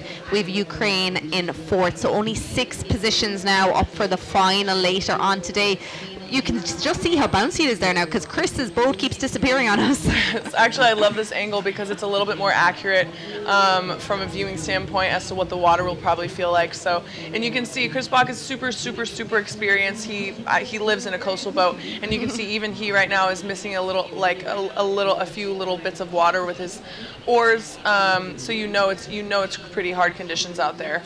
Absolutely, when the most experienced and those who have raced in all sorts of conditions are not struggling, but you know that it's a little messy for them. You know that it is challenging, but that's part of the sport, isn't it? And that's why people enjoy it and love it so much. That's what makes it fun. Exactly, but he's going really long, really big lie back here. Is that his usual kind of technique, or is he just really good at kind of working out the conditions that are out there? Well, especially when it's really wavy, you want to keep your bow down in the waves, because that's going to help you continue the momentum moving forward. So if you have more layback going into your stroke in this type of water, then it's gonna definitely be beneficial for you in terms of speed. Absolutely, like you can really see just slow, steady, long finish there, taking his time on the recovery, and it's still kind of messy, like the blades are getting caught up. Yeah, and you can see that bow, you want to keep that bow down in the water. He's in a Filippi boat, so that means the sides are a little higher. He's going to be cutting through those waves a little bit easier than those shorter boats. And then we're seeing the great battle between second, third and fourth. So Keelan Mannix now of University of Limerick Rowing Club in Ireland, currently in second position there. Third at the moment, it is Ukraine 1, Mykola Kalinsk. He is in third, in fact, just moving himself into second position. Then Norway 01 in fourth, and then it is 2 Italian rowers. So we're 750 metres up the course now, about 500 to go to that first turning buoy. You can see rowers are still trying to position themselves in a really great position, because as we said, it's really important on these straight lines to get in and get ahead of everyone else, not to get caught up in that messy water. But Keelan Mannix now, again with a big long lie back, very familiar style from Keelan here now. So he's moving up now. You can see his bow flying out of the water there on that bit of a swell. He's moved into second ahead of Ukraine now. Yeah, look at this. Things are getting tighter, but you can see all the boats are converging right now as they move toward that first buoy. This is pretty good. You're going to see a little bit of steering. Watch the change of directions in boats. You can see, who's this in third place? Ukraine is starting to move, deciding to strategize by coming on the inside of the turn with Ireland ahead of them.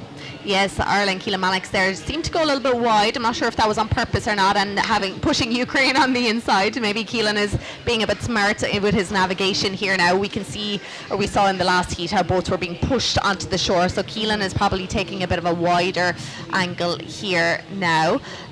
So great race happening here between Italy 06 and Spain 04. Back and forth between the two of them here now at the moment.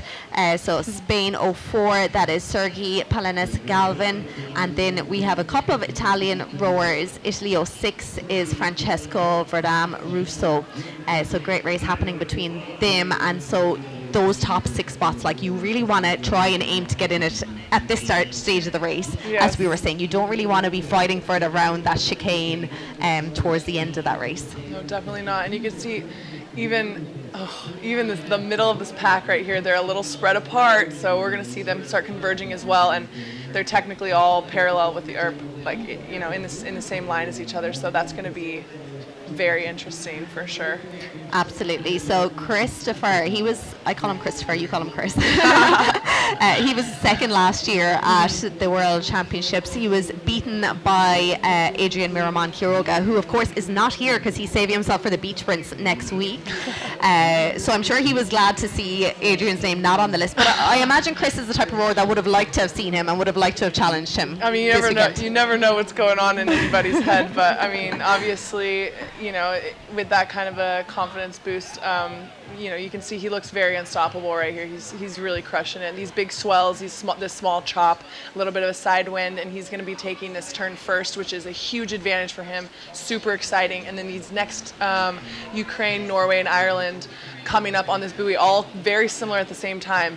That is dangerous. Look at that. Wow. We're gonna get. Yep. There we go. Norway hitting the buoy. Yes, that was Ireland out the outside there in the orange boat. It was Ukraine came on the inside, and I think Norway then right behind them. Here we go. They're being pushed fourth, again. Fifth, and sixth, and seventh, eighth. Oh, two crews have come in on top of each other. I don't know who that was that took a wide turn on that one, but that was very smart. They definitely did not. Look at that, and you can see that that chop coming in. Look at these waves. When you're hitting at the top of the wave, you're going to be going a little bit faster, but oh my gosh, look at that. This is messy, and it actually, from the screen here, from the pictures, it doesn't look too rough. Even as we look out from our lovely perch here, it looks pretty flat, but you can see just like the bows of the boats are being thrown around the place. They're kind of struggling to stay in a straight line. But after that first turning point, out to the second now, still Chris back in first position. Ukraine now in that second position. Keela Mannix of Ireland in third. Norway fourth.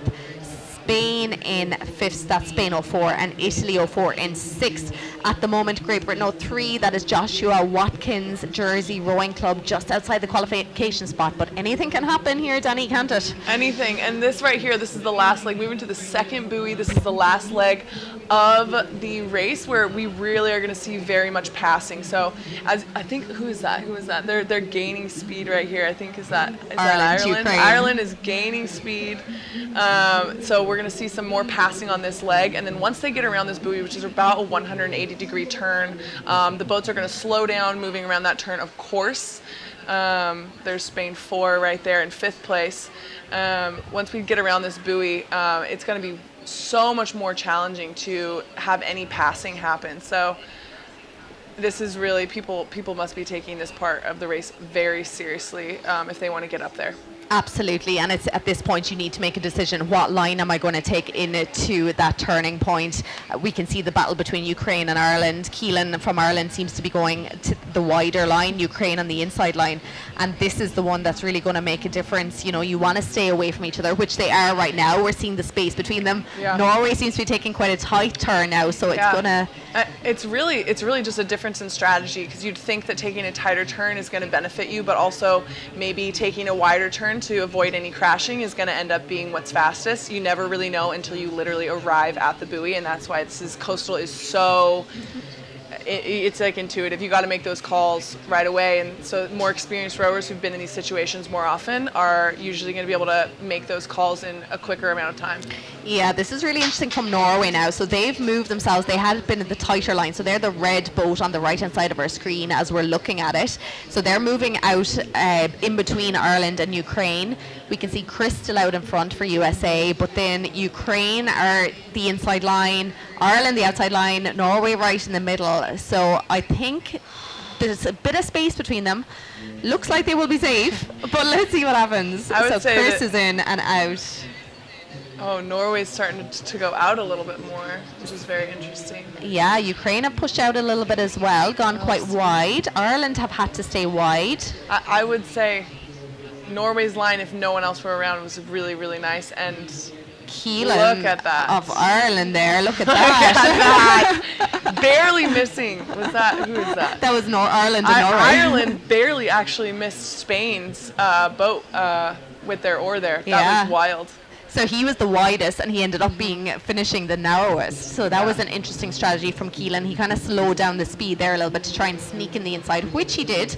So they're coming down kind of another long leg before they head into the chicane here. Really tight line from that boat there, coming in, possibly passing a boat on that turn because of how tight they were. Yeah, so we have a few crews now after pushing themselves into those 6 positions. So USA, we're seeing Chris back here still leading it out from Ukraine, Norway and Ireland right up alongside them. Spain 04 and Italy 04 still in those positions, the qualifying positions. Great Britain now still in that danger spot. It's not where you want to be. No. Top 6, just a reminder, top 6 go to the A final. A final is this afternoon. Just a crazy sequence of events here. Crazy turnaround. So we're seeing the different angles here now again from the boats. Like Chris and Keelan seem to be going in a very similar line. We had Ukraine going the inside line. It's actually funny to see this angle. You have boats heading over to the left. Keelan and Kristen heading towards us. And that just shows the difference in distance between them. Yes, and you can see Ireland and USA, Chris here, keep turning around, making sure they have their eye on that point, that next buoy. Gotta be on that because these waves are definitely pushing them into shore. They're gonna loop around they're gonna get, this buoy's gonna be on their port side here, and then they're gonna start the slalom. So this is pretty exciting that Chris is getting there first. You would think that more experienced rowers wouldn't be looking around as much, but actually it's the opposite because they're the ones that are like, okay, the wind is pushing me in, the tide's pushing me in. I need to keep looking around to make sure I'm taking the straightest line to that buoy. And yes, and all credit to everyone out here because when the waves are a little bit bigger, it is harder to see these buoys from far away. So continuing to look around and make sure you're on that point is really important. Chris taking a really tight turn on this buoy right here. That's incredible. Good job. I'm sure he's practicing for later on for the point when he knows there's going to be lots of boats around him. Yes. So he's gone around there, 1,500 meters to go for Chris as he goes around that turning point. Ukraine then still in second position. Right up alongside Keelan now in the orange boat for Ireland. 01 having to go super tight here to try and stay out of trouble from Norway. Norway having to stop rowing for a stroke or two. That was lucky. That was lucky. That was lucky. And then we're seeing Spain 04 then in that 5th position, and quite a gap back then Italy 04 and Great Britain 03. About 5 seconds separating 6th and 7th position at the moment. That is not too much time at all, and like 5 seconds you can make that up very easy in this sport. Yes, you can absolutely make that up, and you never really know what's going to happen to the boats that are ahead of you. So 5 to 6 seconds, that could be one wave. Absolutely, yeah. So we'll see the boats now, whether they use those waves or not. Really cool to see them up on top of the wave. And Chris, I've seen him, in the beach sprints over the last few years. He's just so good at navigating those waves. I think it was in Wales in the beach sprints, it was very rough, and he was just so good at navigating and able to adjust as needed. And obviously that translates over to the endurance as well. For sure. So timing it right, getting on top of the wave and not trying to get stuck down at the bottom of it. Is that Italy there in the blue boat? So that is Spain 04. Spain 04 took a nice turn there. You see their nice point. They're on it. I feel like this is a very good course for them to be on for sure. I feel like Great Britain 3 and Italy 4 though are the two to watch here. We're into the final, maybe 1,100 meters here. Yeah. Great Britain has snuck into that 6th spot. That's a qualifying spot for the A final. That is good for them there. And this is the gap back to 6th and 7th here now. So these are the two that are going to be fighting it out here. But a big gap here between the first 5 boats and 6th and 7th here. Wow. So final 1,000 meters here now for these crews. It is still Chris Back leading it out here. Keelan Mannix of Ireland has moved himself back into second position ahead of Ukraine. That is Mykola Kalishnik of Ukraine. Then Norway 01 still holding on to 4th. He's been there since the start really. Oscar Garland of Norway rowing team holding on to 4th. Spain 04 then in that 5th position, and you can see here, look at the way the bows are going, very different angles here now. That just depends on what strategy you're taking. It could possibly be people getting pushed over by the waves, but yeah, look at that. lots of people crossing each other here now. Yes. As they come in to the beach here. Looking at the stroke rates there, the top three boats down to 26, 27 strokes per minute. So they're really just after slowing it down. They have a bit of a wind behind them, but like Chris is down at 27 strokes per minute. Look at that lie back here from him. Really strong rowing, keeping an eye over the shoulder. He knows that he's being pushed into the shore, so making sure that he looks over his shoulder. You can see it every couple of strokes. Yeah, every couple of strokes he's doing it, because you cannot underestimate any wave out here right now, because it is wavy. You can see the bounce. Yeah, it's not consistent. It's you know, coming at you from every angle right here. Absolutely. Keela Mannixon of Ireland coming in to shot there as well, holding on to second position. We have about 750 meters to go here now. This is, of course, the third and final heat of the men's solos. I mentioned the times earlier, New Zealand winning the first heat in a time of 18:24. I imagine this one will be a little bit slower, just going by the conditions. But look at this again, Ukraine and Ireland and Norway right behind them. We've seen it at every turning point. I mean, at this point, these three boats are highly likely to qualify for that A final, and it really comes back to like who, you know, the pride, the confidence of going into the A final. You know, the difference between coming in, having gotten second in your heat versus having gotten fourth in your heat. There can be a difference in confidence there. Absolutely, yeah. If this was you now, you're well used to racing. Like, would you, if you were in a pretty safe third or fourth position, would you want to race just psychologically so you could get ahead, or would you be more concerned with conserving? I mean, at this point, I think we have 2 more buoys to go before it's a straightaway to the finish line. It's really tricky because these conditions are so tricky. You don't really know what's going to happen. If you conserve your energy and then something happens to you later in the race, that could be your downfall. So I do think it's possible that they will have to just go pretty hard, go as hard as they can until maybe even that straightaway. Absolutely, and like we can see it here, these three boats have been up on top of each other for the whole race, and it's definitely at this point of the race you do not want to have a collision with someone when you know you're safe for a qualification spot. But Ireland and Norway here getting pretty close to each other. Ukraine, I think, is saying, I'm getting away from this and I'm trying to stay safe here. So Ukraine there in that second position. Norway sneaking in the inside, moving into third ahead of Ireland in fourth. You can see that buoy though, taking that buoy, that turn was very slight. Ukraine I don't even think Ukraine had to go, it was just like kind of a very pressure turn rather than a starboard only turn there. So we're seeing France 3 now. They are 6th position at the moment. The very important 6th position, sorry. So Michael Hittier, he was 13th in the B final last year, so he has quite a bit of experience here. He has a gap of about 30 metres now ahead of Great Britain 03, who is back in 7th position, Jersey Rowing Club. Not a place you want to be. That is tough. They are really going back and forth there. They're really going back and forth. Getting that 6th place spot is that's clutch. You got to get there if you want to get into that A final this afternoon. Absolutely. Now we haven't mentioned David Hussey is out there as well. Ireland 02 representing Portmagee Rowing Club. He is in that 16th position at the moment. He'll be gearing up to Cox the women's quad A final a little later on. They're in with a great shot of a medal chance.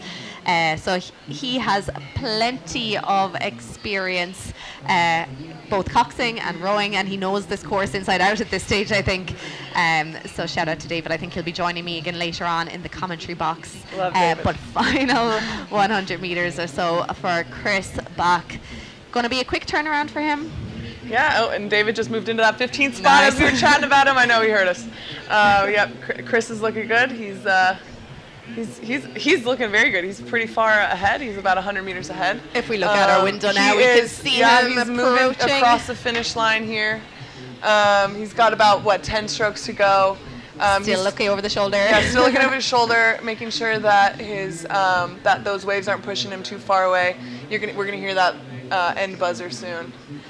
Absolutely. As he crosses. Yep, there he goes. He just crossed the finish line. He is happy with that. He has about 90 meters of a lead now over Ukraine, coming in that second position here now. That is Mykola Kalenchk of Central Sports Club of the Army of Ukraine coming in second position. And we had a great race here all around the course between Ireland, Ukraine and Norway. From what I can see, so Ukraine just passing that finish line. I think Ireland and Norway are going to go stroke for stroke all the way. Looks like Norway are putting on a bit of a push just to finish in that third position. So Oscar Gerland there of Norway, a rowing team in third. Keelan Mannix of Ireland 01 in fourth position. Yes, and you can see the difference between these top finisher times versus the earlier heat. The water conditions were a lot more difficult, more challenging. We're about a minute behind. Yeah, I don't think that's representative of the quality of these races at all, or Definitely racers not. at all. Yeah, it'll be great final. They'll be very evenly matched, I'm sure. So then coming in that fifth position to take a qualifying spot, it is Spain 04, Sergei Palens-Galvan. Then France 03. In that sixth position, very important. Yes. Michael Hitier. And there goes GB coming in that seventh place spot. That was a tough fight, definitely between him and France right there. Absolutely, yes. Joshua Watkins there of Jersey Rowing Club coming in seventh position. We saw him last year as well at the World Rowing Coastal Championships, finishing seventh. He must like the number seventh in the B final. And final few rowers now coming in. We have Italy 08. So many rowers from Italy. You can even see as they cross the finish line, they start getting shifted towards shore. So that should tell you a nice indication of how much they had to be fighting to make sure they were still on point as they were crossing the finish line. Absolutely. And we mentioned about like these rowers not having as much of a gap between their final compared to the ones earlier, but in fact the conditions now are going to be, are going to mirror the ones that their final is going to be better than the ones earlier. So these rowers may have an advantage because they know that they're going to be pushed on shore. Yes, that is such a good point. Getting experience in coastal is always going to give you an upper hand. So getting experience in these conditions before having to go out in them, that's clutch. I always say that you learn something new every time you go out there. Like no 2 days are the same, so it always changes. It's very true. Look at that. That's so beautiful.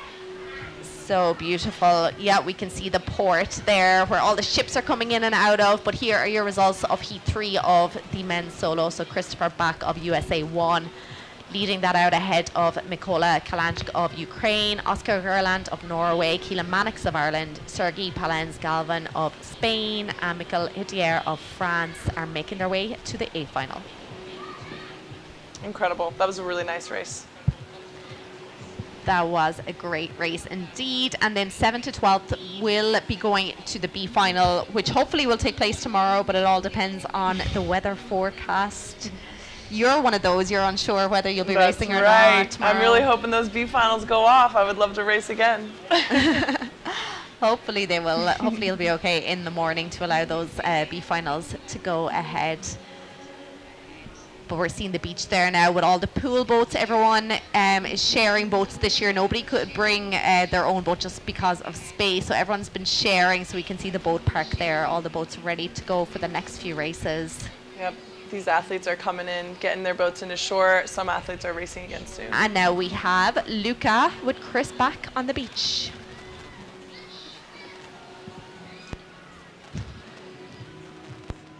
And then the winner is here with us, Chris Beck. What an amazing performance today. You started super fast and you led it all the way down until the end.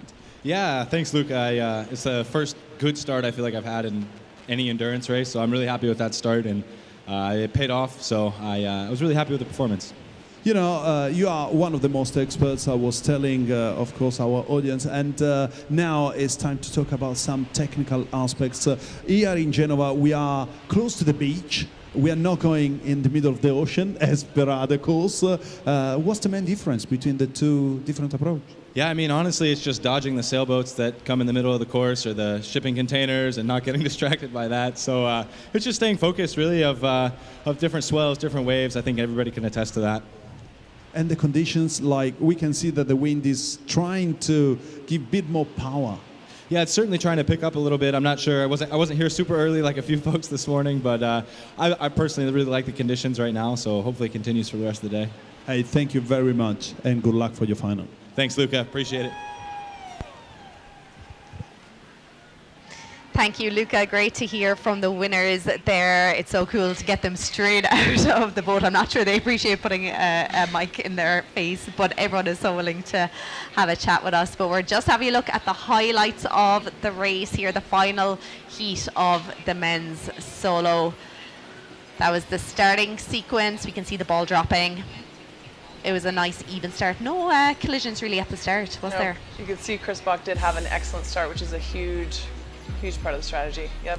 Absolutely, he took off flying. Well, this is fast forwarded. It is fast forwarded, but he really reduced the rate, kept it really low for the whole thing. 28, 29, dropped it to 27 towards the finish, and just concentrated on that big long finish.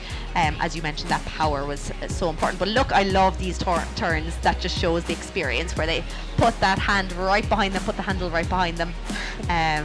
It's really cool to see. Then that chicane, we can see the conditions, a great race happening between Ukraine, Norway and Ireland right the way around that course.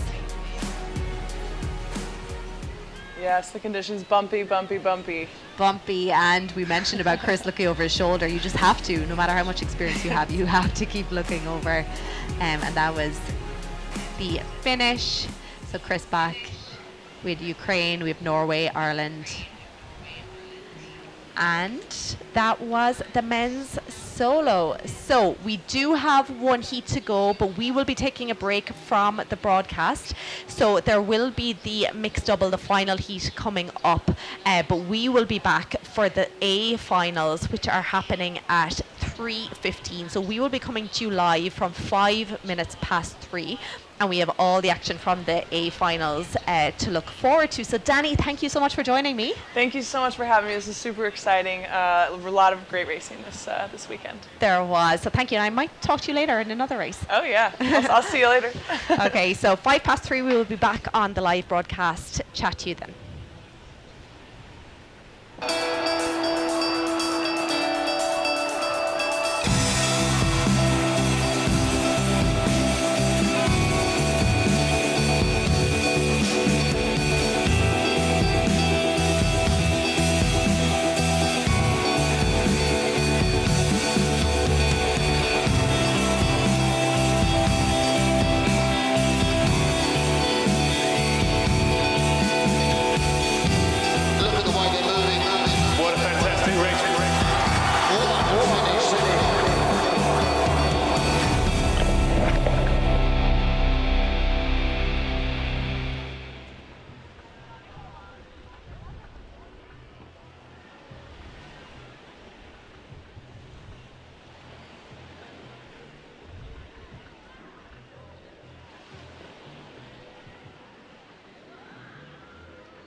Welcome to the 2024 World Rowing Coastal Championships. Things are heating up here this afternoon. My name is Niamh Hayes. I am the broadcaster commentator. I will be bringing you all the action this afternoon. Welcome to San Nazaro Beach here in Genoa, Italy. It is a finals time. Really important afternoon coming up for all the athletes that we're seeing on the beach here. Due to some schedule changes because of adverse weather coming in tomorrow, we have moved the A finals to this afternoon. So we'll be kicking off in a few minutes. First up will be the women's solo. We'll also have the men's double and the women's coxed quad. It is so hot here at the moment. Conditions have picked up a little bit, so it's going to make for some exciting racing.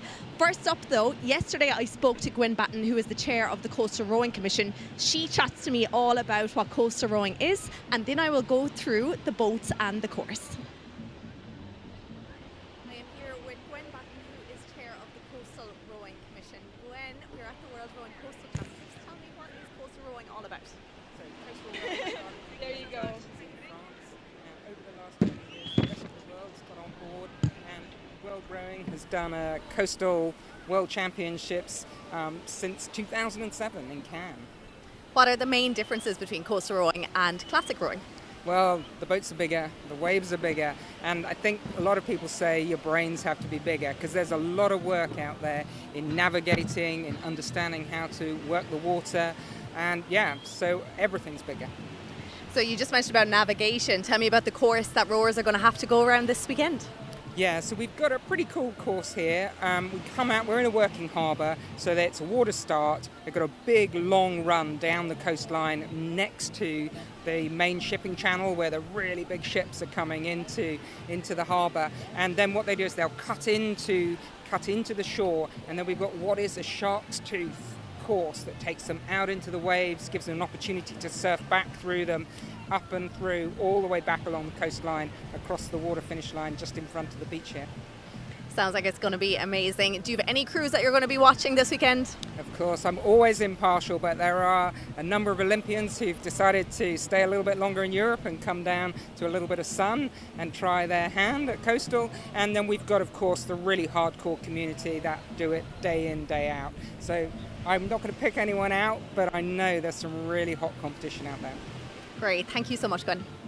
Can you describe coastal rowing in one word? Well, we're fun. Mad. Yeah, that's good. Carnage. Chaos. Great! Adventure! Waves and wine. High tide? Waves and sand. Can you describe coastal rowing in one word? Chaos. Chaos. Chaotic. Wild. Exciting and unpredictable. Wild. Wait. A big experience. Exciting. It's fun. Exciting. Crazy. Carnage. Coastal rowing in one word. Arbenig. Quickly, can you describe coastal rowing in one word? Phenomenal.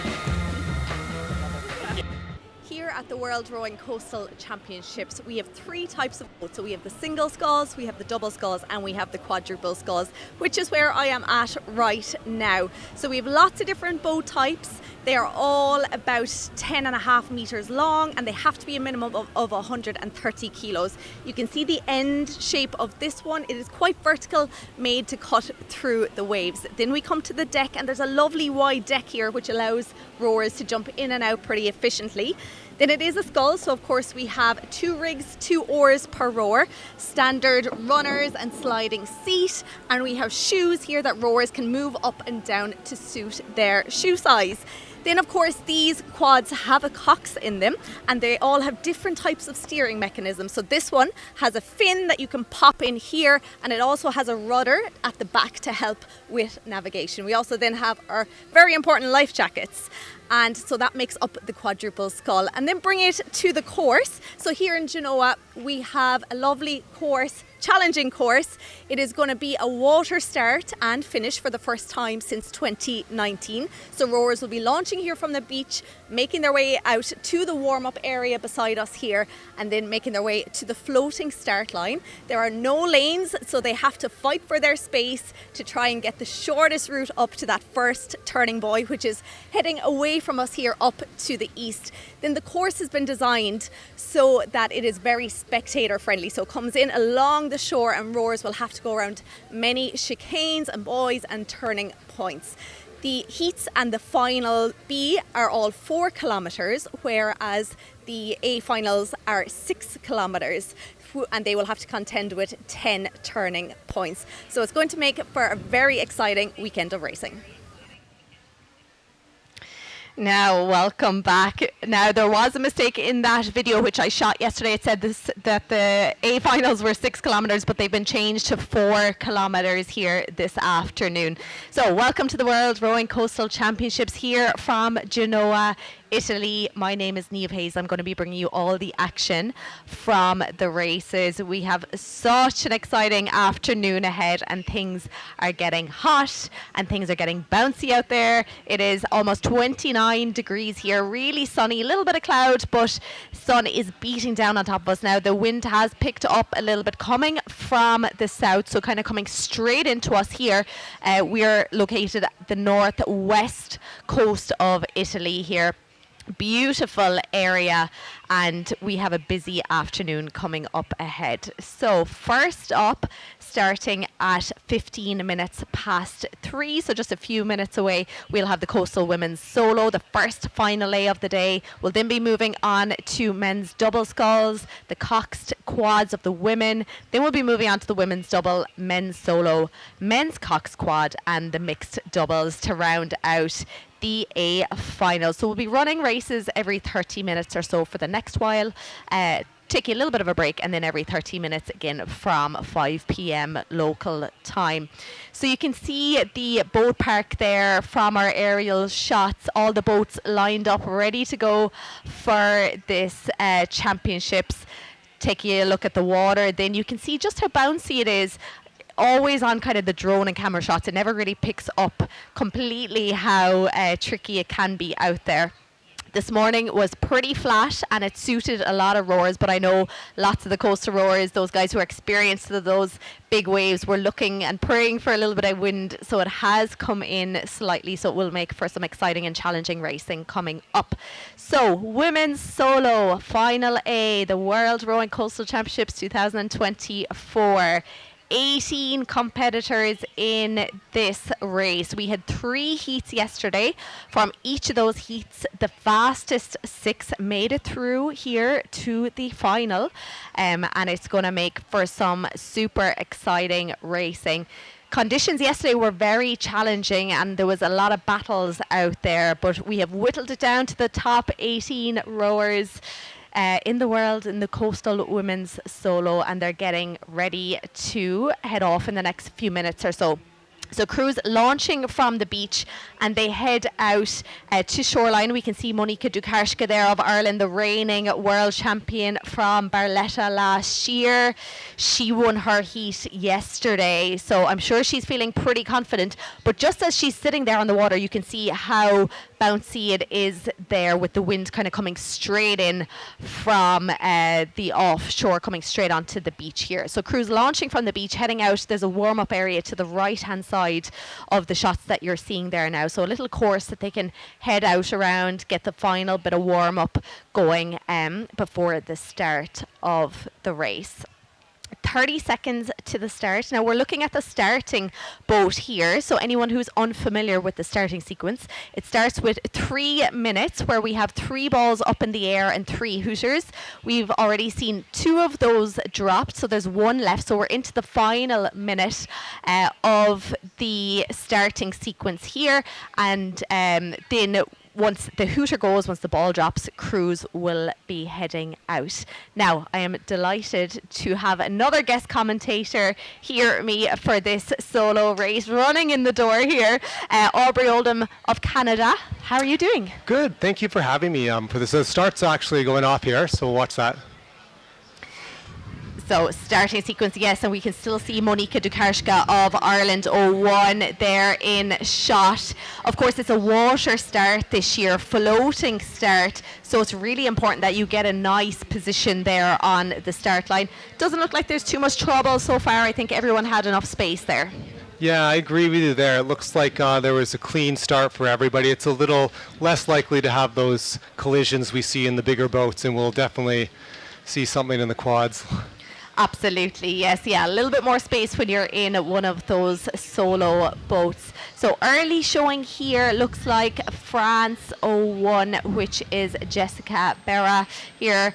Loads of experience in a lot of these crews, but it is really challenging here already, even on this first leg. The wind is coming straight in on them, so it is a bit of a side wind onto the side of the boat here now. So Jessica Berra there just leading out Diana Dimchenko and Monika Dukarska then of Ireland. They're your top three. They were the top three last year. I wonder, will it be a repeat? Yeah, it's easy just to always side with the favorites from the previous year, and sometimes that does pan out, but there's sometimes someone comes from the back of the field. And I think this year, with the added challenge of the condensed schedule today, a lot of these women have raced at least once, if not twice already today, and some within the last hour or two. Absolutely, yes, they're fourth place at the moment, USA 1, which is Christine Cavallo. We saw her in the women's double just a little while ago. She teamed up with Annalise Hall, who's also in here. She's USA 2, down in 11th position at the moment. So they literally had about an hour recovery there now, and they're back out again here. But Jessica Berra trying to make her mark here now in these early stages of this race. Just leading it out, we're coming up to about halfway down that first leg here now, ahead of Diana Dimchenko of Azerbaijan and Monika Dukarska of Ireland. Now, you know somebody in this race? My mixed doubles partner, Sarah Pigeon from Canada, is seen in this race. Right now she's in 18th position, but that doesn't mean much at the start of the race, so there's still lots of time. Absolutely, there is. And you both rode together earlier on. How did you find it out there? The conditions aren't like wild like we've seen in the last few years, especially in Wales. But there are some challenging conditions to row through. There's nothing really to surf, so it's more of just getting through what's out there. Getting through and staying nice and clean would be the important thing here now. So Jessica Berra there now still leading it out, but we can see the speed of Diana Dimchenko's boat now. She's just getting up there. It depends on what part of the wave they are on when the speed is taken. Monika Dukarska then holding on to third position. The three of those rowers, it was Monika won her heat yesterday, Diana Dimchenko won her heat as well, and then Jessica Berra was third in her heat, but I don't think yesterday was showed really the potential of the rowers here at all. Yeah, it's different conditions today than it was yesterday, and obviously tomorrow would be a little rougher with the thunderstorms expected, so it's just different every race. You can't always say the winner from the previous one's going to keep winning this one. Absolutely, it's all about the sport adapting to what is in front of you. And I think for Jessica, who finished third last year behind Monika and Diana, I think it's really important for her. She probably had a strategy to get out ahead here and maybe play a bit of the psychological game with the two of them, because it's much nicer position to be in, sitting in front and looking back at them as opposed to looking over your shoulder and trying to catch them. Definitely, it's definitely a lot better from the mental point of view to sit in front of someone. And have that edge just to be able to see the field, to see your competition and know when they're going. You just have to be able to have the fitness to back that up, to support it, because you can also wear someone down from behind, and you can take advantage of that if someone has jumped to an early lead who can't sustain that. Yeah, absolutely. So we're watching the leaders here now. Great racing here, going back and forth between Azerbaijan and France. Monika Dukarska of Ireland right up alongside them. So at this point we're about 300 metres away from that first turning marker. It's not too sharp, but still it's really important to have a good line here. What would you be recommending at this point of the race? Definitely, it's important in all of these turns. You do not want to get hung up on the buoy, especially if you're in a tight race with these other boats. They do look quite spread out on the camera view here, but as they approach the buoy, they're going to be coming in towards that narrow point together. So it is important to get that gap so that you're not hung up on it. Absolutely, and as you said, lots of space between them at the moment. I'm sure they're trying to stay out of each other's way, but I'm sure it'll start to get tighter now as we come up towards the turn. In that fourth position then, at the moment. We have Finland 1, Eva Karppinen. She was 4th last year, so we have the top 4 in the top 4 positions here now again. And as we can see, it's going back and forth between Diana, Jessica and Monica. With every stroke they pull, someone is moving into the lead. Then back in 4th and 5th, we have Norway 01 and Peru 01. Those top 4 boats seem to be pulling a little bit away from the rest of the field at this stage, but we're still very early on. We haven't even got to the first turning marker now, but really important that you can see them looking over their shoulders, and that's so important in the solo, isn't it? Because any wave can just push you off course. Yeah, it's definitely important to be aware of what's going on around you. You also don't want to be constantly looking at those waves. You got to focus in your own boat as well. Just looking at the numbers, they haven't really shown on the screen. On the overhead you can see, but there's a fight developing behind the leaders too. So that gap between the 5th and 7th or 8th is pretty tight still. It is really tight. We can see here things are starting to close up here. They're starting to move closer to each other, which was expected around the turn. Hopefully they can all stay nice and clean. So it is Diana Jimchenko now who has opened up about half a length of clear water over Monika Dukarska, who's moved into 2nd. Jessica Berra then in 3rd, and then Eva Karppinen of Finland, in fact, just overtaking Jessica. Jessica had to go very tight there to that turn. Yeah, she just wanted to get that tight inside turn. Some athletes prefer doing the wider turn where you don't have to slow as much around it, but the inside turn sometimes can kind of whip around and take that little bit of an edge. Absolutely. Now, you were saying your doubles partner Sarah, of course she's racing in this. What did she do in the time in between here to prepare for this final? She just took some time to go back to the hotel and get out of the heat. It's quite a hot, humid day here today, so there's a little bit of a near collision there, looks like. Yes, France and New Zealand there at the back of the field, just getting caught up on each other. Yeah, it looks like they both stopped before a serious collision, which, even if there was a penalty given, is a really bad thing for both athletes because of the penalty for one and also the other boats damaged potentially and slowed down. So it's good to stop on both sides to avoid those. Absolutely, it is indeed. So Diana Jimchenko continuing to open up a little bit of water here over Monika Dukarska in that 2nd position. We can see a bit of a wash coming here towards the boat. So this is important here to stay nice and clean through the water. Look at Diana Jimchenko there of Azerbaijan looking so controlled as she heads out towards that 2nd marker. Boats disappearing out of our view. That just goes to show how bouncy it is out there. Then you can see the meters, the gaps between them. Things really starting to open up between 1st, 2nd and 3rd now. It looks like the athletes are separating quite a bit more. The gap between 3rd and 4th is still quite tight though. Yes, Jessica Berra and Eva Karppinen there of France and Finland right up alongside each other here now. So Jessica, who had led it out from the start, back now in 3rd position, but it looks like Eva is coming for her here now. Eva hoping to make that podium this year, just missing out last year. She finished 3rd at the European Championships this year. And Diana, of course, Jimchenko there leading it out. So much experience. She has been here at every World Championships doing so well, as has Monika Dukarska. They have so many World Championship titles between them, as has Jessica Berra. So it's great to see the top 3, but Jessica now after moving down to 4th and Eva moving herself into 3rd. And we can't rule out any of the athletes who are just in that pack right behind them either. We've got fresh off the Olympics, Jackie Kittle from New Zealand, who could make a move at any point. We know the fitness is there. Absolutely, yeah. She just unlucky to miss out on a medal in Paris. 4th position in the lightweight women's double. She also raced just a little bit a while ago in the 2nd heat of the mixed doubles. She had a great race, herself and Matt Dunham with the other New Zealand crew. It looked like they've raced each other all the way around the course. Here she is, as you said, holding on to 5th position here, and like she's not too far behind those medal positions at the moment. No, not at all. So we're still seeing Diana Jimchenko here leading it out there already after passing that halfway mark. So at this turn, this is the sharp turn. When you have space like the top 3 boats have now, do you want to go narrow? Do you want to go wide? What would be your approach? I think it just really depends on the situation. If you're going a little bit wider, you do lose that water the distance, but going tighter, you slow the boat speed down. So it looks like most of them are doing a fairly tight turn, some even holding water and doing a somewhat handbrake turn, which we see in the beach sprints, just to get that tight corner.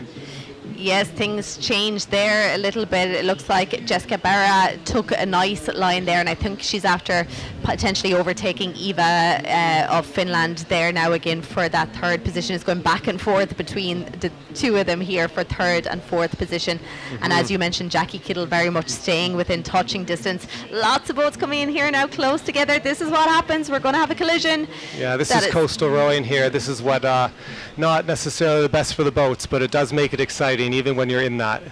It does, but they actually managed well there. They kind of stopped and moving away from it themselves. If they're not careful, they're going to get stuck up on each other here again, but it is allowing. There's 4 boats after passing them here now. 5th one coming in back up behind them. Looks like they're still stuck. You can feel the frustration in those boats. They just want to go, and sometimes you just have to take a breath and just move away slow and then get going again. So leaders here now of the pack, Diana Jimchenko of Azerbaijan on the right hand side, Monika Dukarska of Ireland on the left hand side. They have met each other so many times on the water. Monika getting the better of Diana last year at the World Championships. Opposite way around now. What do you think is going through Monika's head right now? I think after the performance earlier when she was doing so well, I think that she still knows that she can still do it. 34 seconds is quite a lot, 35, but you never know what could happen here. We could have a bad stroke or two, or even running into the buoy or something, but it does look like she is firmly in second, and it would take a bit of a slip up to catch up to first at this point.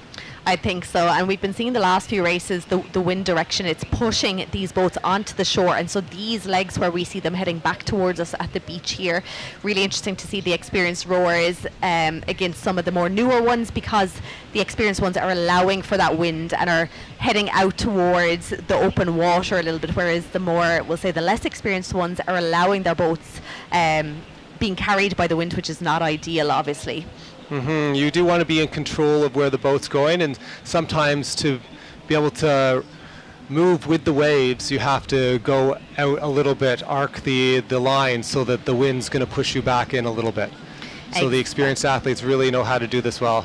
They do indeed. So there it is, still Diana Jimchenko still leading it out here. 11 seconds of a lead over Monika Dukarska in second. Very close now. It is Jessica Berra who is back in that bronze medal position ahead of Eva Karppinen of Finland. But Jackie Kittle right up on their tails in that 5th position.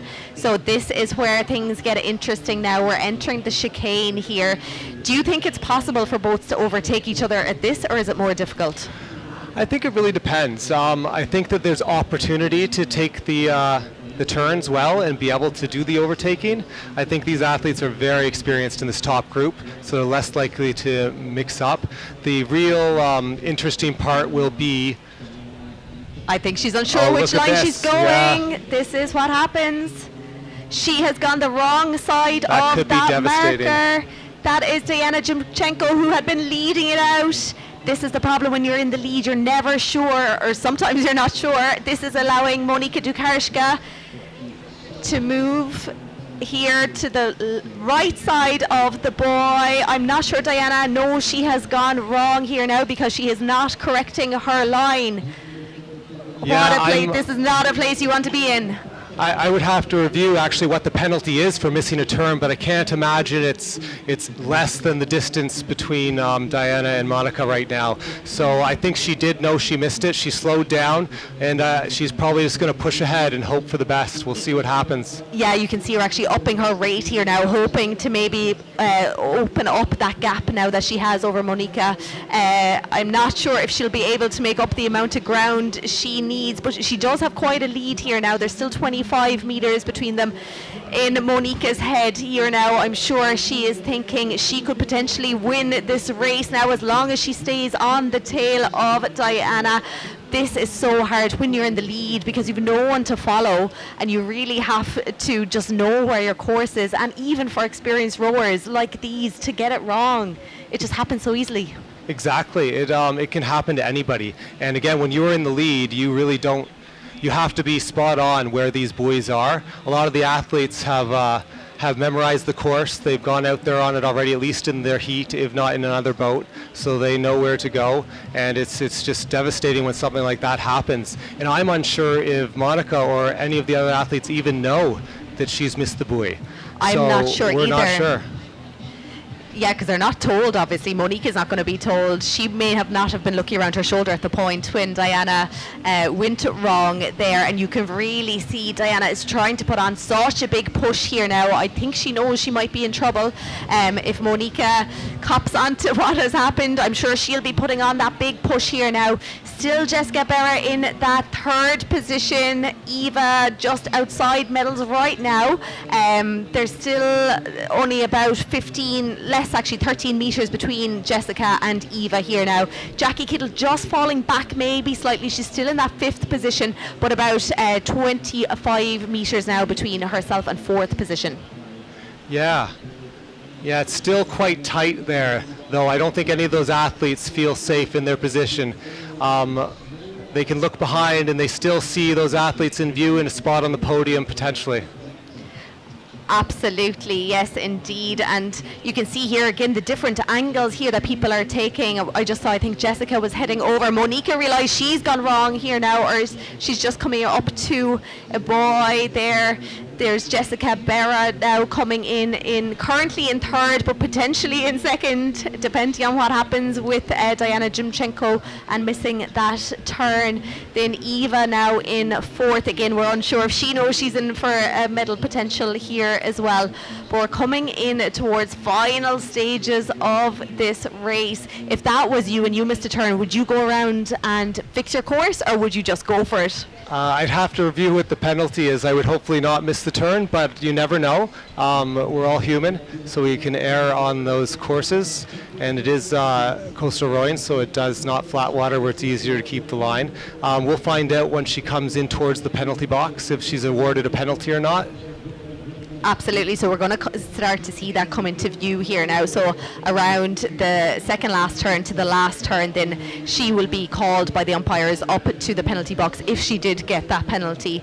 And a minute for missing turning buoy. There's definitely not a minute between herself and Monica at this stage. Monica really putting on a big push here now. So we'll see if she's ushered into that penalty box, where she will literally just have to sit there and try and hold her boat steady before she's told to take off again. Jessica Berra then is currently in that 3rd position on the water, followed, and she's putting on a bit of a push away from Eva Karppinen. Jackie Kittle then in 5th, and those 5 boats really have opened up a lot of water across the rest of the field. Yeah, the top 5 are definitely ahead of the others, even the top 4 at this point. Looks like Jackie's solidly in that 5th position for now. Yes, of course. So Jackie will have the mixed double final coming up shortly as well. So I'm sure she'll have to make a decision here at this stage and either fight for a medal here, which I think she's just a little bit off it now at this point, or whether she saves herself because she's in for a medal potential again a little later on. So we're coming into the final 300 meters or so of this race. On the water, it is still Diana Jimchenko leading it out from Monika Dukarshko of Ireland. Jessica Berra of France then ahead of Eva Karppinen. So last 250 meters, have we passed the penalty box? Yes, we did pass it. So I'm wondering if we saw that correctly, but I'm fairly confident we saw her on the wrong side of the buoy. Or else everyone else went wrong. Perhaps. Yeah, there was some went one side of it, the others went the other side of it, so we'll have to see what happens here now. But coming up to the finish line, it is Azerbaijan with 200 meters to go, holding off Monika Dukarshko, but Jessica Berra is making a bit of a push here now. She's currently in 3rd position.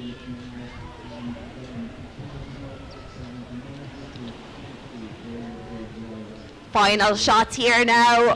130 meters to go here. Diana Dimchenko leading it out here,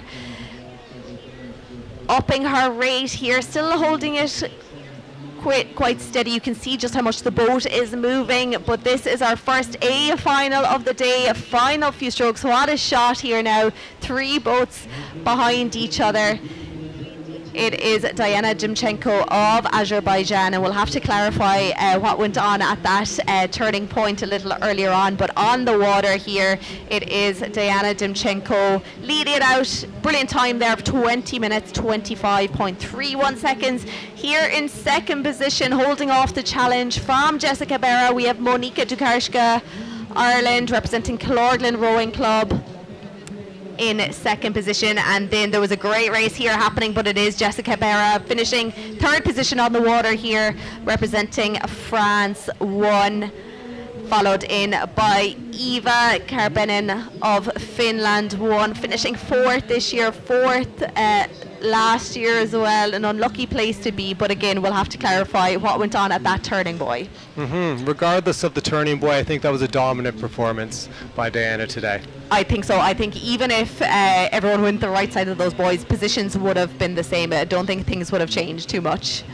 Then that is Jackie Kittle coming in that 5th position, her first time competing in the single at the World Rowing Coastal Championship. She's done the double before, won the mixed double at the beach sprints last year, but trying her hand at the endurance here. Really impressive finish in 5th position. This looks like USA 1 coming through.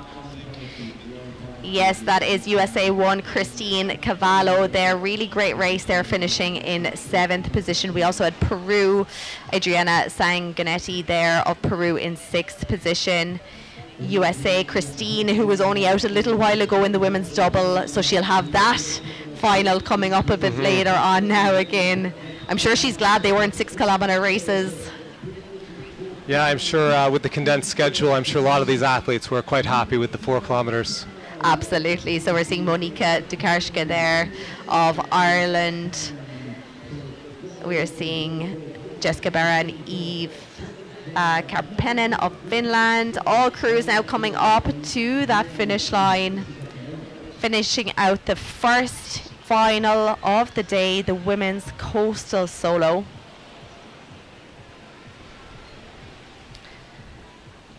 And again, we'll just wait for clarification on that turning buoy and whether someone missed it or not. They're keeping us in suspense. Yeah, it makes you wonder if we've misseen things. I'm not sure. But a wonderful race. There was have. some really tight racing, aside from the top pack. In that lower area, 4th to 6th and 7th place, really tight. There was some movement in the bottom after that. Near collision by a few boats around one of those turning points. This is what makes coastal rowing exciting. Absolutely. So of course we were focused on the leading boats, but as you said, sometimes the more exciting racing is happening down the pack in those 4th, back down to 18th position. There's always great racing happening. Exactly. But here are the results. First place, representing Azerbaijan, Diana Dimchenko. Then in second position, Monika Dukarska of Ireland. Jessica Berra, France, 1 in third. So top 3, same as last year, just changed position slightly. Eva Karpenen then of Finland in 4th. Jackie Kittle of New Zealand 5th. Adriana Sanguinetti of Peru in 6th. Christine Cavallo, USA 7th. Carlota Gonzalez Gil, Spain 1 in 8th. Chiara Halama of Austria, we watched her earlier in the mixed double as well, and Tia Maria Ratola of Finland in 10th position. That was some good racing. That's just the start. We've got the rest of the finals all today. Absolutely. And do you think Sarah there finishing in 11th position will be happy with that? I think unfortunately we didn't get to see much of the race in the second half of the field, but I think based on her position in 18th in that first kilometre, I think 11th would probably be pretty good. Absolutely. I think you'd be happy going from 18th up to 11th. Absolutely. So we can see boats now making their way to the beach. A few more breakers than there was earlier. I know it's been challenging for those boat handlers who've been catching the boats the last few days. But seeing here now the next crews who are gearing up for their next final, which will be happening in about 5 minutes. We'll be showing some highlights now of that first A final. then I'll be letting you go. I'm sure you'll want to run down and give Sarah a hand as she comes into the beach. Yes. So nice start there. Monika Dukarska was in that leading pack from the very start. Jessica Berra had a flyer of a start. She really opened up a lot of water. And then maybe the experience from Diana Jimchenko then just pushed her up in that first position. Jessica falling back into third and kind of fighting for third and fourth all the way around. That was the turn there, the first turning point. Things really started to open up there between the first four boats, and then Jackie Kittle, who was in fifth, started to move into that leading pack there as well. Here we saw the collision here. Two boats getting stuck at each other. It allowed four boats to pass them out. Diana Jimchenko then upping her rate there. And then we see the final crews coming around, those final turning boys. Diana Jimchenko representing Azerbaijan, then making sure she stayed ahead of Monika Dukarska, who was trying her best to challenge her. Jessica Berra then, who had gone back to fourth, moving herself back up into that third position. And then we had Eva Karpinen of Finland, unlucky to miss out on a medal again this year. So Aubrey, thank you so much for joining me. I really appreciate it. And yeah, enjoy the rest of the championships. Thank you so much. So next up we have Luca on the beach, and he is with the winner. We got the first winner here in Genoa. What an amazing performance, Diana. You wanted to win gold and you did. Well done to you. Adesso meno male. Quante volte. E sono contenta. Buon acqua, tutto bene. Sono contenta, grazie a dappertutto. Sono contenta. Well, I'm really happy. I was not expecting. I really wanna, and this time I won. So well done to you once again. Grazie, thank you, good luck everybody. Thank you, Diana. Grazie.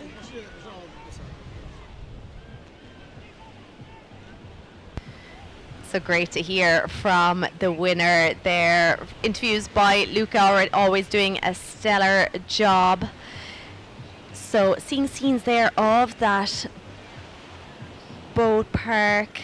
And we are seeing, I'm just getting confirmation there that Azerbaijan missed turning point 4. It was what we thought we saw. So it looks like results are going to change from those women's solo results that we saw there. I think she knew she went wrong out there on the course, and she had a decision to make whether she would back and turned it or whether she kept going. But because you missed the turn, you do get a do not finish DNF next to your name. So it looks like results are going to change for that women's solo. Looks like Monika Dukarska maybe getting that gold medal after all, followed by Jessica Berra. And it would push Eva then of Finland up into that third medal position.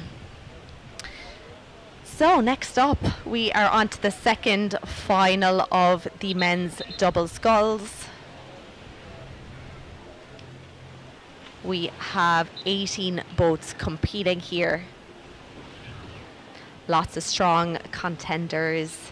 We saw the heats, of course, in this yesterday. There was a very exciting racing. Choppy conditions. And it did lead to many collisions in this category in particular. And so there was a lot of boats that were excluded from this final, unfortunately. But here we have the top 18 crews. Top 6 from 3 heats yesterday came through. The winners of those heats yesterday we've to look out for now is the crew from New Zealand, 02 New Zealand rowing. That is Matthew Dunham and Finlay Hamill. Sweden 01, Dennis Gustafsson and Eskil Borg. And then we had the crew from Netherlands, Finn Florin, joined by Lennart van Lierop. So they were the winners of the heats yesterday. But as we know, anything can happen out there, and I think some people, conserve themselves a little bit. Of course, we have USA 01 in this category as well. Chris Bach, Corey Rogers, who won this last year. They finished second in their heat. yesterday, so I'm sure they'll be hoping to do a little better. But you can see some of the crews trying to go for a running start here. We haven't seen that too often here at all throughout the racing. Most people have tried to be a bit careful because it is the first water start since 2019. Back in Hong Kong was the last time we did this. Before that, it was generally all water starts, but in recent years they have been using those beach starts much more often. So back to the water start this year, we saw some crews doing a running start there in this category, whereas all day really people have been really careful and just lining themselves up behind those floating markers at the start. So we're off here. There's already one crew out. They have their head held down. That looks like to be going by the speed New Zealand 02, but I will clarify that in a second. New Zealand 2, if it was, they won their heat yesterday. They will not want to be in that position at all right now. So there must have been a clash there at the start and they were unsure whether to keep going, it looked like, but here they are off again. Let's see if they can get back into those leading packs, because we would expect them to be in contention here for a medal. So at the moment, early stages of this race, and it is France 03 here leading this out. They are followed in by Spain 03. So France 03, we have Kirian Boulet and Clement Thomas. They finished second yesterday in the heat, currently leading it out here. Second position at the moment, Spain 03 then, who are also second in their respective heat. We have Jamie Arenesquez and Yvonne Reynoso Carolo. So they're your top two at the moment. Then Finland 01 pushing themselves into the top three position. No surprises there. Joel Karinen of Finland back in the boat, back on the water after his men's solo heat a little earlier on. Jukka-Pekka Kapi then joining him. They were third in their heat. Ukraine 01 now moving up into these top positions, staying really close to each other at the moment. We always know in the heats things seem to be much more spread out, whereas when it comes to the finals, crews are much more matched here now. So Ukraine now putting on a fight here, moving into first position just ahead of France 03. Finland 02, you can see those top three boats are side by side. They have about half a length of clear water then against fourth, fifth and sixth. That is Netherlands, Ukraine 02 and USA 01. But you can see there are 8 boats there in a line together for those third, fourth positions. So too early to say at the moment. They're about 750 meters in to this race. Now this is going to get interesting, because within the next 500 meters, crews are going to have to decide where they are going to position themselves to get around that first marker buoy. Incredibly important that you set yourself up to avoid any collisions, anything that we saw there yesterday, because there was lots of them, lots of crews excluded, which we do not want to see here in the finals. So I think at this point the crews will be making a call to, let's put on a bit of a push here now, let's go for it, let's try and get to that turning marker first. So Ukraine now have moved themselves into the lead. That is Ukraine 01 representing Central Sports Club of the Army of Ukraine, Igor Kamara and Stanislav Kozolov. First position at the moment. Finland 01 are then in that second position. We can see on the inside of that picture that you're seeing, but still 5, 6, 7, 8 boats here very, very close together. This turning marker, even though it's not too sharp, is going to get very interesting, I feel.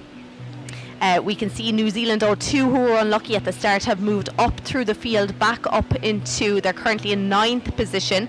Let's see what they can do, if they can do anything special. If they make it up into this leading pack, that will be one for the record books, I would say. So Ukraine 1 now starting to really put on that push here now, trying to open up. They have 14 meters of a lead over Finland, currently sitting in second position, and then it's a toss-up between Ukraine 2 and France 2, Sweden 1, all moving back and forth between positions here at the moment. So we're looking at them coming up to that first marker now within the next 50 meters or so. Ukraine won. Finland won, now just moving into the lead ahead of Ukraine 2, who have moved themselves into medal position. Sweden won, though I haven't mentioned too much about them. Dennis Gustafsson and Eskil Borg winning this category in 2021 and 2022. Unlucky to miss out on that top spot last year. They were finished second to the crew from USA, who are currently in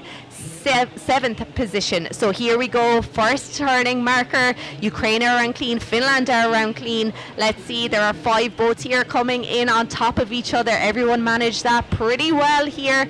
There's a crew right in the middle. They're going to get stuck on each other, but the top 5, 6 boats now are away from each other. Some of them having to steer right off course now to stay out of that collision. And I'm delighted to be joined by Whitney, Team USA. You are here, you are coxing this weekend. Have you been watching the race? Lots of exciting things going on here. Oh yeah, you are absolutely right about that. And we already, it seems, have so much action here. 1,500 meters into the race, and we have Ukraine 1 in first. And Finland in second, followed by France 2. And boy, this is quite a race already, as we have seen coming around the first buoy. We've seen boats going off course and trying to make their way to that second buoy there. But it is already chaos out there, as we all know, if you have been out there on the water.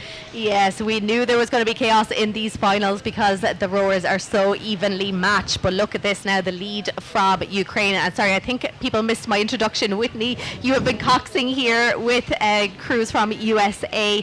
Thank you for joining me here now. Very exciting. I'm looking at USA here, Chris and Corey. They're back in 7th position. They won this category last year. Is that a place they would have expected to be at this stage of the race? You know, it's really hard to say at this point because, as we all know, so much can change even around one buoy. You could go from 7th to 1st in no time flat. So these two are actually very, very experienced together. So they do row flat water as well as coastal together, but many, many years in the water together, putting blades through these waves, and they are very accustomed to dealing with very stressful conditions here. So, you know, while they are sitting in 6th right now, it looks like about 73 seconds off the lead position here. That does not mean anything. I would not worry about them yet. So I would say, as I always say as a coxswain and as a commentator here, it is not over until it is over. And so I think Chris and Corey are going to utilize their experience and have a very, very confident race plan going into the second half here. So I would expect great things from them. Absolutely. They had such an exciting race last year. They were in second to Sweden. Sorry, they were in first ahead of Sweden for a lot of the race. They went slightly wrong on their navigation. It allowed Sweden to move into the lead. But Corey and Chris, particularly with the beach finish, and they got the sprint and they ended up winning it ahead of Sweden. So even by going wrong, they were still able to come back and win this category. But I definitely think we will see them move up through the field shortly. Things are moving here. It is currently Ukraine still leading it out from Finland, but Sweden have pushed themselves up into 3rd position ahead of France 2, New Zealand 2. This is incredibly impressive because, as we saw, they had a problem at the start and were stopped dead while everyone else took off. They went from 18th position and have moved themselves back up to 5th. Oh, if we're not careful, we're going to see another collision here. Exactly, and even as we look now on the screen, we can see Finland making that sharp turn, and even so taking the inside there. And as we were just saying, anything can happen within a split second. One buoy can change the course of the entire rest of the race for a crew. And I think what we're seeing here is very, very exciting. Some of these crews getting pushed out a little bit wider than they may like, having to make a much sharper turn and having to stop, which stops the momentum of the boat, where they have to pick it up again. But we see a very, very good move from Finland here. Again, still in that second place, but only about 7 seconds or so, so a lot can change. Absolutely, and that was probably one of the sharpest turns here now, so we expected to see some exciting things here now. Ukraine now just 8 meters, less than that separating them between themselves and Finland. Joel Karinen there is putting on a bit of a push here with Jukka-Pekka there representing Finland. Lots of these rowers were out just a while ago in the men's solo heats, and obviously due to schedule changes they're here again. A lot of them will be racing again in the men's solo later on, but another other crew that I'm seeing move up through the field is Ireland 01. We have Noel Creedon and Neil O'Sullivan. They were way back the field, 10, 11. They've pushed themselves up into 6th position. They got a silver medal at the Europeans, did really, really well. A new pairing. Noel has lots of experience. Neil is quite young, and they've been put together here, and they're starting to move up the field here now with New Zealand. Yeah, exactly. You are right about that. And one thing I've noticed about the Irish crews here too is they are very good in the open water, very good in the flat water. So as soon as they make a turn around a buoy, they make up a lot of headway in these straightaways. And they're very, very good about getting their blades in the water, especially when the water's a little bit flatter like this. Sure, we have a little bit of wash, but the Irish are very, very good at keeping their blades in the water for a long time and really maximizing those straightaways. And it's been really interesting to see them hold off a lot of these crews in so many different boat classes, not just what we're seeing here in the doubles. I'm sure they'll appreciate that compliment. I'll take it back to Always them. a compliment for the Irish, of course. So Ukraine 1, we're still seeing in the lead around that turning point. Finland 1, just going around. Sweden 1 in that bronze medal position at the moment. France 2 right up behind them, as are New Zealand. Ireland 1 right up behind them. This is going to be another interesting turn, I think, but you can see just how kind of messy it is here now. Oh, Ireland just getting caught, almost went over there. They're having to correct themselves to get to the correct side of that buoy here. You can see Noel there elbowing the buoy out of the way. Uh-oh, and we do see France ending up on the other side there, really having to go around and knock that buoy over. Unbelievable action here around this buoy. We've seen so many crews missing some of these buoys and having to go back around again, if not get excluded. And so it is so important to hit the right side of that buoy and make sure that we are not getting pushed outside, especially in the chaos when you're trying not to get hit or collide with another crew. Absolutely. We saw it in the last race, the women's solo. Diana Jimchenko missed one of the turning points. She continued on and unfortunately has been given a did not finish of her race, so missed out on a gold medal there. So important that you do navigate. One crew we didn't mention there was the Netherlands. We had seen a shot of them there. We have the Olympic champions, Finn Florin Lennart von Lierop there, winning the men's quad in Paris. They won their heat, so I'm sure they'll be a little bit surprised to be back in 10th position at the moment. Yeah, that's right. Again, but we never say that it's over until it's over, right? Because again, one buoy can change the course of many places in the course of this race, and that's what makes these so exciting. Now, you've been watching this almost all day. I would love to hear from you too. If you see a difference in some of the crews that are actually holding water on one side around some of these crews, or the ones that are just taking it maybe a little bit wider, but actually only steering with the boat rather than holding water and stopping momentum. Are you seeing any difference in any of that? Any patterns?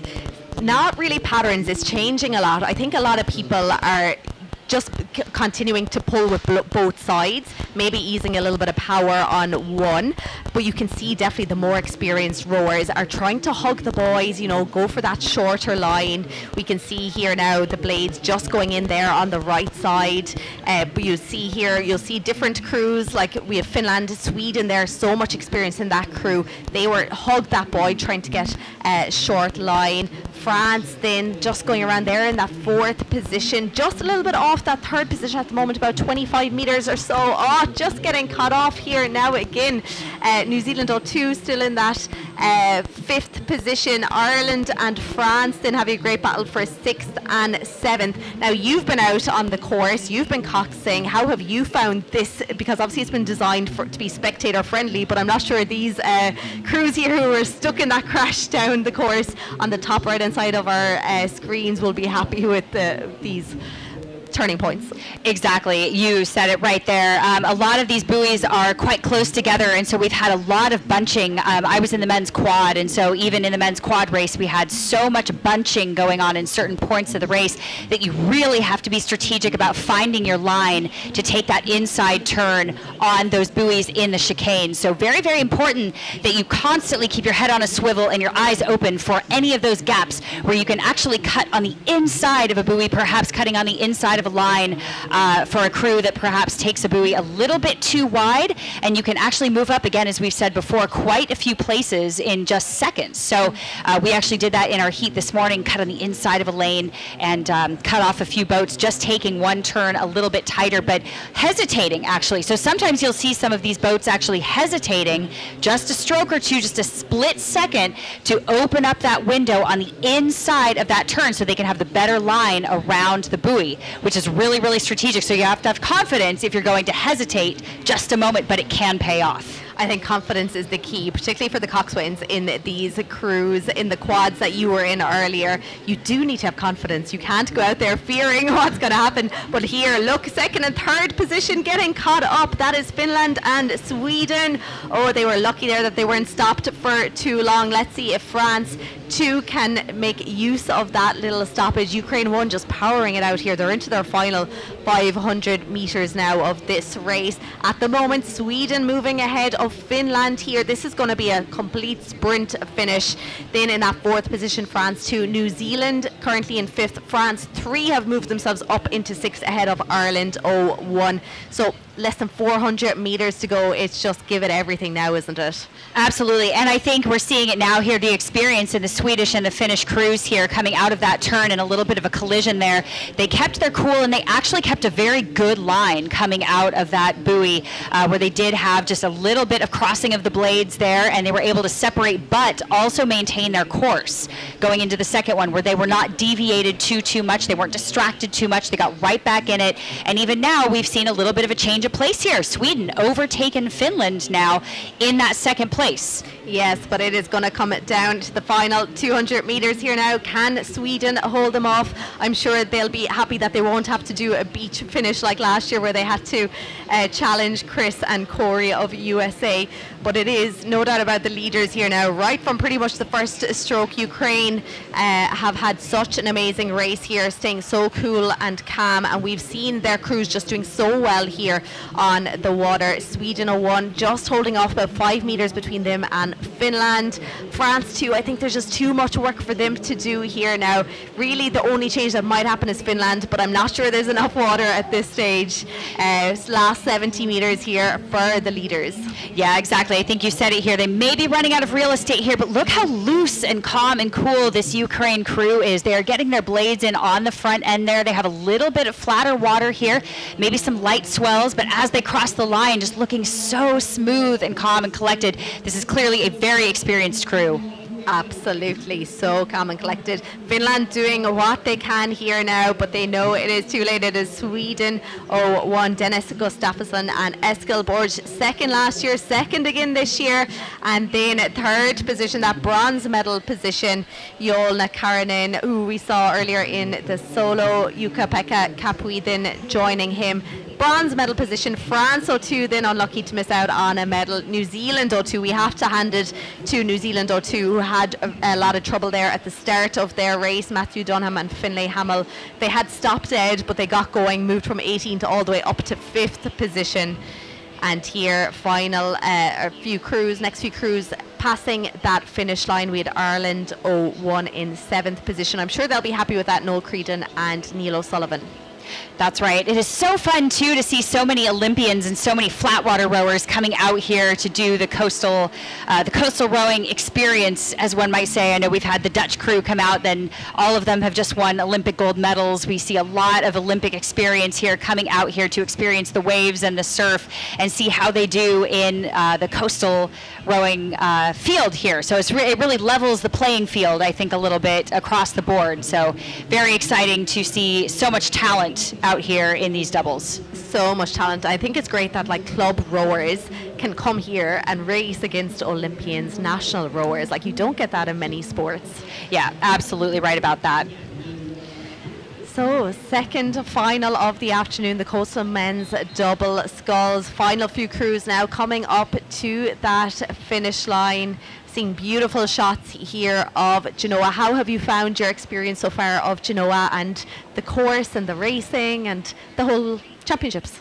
You know, it really has been spectacular here. Such a beautiful coastline, beautiful city, such a great venue for racing. I know the weather has been very variable, as we will say. The wind constantly changing directions, the tides coming in, so it has definitely kept things interesting. And we haven't had too many large swells, but a little bit of wash, a little bit of wind changes, tough starts. I know at the start there's a lot of drifting, and it's very strategic at the start line. So we've had to pay attention to some very different things here out on this course. But you sure can't beat the view, and once you get out there, the course is beautifully set up. It's really nice. It's fun to go racing around some chicanes and racing some other amazing boats that have come from all around the world here to meet us on these beautiful little rocky beaches of Genoa. But it has been such a fabulous experience. And of course, you'll be hoping to be racing again tomorrow in the B finals. That's right. Yes, we did have a little bit of a hiccup at our start here. So we will be racing in the B final tomorrow. But yes, here we go. Looking at the results for the A final here for the men's doubles. Yes, Ukraine won there, winning out in style. Igor Kamara, Stanislav Kovalov there, and then Dennis Gustafsson Eskelborg of Sweden won. Finland won then, had been in second for a lot of that race, back into third, but I'm sure they'll be happy to be up on the podium. The Fortier twins then of France in fourth position. Dunham and Hamill of New Zealand. Amazing race from them to get back into fifth position. France 03 and 6. Ireland 01, a great race there in seventh. Then we had two Spanish crews, Spain 01, Spain 03, and Lithuania 01 in 10th position. Some great racing. And it looks like Corey and Chris didn't finish that race. Yeah, I guess we will have to see what happened there. I'm not entirely sure from the footage here. I didn't see anything. I'm not sure if you saw something that my eagle eyes didn't see here on the footage, but we will have to see if we get some news from the officials to see what has happened there. Exactly. So we're going to cut to Luca on the beach, who has an interview lined up with winners. Igor Kamara, Stanislav Kovalov, the world champions here with us. What an amazing race for you. Who are you expecting to win today? Oh, we are very happy, and we try go our pace, and we did it. It's okay for us. You did an amazing job. Can you tell us a bit about the conditions out there? Is it really windy or not really? Much better than yesterday. Today is, I think, very good weather. What this wind means for you? I don't know. It's just a win. I don't know. It's a very interesting competition, and we was after Olympic rest 2 weeks, and some training can come here. That's all. Thank you very much. And congratulations on your results and your gold.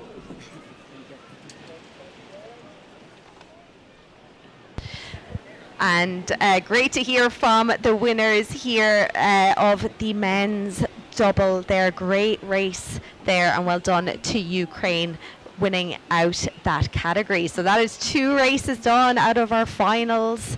We have the third one coming up shortly, but I think we're going to see some of the action from that last race.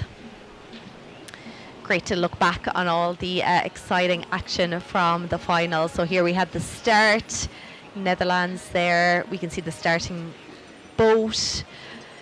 There was a nice clean start across the field bar. I think it was New Zealand were stopped there for a while, but they decided to take over. And it was Finland, Sweden and Ukraine really in the lead there from pretty much the very start. And then we saw that lovely collision, whether we can call it lovely or not. It's nice to look at, maybe not so nice to be in it. But Ukraine from this point on really pushed and opened up a lot of water here. Finland were sitting in second for a lot of the race, and then it was Sweden who moved up into that second position. Ireland and New Zealand, Ireland just getting caught up on the buoy, but Ireland and New Zealand really moved up through the field there now. You can see the Olympic champions from Netherlands there. Lots of tight racing going on, and that's what we love to see here in the finals. And that was second and third position there, just getting caught up on each other, but didn't waste too much time. Both of them were smart. They kind of stopped rowing for a few strokes, allowed the boats to drift away from each other, and then Ukraine, you can see them celebrating there as they cross the finish line as world champions. So we are going to go to Luca. I believe he's on the beach with another interview for us. From gold to silver, from gold won by Ukraine to silver won by Sweden. You did this magic sprint at the end. You took off and you got silver. When did you start thinking that you were going to win silver? I don't know. I thought we were coming closer and closer, and we wanted to try to get past Finland, so we did a try in the last bit, and it worked. It worked super well, I have to say. So, were you dreaming this silver here in Genoa? We wanted gold, but silver is good. We took silver last year as well, so it's good. We can now concentrate to next year for sure. But before we close off this quick chat, can you tell us a bit more about your strategy? We wanted to come out fast from the start, but we come a bit back in the field and try to get through and not so many crashes. And was some splashes with the oars, but it go well. Well, you did excellent. Silver boy, silver crow, silver last year, silver this year. Congratulations to Sweden again. Thank you. Thank you, Luca. So great to hear there from the medalists. And just to confirm, USA, we were wondering what happened to them, Chris Bach and Corey Rogers there in that race. So they broke an oar, unfortunately, so weren't able to finish that race. But I'm sure Chris won't be too mad about that, because he'll be lining up in the men's solo a little later on. So at least he'll have a little more energy than if he had finished that race. That's 2 of our A finals down. Third one to go in the next few minutes or so. So they're already launched and out on the water. So it is the women's coxed quads are up next. So we have 18 boats competing here in this category. Now, this is our first final with the quads. These are always super exciting to watch because it's always quite close. Of course, there's less space, particularly on the start line. So I'm sure we'll see some close action coming up. Still very warm, still very hot here. You can see the sun shining down on these rowers. Wind seems to have calmed slightly here now. There's still a little bit of a bounce, but nothing compared to what we've seen over the last few days, and in fact the last few years at the World Rowing Coastal Championships. So just a little bit of side wind as they head out towards that first and second marker. But yes, 18 crews now lining up. They're all out on the water with about half an hour or so warming up. They've been back behind the start line on their own little course. We can see the markers there. But here is the start list of final A of the coxed women's quads. We have Great Britain 01, France 02, Great Britain 02, USA 01, Monaco 02, New Zealand 02, Monaco 01, Netherlands 01, New Zealand 01, Ireland 02. Then we have Germany 03, Poland 01, Ireland 03, USA 2, Spain 1, Germany 1, Germany 2, and Denmark 1. So lots of entries from the same nations. So we have a few Great Britain, a few from New Zealand, a few from Ireland, Germany, USA. So this is going to be an exciting race for us. So just gearing up to the start. So the 3-minute hooter should have gone and the first ball should have dropped here. So crews will be keeping an eye on those. You can see they're all lined up, trying to get their own space on the start. Floating start this year, which can be a challenge, although I know some people prefer this type of start. The last few years we've seen the beach starts where the rowers and cocks are generally standing out of the boat on the water on the shoreline and having to jump in. So this is a different ball game, having to go from a floating position. We can see the start boat there again, 2 balls in the air. That lets us know that there's 2 minutes to go. I'm sure they'll be dropping that second last one now to let us know that it's nearly time to go. So much pedigree in these boats. Lots of Olympians in these boats. And lots of club rowers as well. We mentioned earlier how accessible this sport is because you are representing your club even though it's a World Championships.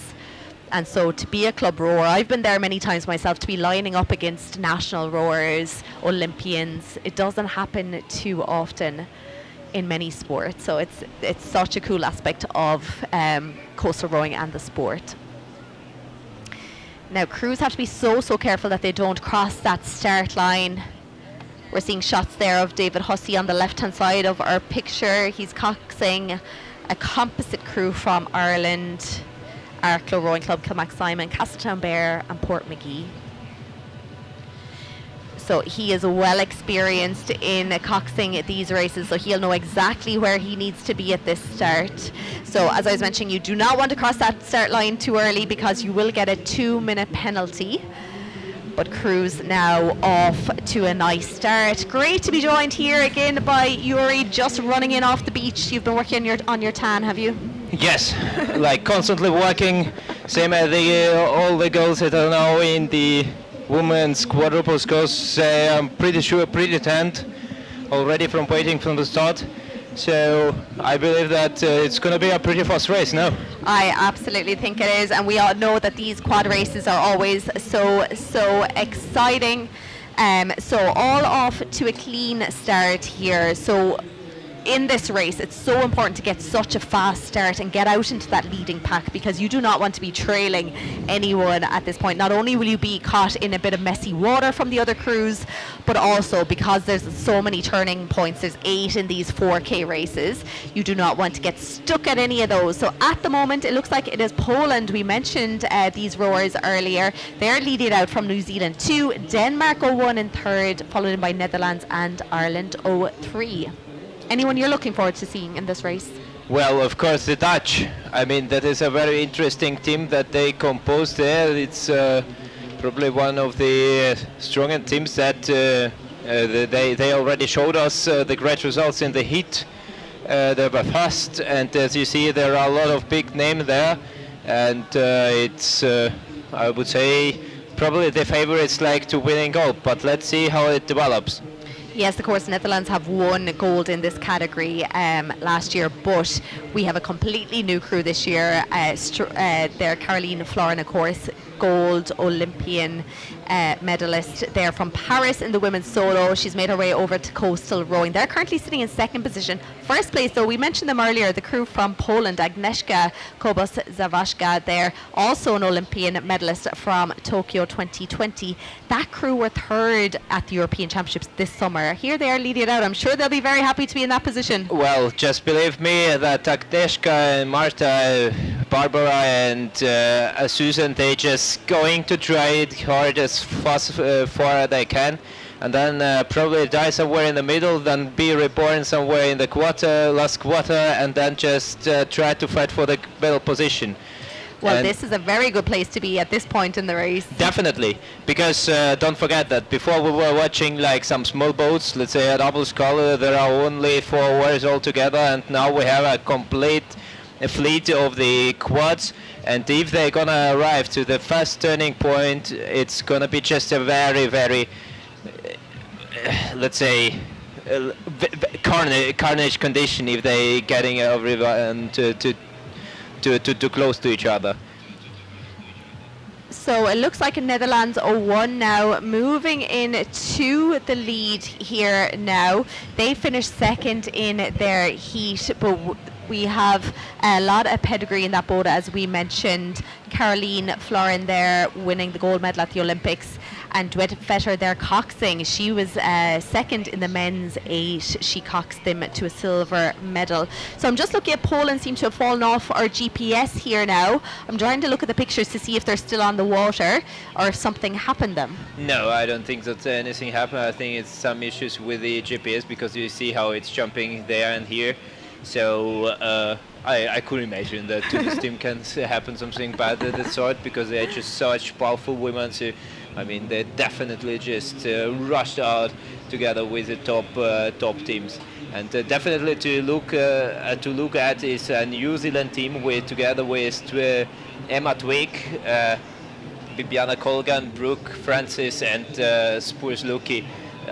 Very strong crew, something to expect from them. So, and as we see, they are now moving in the second position, just slightly behind or even in front. At this point in the race, it's pretty hard to say who is where. But let's just wait out, say 2-3 minutes, and then it's going to be a bit more clear. Absolutely, yeah. I think the GPS are just falling off some of these crews, but definitely still Poland leading it out here now as they head up to this first marker. They're about 200 metres less off that first marker. Those first 4 crews seem to have a nice bit of space between themselves, but it's very bunched up then back behind them, kind of 3rd, 4th, 5th, 6th position right on top of each other. So still Poland leading it out here now, followed in by Netherlands. Things keep changing here. New Zealand 01, as you mentioned, 3 Olympians in that boat. USA 1 then also rowing really well here. They're representing next level rowing.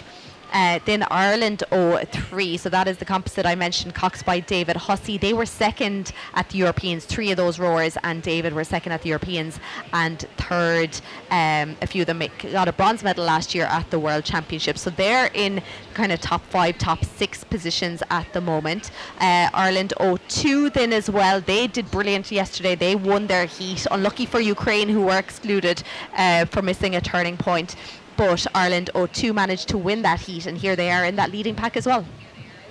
Well, as we see that for the crew from Poland, it's everything is optimal, because as they made a pretty clean turn with no destructions, just aiming for the second buoy, and I think at this point this is a very good position to be at. And if they, I mean, I could imagine if they gonna make it fast to the second buoy, it's something to respect that they could win the whole race, and that is definitely would be just a fantastic performance from the Polish crew. But you know, everything can happen. There are still much more meters to row. There are gonna be additional power needed, but yes, as we see now, they are still in front and building up the advantage. Absolutely, and we can see conditions there actually have kind of eased off from the last few hours. And of course, these quads, these big boats, they're at least 130 kilograms each. They're well able to use these conditions, so not too tricky, just as long as you stay nice and clean with your rowing, nice and efficient. We're seeing shots there of Ireland 03. They're moving up alongside, looks like USA, but still leading it out. We have Poland from Netherlands. So things Monaco. Here now, Monaco are there as well. We hadn't mentioned them either. So they're all there pretty much in a straight line now as they head down towards this second marker. As you mentioned, this one is going to be important. This is the really sharp turn coming up. And we can see second position now trying to put on a bit of a push here. So Netherlands 01, New Zealand 01, trying to get up nice and close to Poland. Now we have in the middle of the picture the young crew from Monaco.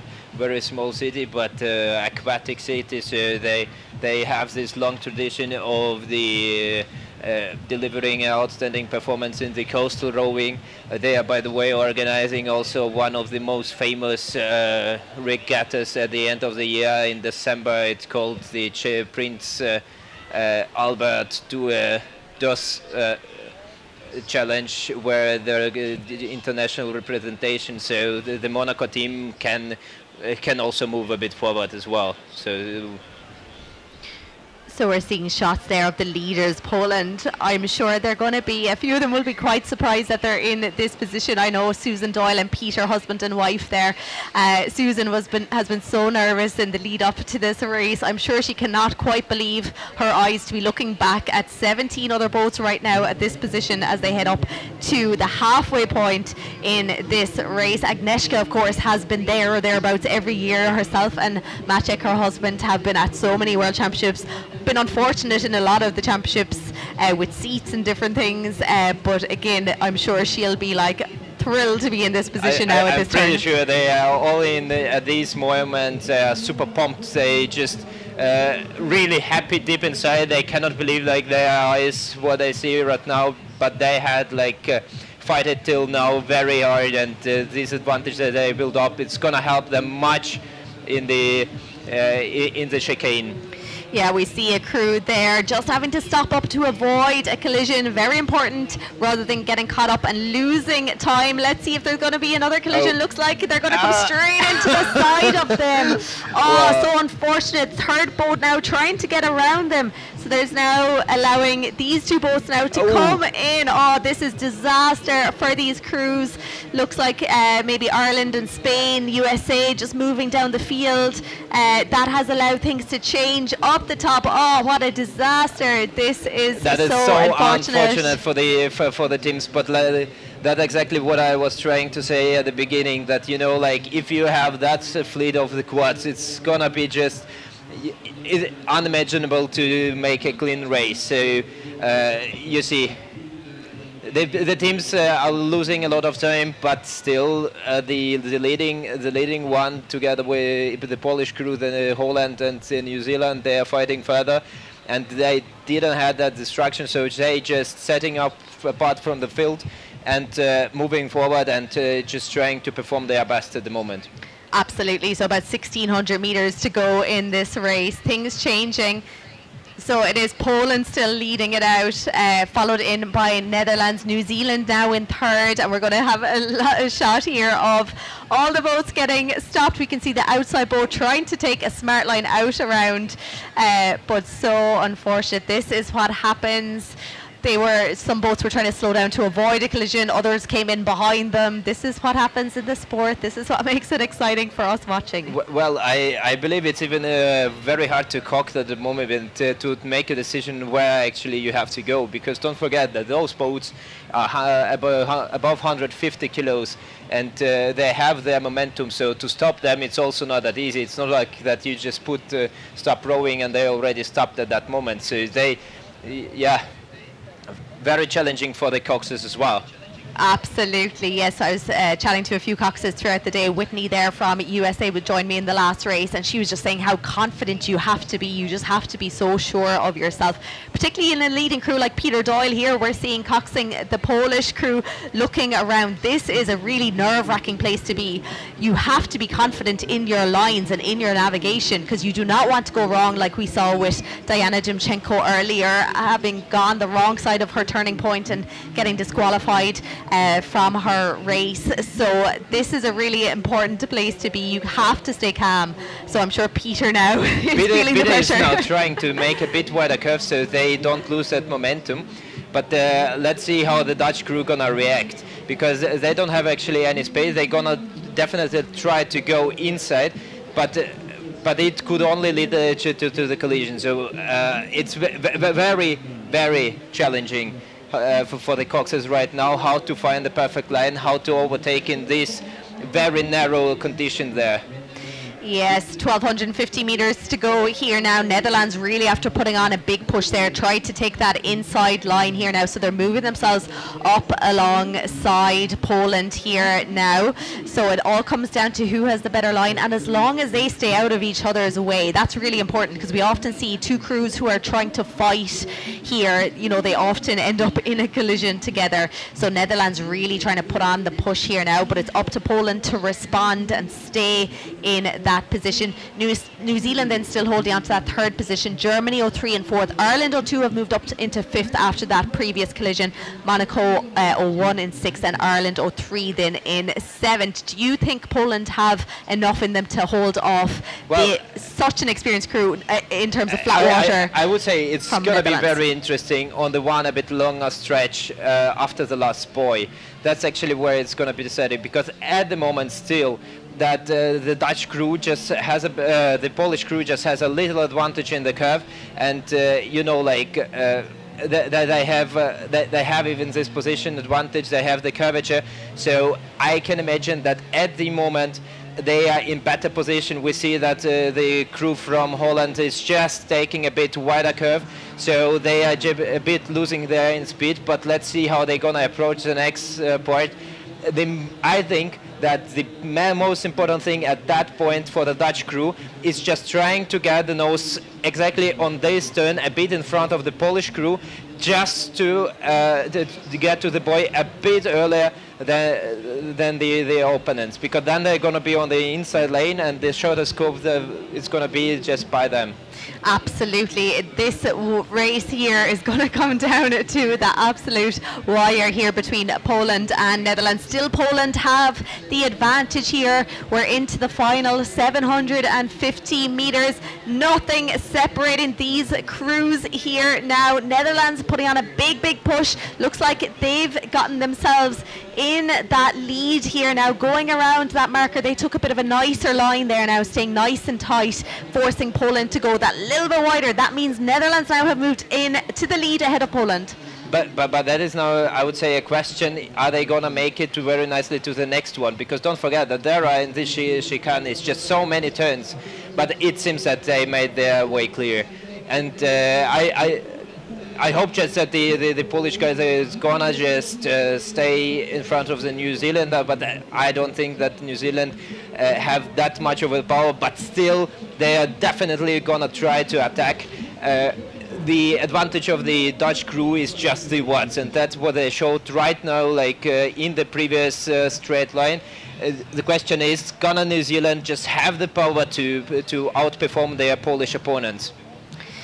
I'm not sure if there's enough space here left in the final stages of this race to catch this leading pack. Netherlands now holding off the challenge from Poland. Let's see what the Coxes do around here. Netherlands staying nice and tight. Poland now taking a similar line, and then we're seeing the third place New Zealand, and right up alongside them Germany 03. So it's not over for that bronze medal position here now, but Netherlands here just pulling away now a little bit from Poland, but I'm sure Poland are still going to be very happy to be in this medal position. Whoa. Oh, I was just thinking that they lost a rowing oar, but that is something special actually, what we saw now in this close-up, something special by the New Zealand team. They are always throwing it a bit behind the back, so they have like a bit more of this steering. And as we see that it worked out pretty well, but let's see how the young girls from Germany is going to perform, and are they going to get into this bronze medal position. It's it's less than 500 meters to go, probably one or two turns, and it's already the straight line directly to the finish. So the first and second places are secured by the both crews of the Netherlands and Poland. I don't think then that here going to be much of the change.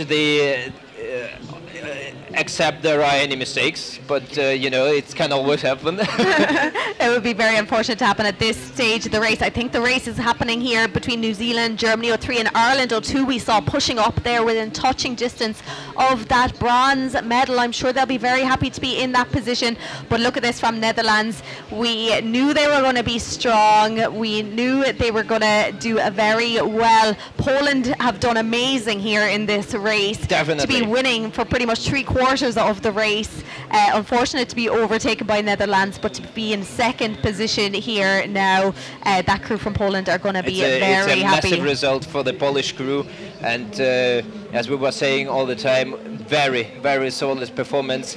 Dutch crew just had found their moment where they can overtake this a bit longer stretch in the chicane, and that's what made them actually to the world champions this year in the women's quadruple sculls. Yes, solid racing there. Netherlands 0-1 coming in to take the win. They are celebrating the Coastal Women's Cox quadruple sculls.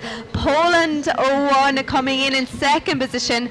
They are going to be delighted, but look at this race that is happening for third position. We have Germany, we have New Zealand, we have Ireland 0-2. What a sprint from Ireland. They've moved within touching distance of New Zealand. Can New Zealand hold them off? It looks like they will, but what a challenge. It is New Zealand who have come in ahead of Ireland 0-2, Germany 0-3. Wow, that was the finish. That was the fight for the bronze medal. That New Zealand was always in front, but the last stretch, they made it, and they now can be happy with a bronze medal this year. What a finish out of Germany and Ireland. New Zealand looked to be set in that third position for most of the way around that course. But as we've often said, it's not over till it's over. Ireland and Germany putting on a big push there. So unfortunate to miss out on the podium, but incredible racing there in the women's quad. We're seeing the crews there, the winners, Netherlands. They're going to be very happy with that performance. Caroline Florin, winner of the Olympic gold, and now she can add winner of the women's Cox quadruple sculls world championships to her haul of medals this year. And then finishing in, we had fifth, Germany 0-3. Monaco, you mentioned them, sixth position. Ireland 0-3 then in seventh. USA in 8, that's USA 0-2. And New Zealand 0-2, who were very strong in the first stages of that race. They're finishing in ninth position. But I think that was exactly the point where they crashed and collided with all other teams, and that's actually what cost them much. In front of us are the team, a young team from the Monaco, very solid performance, sixth place, outstanding. I mean, very young crew. So we wish them all the best for the training as well, like for this year, and maybe next year we could congratulate them for the medals. Absolutely. It's great to see the medals going to different places now. Netherlands, of course, won this category last year as well, but completely new crew here. Bar the Cox. She won last year. She coxed the crew.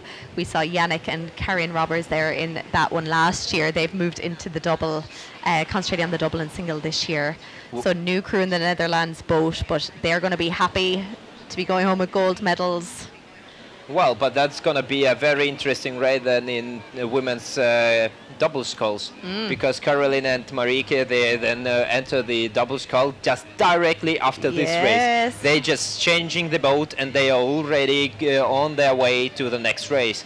And next race is going to be women double sculls final A. And we're seeing in the pictures here Ireland 0-2, Kincasla Rowing Club, Niamh Dugan, Danica Maguire, Katie Sherlow, Claire Fear Cox there by Cian Sweeney. Super finish out of them. Finishing just outside the medals there, fourth position, but incredible racing there by those. So seeing beautiful scenes here now, and we're looking at the results. The third final of the day, the win, the gold medals going to Netherlands 0-1. Great time, 17:53.82. Poland 0-1. Then they're definitely going to be happy, I think, with those silver medals to add to their bronze from the European Championships. New Zealand then in third. Ireland 0-2, just so unlucky to miss out on a medal, fourth position. And Germany as well had a super finish there. There was three boats crossed. There was stroking 37 strokes a minute. We saw that they were trying to cut to the New Zealand. Unfortunately, just the New Zealand just had their butts. Absolutely, absolutely. So that rounds out the third final of the afternoon. Just seeing the rest of the results there. When there's such exciting racing happening in the lead, we often forget about what happens down the rest of the field, but to be in an A final at a World Rowing Coastal Championships is amazing. So congratulations there to all crews. We're seeing a couple from Germany, Great Britain there up on our screen, Spain 0-1, USA 0-1 and France 0-2. So congratulations there to everybody. So all boats now making their way to the beach. I'm sure there'll be a lot of celebrating going on, but as you said, some of them are gearing up for other races. There's a race already, Philippi, like with the Dutch blades. That is already like for the Caroline and for Marieke. That's already departure actually for their next race. At least they're warmed up. of course. I mean, that's a pretty good warm-up. They did, yeah, an ideal warm-up. Some intervals. You know, like that has just, they decided, oh, let's go for the 4K, full power. Why not? Why not? But look, they have loads of experience around navigating the course. It's all going to stand to them. Definitely. Absolutely, yes. So we can see. But they're going to be contended by very strong crews. We have to say, because there is the world champions from the last year, also Dutch crews. The Dutch crew is Karin Roberts together with Janneke van der Meulen, who are gonna try to protect their title. We have a silver medalist from the next year, Magdalena and Katharina Lobnix from Austria. We have the Claire de Kock together with her partner from the Dutch crew that were fighting against Marieke and Caroline in the heat. So they definitely gonna try to make the story work another way in the final. So there are going to be just a real clash. I think we're definitely going to see some exciting racing coming up. So next race will be happening at 5 p.m. local time, so just 20 minutes before they get going. So quick turnaround time. Lots of shots there, everyone very excited to be finished their final. So we will have the Coastal Women's Double Sculls coming up at 5 p.m. Then half an hour later at 5:30 we'll be on to the men's solo. Followed at 6 p.m. the Coxed men's quad. And then it will be the final race of the day, the mixed double sculls.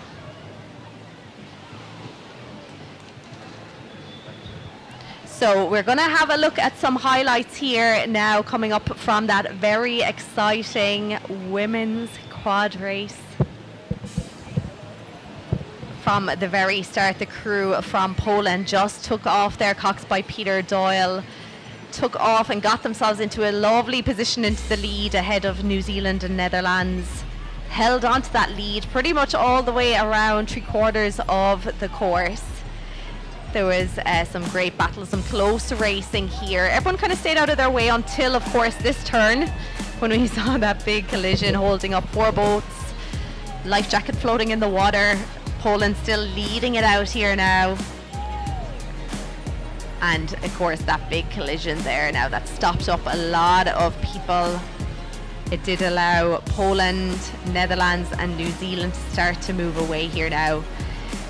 Then Ireland 02 and Germany 03 started to move into those lead boats as well. Netherlands then getting the better of Poland at one of the turns, moving themselves into the lead then, and from then on it was Netherlands from Poland. But the great race was happening for that bronze medal position. Germany then moving up here. Alongside we had New Zealand, who had been holding on to the 3rd position, but Ireland 02 came into the pack there as well, finishing in 4th, followed by Germany 03. Super exciting racing. So we are going to have a little bit of a break here from the broadcast for about 15 minutes. So the next race will be happening at 5 p.m. local time. So we will be starting the broadcast shortly before that, just a few minutes before that. So thank you for joining us, and do stick with us. We'll be back shortly with the next final, the women's double sculls.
Very exciting races earlier on. They're already in their heats just a little earlier on. There was a quick turnaround for lots of these rowers here to get to the start line of this. So we have a couple of Spanish crews, 3 in fact there in the lineup. We have Great Britain 01, Italy 03, Lithuania 01, Netherlands 3 Italian crews here on our screen. We have France 01, Austria 02, Netherlands 03, Great Britain 02, so 18 boats competing.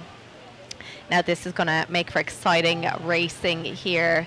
We have about 30 seconds to the start. Couple of crews there being very close to the floating start. You do not want to get to the wrong side of that. You will incur a 2-minute time penalty, so really important that they time it right here now.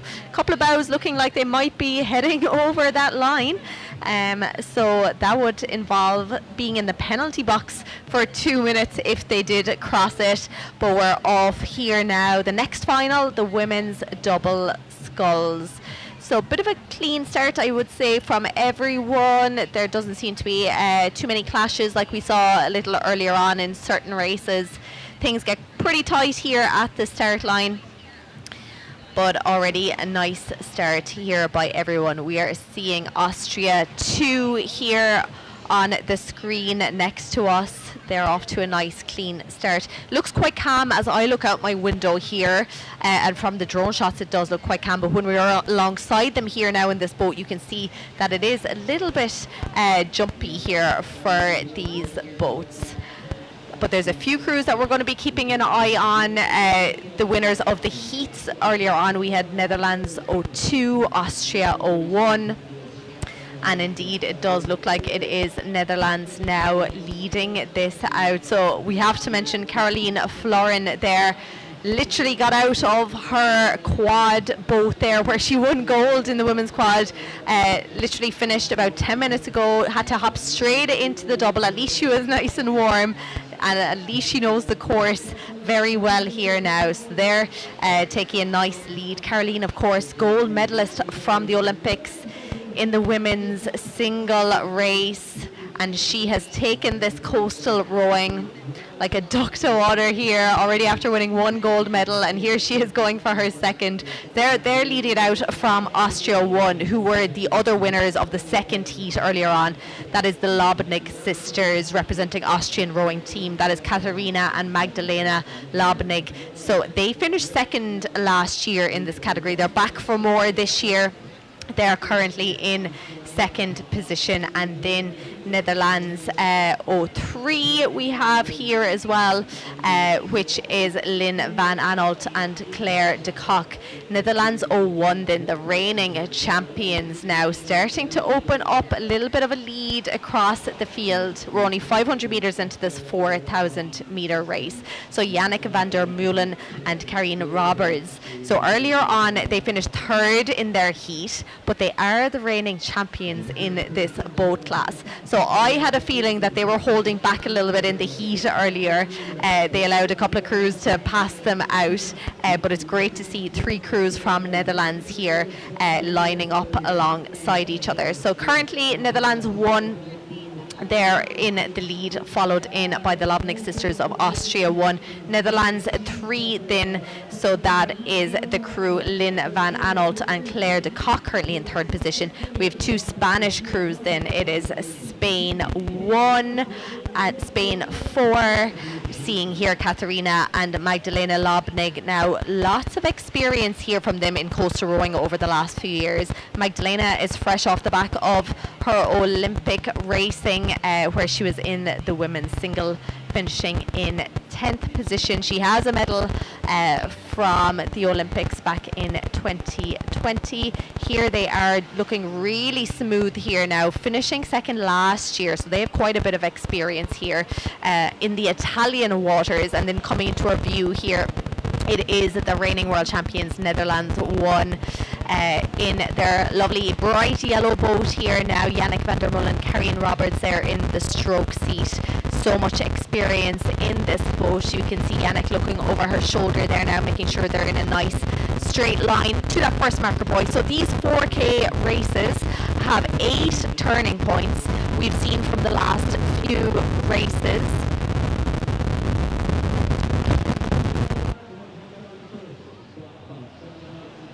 races that there's not too much trouble at that first turning point because it is not too sharp. So it's 1,200 meters out to that first turning buoy, so they're about 200 meters off it here now, and it is Austria 1 now who have moved into the lead. So Lobnig sisters have moved in ahead of Netherlands 1, Netherlands 3 also in those top 3 positions now at the moment. Spain 04 also there, Spain 01. There's a great battle happening between the two crews from Spain. Natalia Miguel Gomez in Spain 04 stroking them. She finished 3rd last year. She got a bronze medal last year, currently sitting in 4th position. But we're seeing shots here now again of Netherlands 1 looking very smooth as they come up towards that first marker buoy. So it's just a slight angle and they'll be heading out, just getting slightly out of time there towards that first marker buoy. Didn't throw them off too much, but Katerina and Magdalena are very much within touching distance. They have just 2 meters between themselves and Netherlands 1. Netherlands 3 still very much there. We have Netherlands 2. So cool to see the 3 crews from Netherlands up in those leading pack. We also have Italy 1. They finished 3rd in their heat. Aurora Spirito and Martina Fanfani. They are just back a little bit there down the field slightly. France 01 then having a great race here as well. But let's have a look here at that first marker. Great race here. So Netherlands 1 being pushed out a bit wide by Austria 1 here, who've taken a lovely tight turn. But we did see that Netherlands 1 didn't have to stop rowing, even though they went a bit wider on their line. They were able to keep rowing there, whereas Katerina Magdalena Lobnig had to put on the brakes slightly, so slow down the speed of the boat ever so slightly, but up alongside each other here now. These 2 crews, this is going to be a great race all the way to the finish line, no doubt. Then we have the crew from Netherlands 3 in that leading pack, and then it is quite tight there between. We have 4th, and then the following 6 boats coming in and around that turning buoy. So everyone around clean so far around that first marker. As they head out now, they're heading east along the shoreline as they go towards the second marker buoy. So the second marker is the one that is probably the trickiest, really, because it is very, very sharp. But we're looking here now, Netherlands 02 and Spain 04. So these 2 are in 5th and 6th position currently, but having a great race. So at the moment it is the Lobnig sisters who've moved themselves now into the lead ahead of Netherlands 1. Then back to Netherlands 3 in 3rd position, Spain 01 in that 4th position. We always kind of focus on those leading packs, but there's often great races happening down the field. So I can see 7th and 8th there, France 01, USA 01, very little separating them at the moment. Then Italy 01 and Italy 03 are having a great battle between themselves, as are kind of 13 to 18 to their positions as well. So even though they're back the field a little bit, they are in an A final. It's incredible to be in an A final at a World Rowing Coastal Championships. So just keep an eye on the boats further back the field. But back to the leaders now at the moment. They're starting to open up a bit of a gap here now. So Magdalena and Katerina Lobnig now making sure they're staying on a course. They can see that turning buoy in their sights, but as you can see, their bow is moving over to the left-hand side of that turn as we can see it. You do not want to go that side, the wrong side of that marker buoy whatsoever. So at the moment, Netherlands 1 and 3 seem to have a bit of a better line because they know how sharp this turn is. It looks like Austria now, the Lobnig sisters, just correcting themselves slightly, making sure they get their bow to the correct side of that boat.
Double sculls.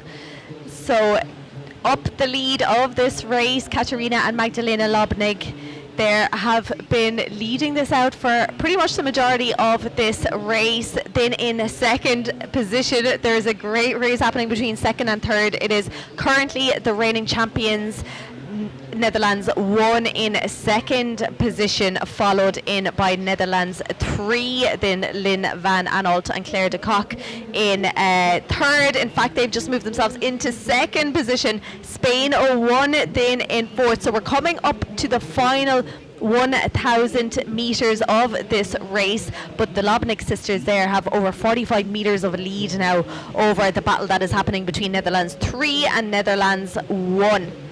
Spain 0-1 then in fourth, Netherlands 0-2 in that pack as well. We have Spain 0-1, but this is great racing here. Oh, just getting caught up there. So Netherlands 0-3, they're just getting caught up with their oar slightly. You can see things are getting a little bit messy, and that has allowed Netherlands 3 now to move ahead of Netherlands 1. But around that chicane there, still Austria leading it out there. Lovely turns, expertly navigated here now. So the Lobling sisters finishing second last year in this category. They're hoping to do one better as long as they keep doing what they're doing now. That is exactly what is going to happen. What a race here though between the two crews from Netherlands. At the moment it is Netherlands 3 who have pushed themselves ahead of the reigning world champions Netherlands 1. So Netherlands 3 there, both crews representing Hollandia Roy Club. Claire de Kock and Lynn Van Aanholt there in second position.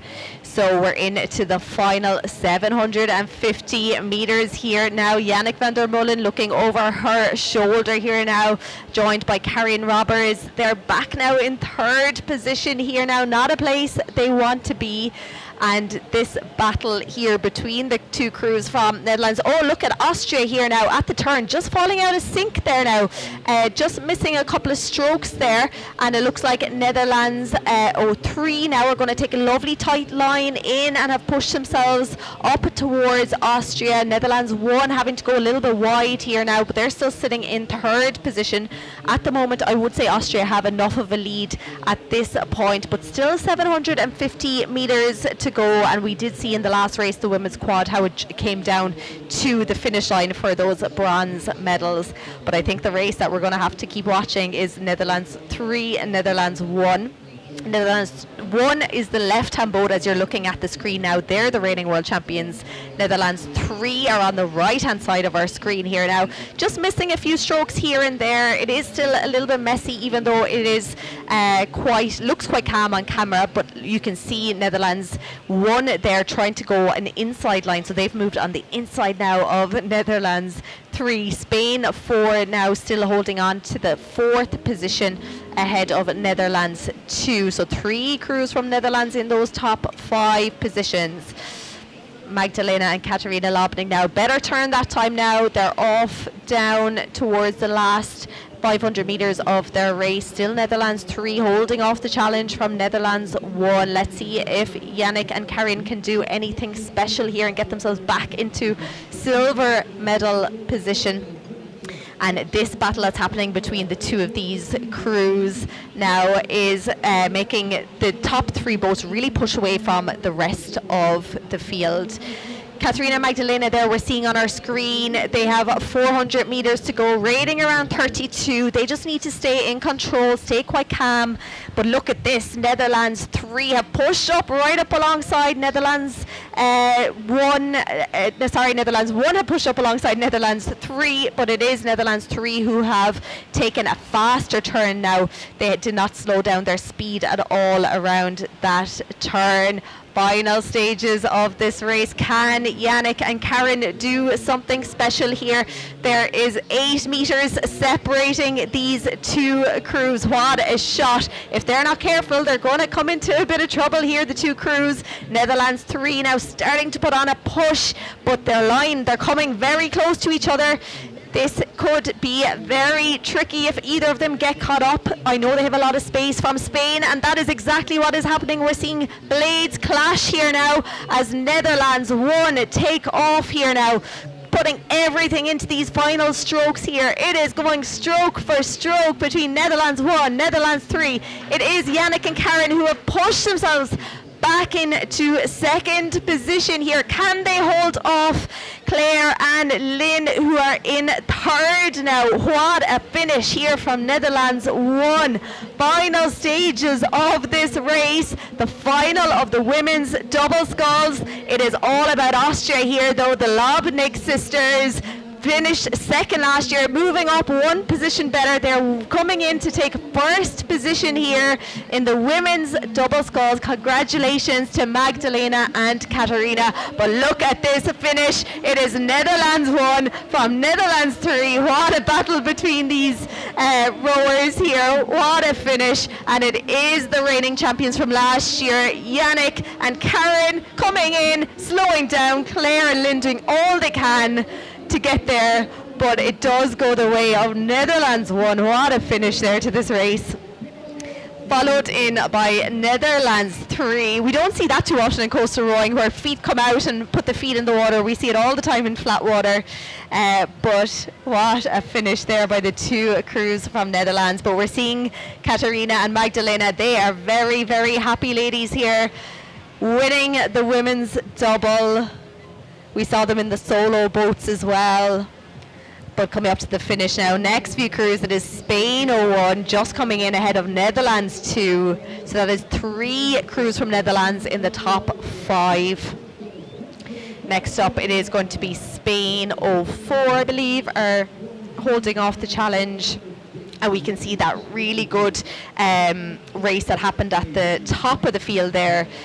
The top 3 boats, they had over 30 seconds of a lead then across 4th position. 5th went to Netherlands 02, 6th to France 01. It was Spain in 7th, Italy 03. Lots of them crossing the finish line here together. Lithuania 01. What a great race. This is what happens when you get to the finals. Racing gets so, so close. That was a brilliant race between the 2 crews from Netherlands. Here we have Netherlands 02. They finished in 5th position. So this is Caroline Florin, who is just off the back of winning gold in the women's quad. She'll be happy. I'm sure she was a little tired going into that race, but nice finish of 5th position there in the final. And we're seeing things getting a bit duller here. So the clouds have moved in. France 01 there. Another great race. We saw Edwige Alfred there in so many races throughout the weekend. So much experience in her boat. And the racing continues here as the last few crews come up towards the finish line.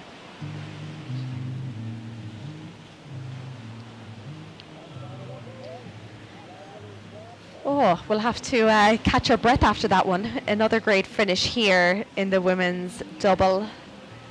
Last few strokes here for these crews. And we can see in the background that big ship heading out from the port. I'm sure we'll be seeing the wash off that a little later on in the next final. We have the crew from Italy 1 there. Aurora Spirito and Martina Fanfani.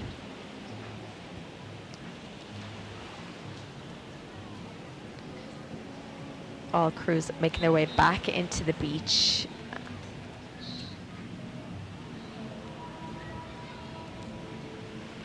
Here we have another crew from Italy, Violante Lama and Paola Piazzola, Italy 02.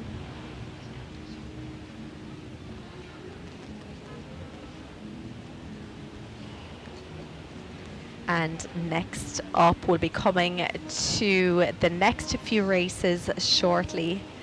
We can already see in the background the next crews are warming up. So at 5:30, we're going to have the men's solo, followed in by the coxed men's quad at 6 p.m. local time, and then the mixed doubles. But here are the results of the women's double sculls. First place, Katarina and Magdalena Lobnig of Austria. Second position, great race between Netherlands 01 and Netherlands 03. It went the way of Netherlands 01, Yannick van der Meulen, Karine Roberts, Claire de Cockton and Lynn van Aanholt in third position. We had Spain 01 in 4th. Netherlands 0-2 in 5th, France 0-1 in 6th, Spain 0-4 in 7th, and then back the field then we had Italy 0-1, we saw them on our screen a little while ago, and Italy 0-4 and Italy 0-2, so 3 Italian crews. We had Austria 0-2, 2 crews from Great Britain. So congratulations to all the finalists there in the women's double sculls, but particularly the medalists. And now we are going to join Luca on the beach for an interview with the winners. What a magic day here in Genoa. You declared it today and you want to win. You won today. This is a dream coming true. An absolute dream, and together with my sister, I couldn't be more happy. We had such a tough season, and to end it like this, a big dream came true today. Yes, we are happy. I'm speechless. We want to thank everybody at home, Mama and Papa, surely watching this. Yeah, thank you. Thanks to everybody, to our supporters and everybody. What does it mean for you winning as a sisters? I cannot describe. We had a hard season, and now that we came first here in coastal rowing, it makes me so happy, and I cannot find the word. I have to thank Magdi, for everything, and Kurt, and our coach, Kurt. We saw you celebrating when you crossed the line. What have you felt there? Such a relief. We knew that it's going to be a really hard fight against the strong girls. There are some big names in the field, and that we could today win it was really a big margin and a big fight. And we are just proud, I think, and happy, and we definitely will celebrate today. But then I have another goal for next week. But for now, I couldn't be prouder and happier. So let's start celebrating together. Thank you very much and congratulations. Amazing to hear from the winners there of the women's double sculls there from Austria, the Lobnig sisters. So that is the finish of another final. We can see the final crews making their way to the beach here now before we get going into our next final. But let's have a look at some of the action from the women's double.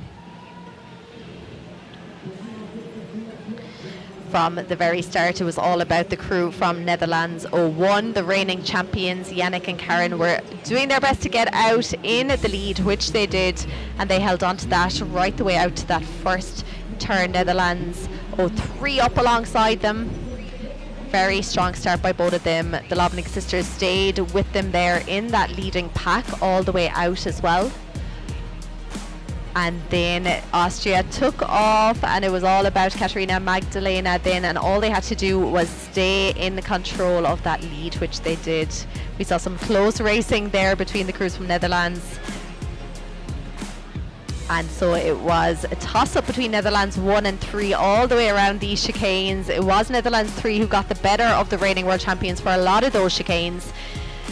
They were pushing Netherlands 01 right out nice and wide. But then we saw a very close finish, and here Netherlands 01 started to make their move. It was the Lobnig sisters who got to the start, or the finish line first, and then it was a great finish. It was Netherlands 01 then got the better of Netherlands 03, and then close finish there for the minor places as well.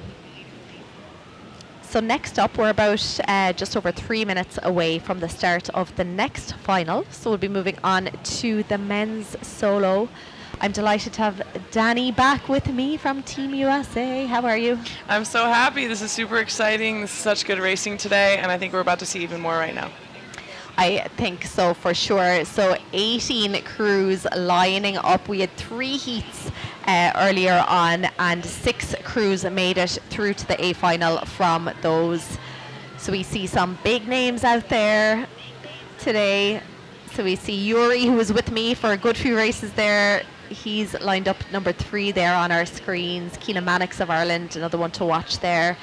Charles Cousins, Chris Back. He was unfortunate there in the men's double. They broke an oar in the men's double a little while ago, himself and Corey. But here he is in the single. Joel Nakaranen as well, winning a medal in the men's double a little while ago. very quick turnaround for a lot of these athletes here today. Charles Cousins is also in there. He came in third in the mixed double earlier today. Yes, he is definitely one to watch, a medalist from last year.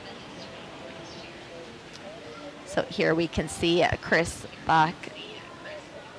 He was second last year, but without Adrian Miramon Quiroga, the reigning world champion from last year. He's in a great position to get himself back on the podium. So 2 minutes to go, as we can see there. The 2 balls in the air on the boat there, that signals that there is 2 minutes to go. It's a tricky couple of minutes here because you're trying to stay on course, aren't you? You don't want to get ahead of those starting boys. You're trying to keep your boat straight. You're also trying not to fill it with too much water. Yes, and you can see kind of like, I don't know if you can see, it's a little stormy out there, looking a little more cloudy than it was earlier. So the weather does seem to be getting just a tiny bit more chaotic. You can see that in the waves too. They're bopping around a little bit more than they were earlier today. There's Joel Nälkärinen from Finland. Yes, the medalist from a little while ago. He's raced in lots of categories, the men's double, the mixed double, the single. Yeah, last year he was in 4 events at the Endurance Championships. Yes. And then we are also seeing, so Chris Back seems to be holding back a little bit, but I'm sure he'll take off right in the middle of them. It is a strategy at the start line to turn your boat sideways so that you give yourself a little bit more room. So it looks like Finland and New Zealand are taking that strategy, making sure they have enough room that they need. Absolutely, yeah. So there's 200 meters of space, and of course with the solo boats there's a lot more space to move around. But at the same time, it's really important that you're not left behind anyone at all. So that's what we could see those rowers doing, getting themselves nice and sideways to take up lots of space. So we're into the final minute here now. As soon as that ball drops, that last ball, that's the start of the race, and you'll see everyone get, and there we go. Here we go. So nice start here by all crews. We can see Joel Nälkärinen of Finland here on our screen. This is a great start. You can see him breathing heavy, his cheeks puffing out. Love that. Yeah, it's always important to get or go off hard here at the start. So we're seeing kind of the leading boats. It's interesting that over the right hand side of our screen, it's kind of the leaders of the heats, we'll say, all bunched up together on the right hand side there. And you can see on the left side of the screen there was a little bit more waves, so that might have something to do with it. Otherwise, that's quite a coincidence. Absolutely, and we're seeing there, you can see the boats disappearing and reappearing here on our screens, just showing how kind of challenging. Of course, there'll be that wash from the ship that we saw earlier. There's another one passing them now, so those washes will be coming in towards the shoreline. At the moment, New Zealand 01, so that is the young rower Finlay Hamill there, 22-year-old. He won his heat earlier on. He's pushing himself into that lead, trying to make a mark here now, followed in by Italy 02, currently sitting in second position, so that is Gabrielle Laconsole, finishing 5th last year, just outside medal positions. New Zealand won. Hamill Finlay had the fastest time of all of the heats. It's hard to say what the weather conditions were for those, but he seems to be leading right here, and that's not a coincidence, probably. I don't think so, no. Then Joel back in 3rd position. At the moment, it is Lithuania in 4th. They finished well in the heat as well. Chris Back currently back in 5th.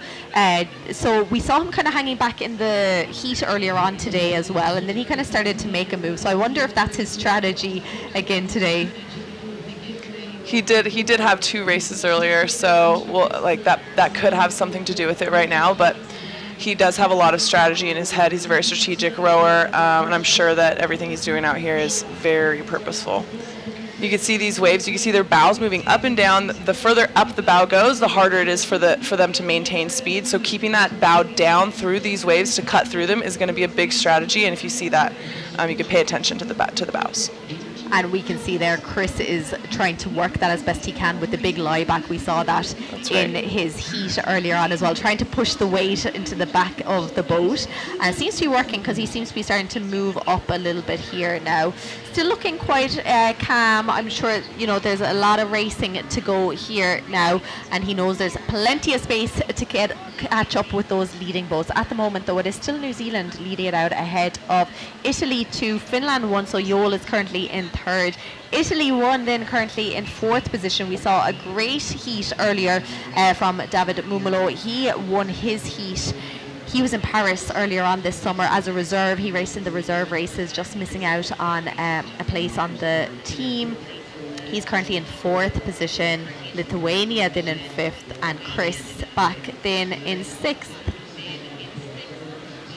You can see some quite a difference in stroke rate here between this green boat, that is New Zealand here, at a bit of a higher stroke rate than the rest of the crews, the rest of the boats.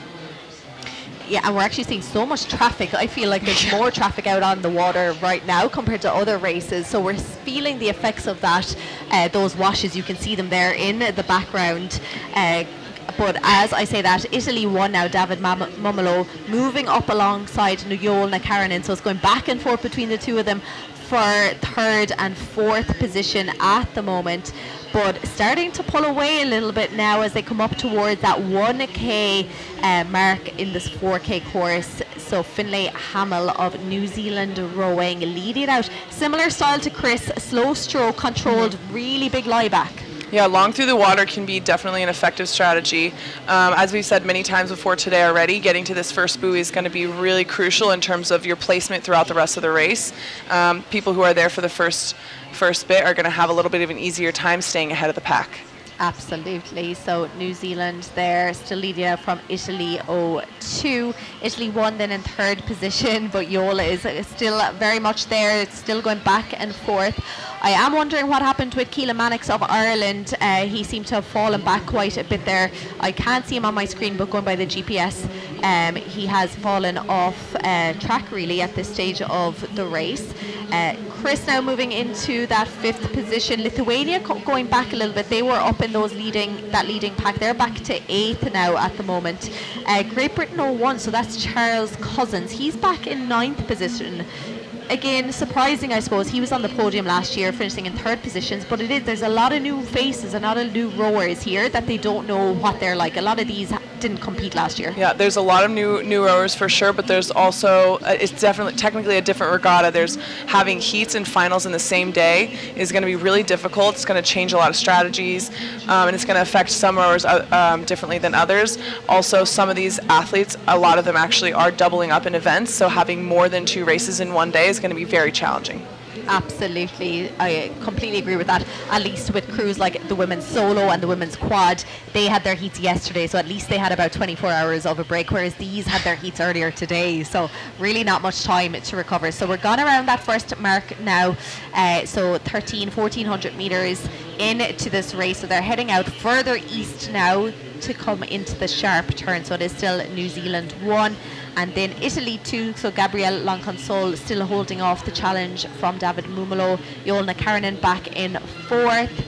Then France 1, Yvan Beauvais still there in touching distance. It's getting quite close here, but everyone's being really smart at this stage. I think they've gone around the course so many times that they know just, give each other some space and get around nice and clean. Yeah, this is looking really clean. I love looking at the direction of everyone's courses, what they're taking, seeing how some people are pointing a little to the left, a little to the right.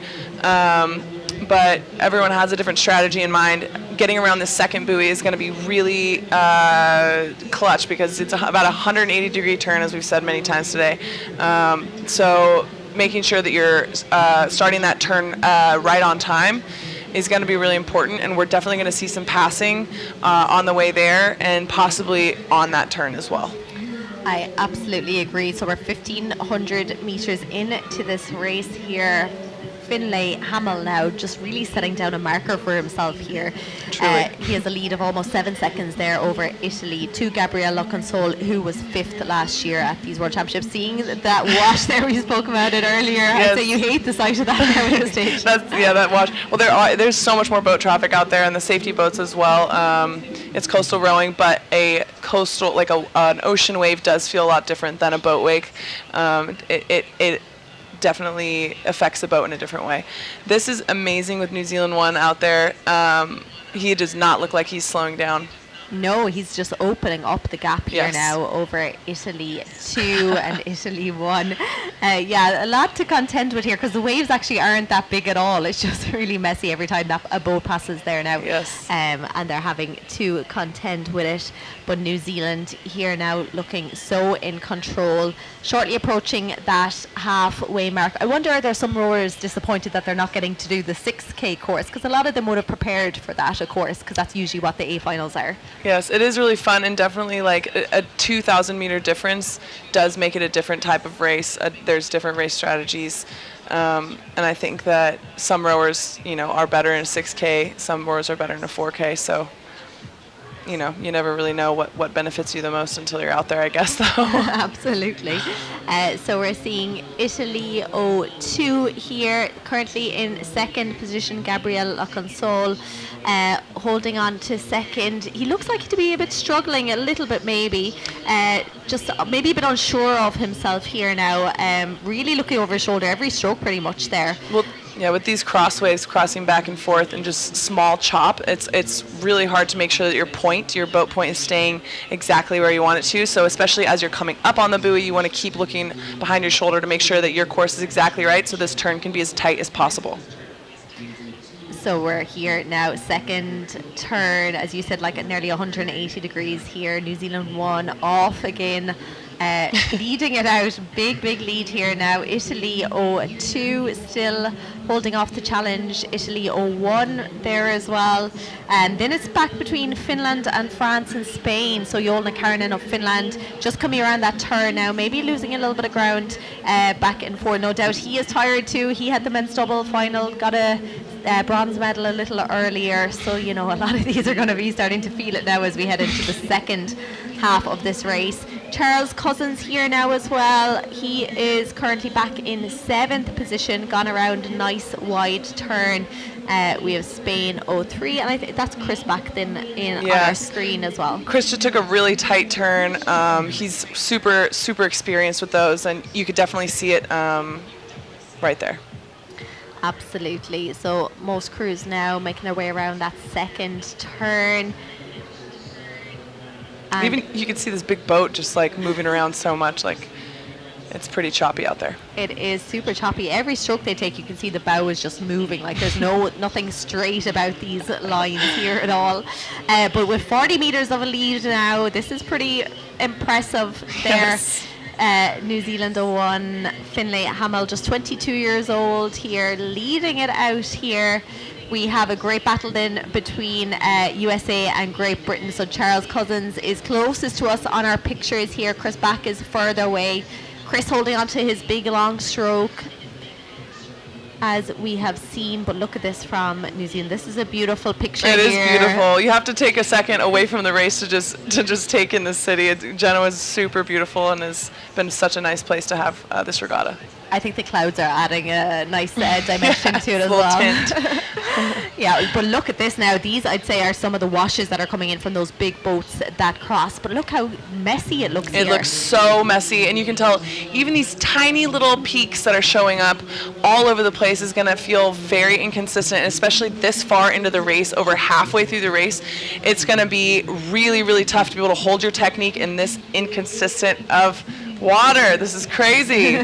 Look at it, because you can see the wind blowing in, but then all the wash as well. It's just a bit of a washing machine effect. Yes. I feel that's how we described Hong Kong back in 2019. It was a complete washing machine out there, and it's starting to look a little bit like that here now as well. So 11 seconds of a difference between first and second position. This is incredible. This is dominance here, really. Yes. This is what we've seen. Like Adrian Miramon Quiroga has done this in the single, representing Ireland over the years in Spain, but at the moment. We're seeing Finlay Hamill come in and do the same thing. Yes, and you have to hand it to Italy. Having 2 boats in the top 3 is incredible as well. That just, their program's going, oh yeah, there's a little bit of a crash here. That is tough.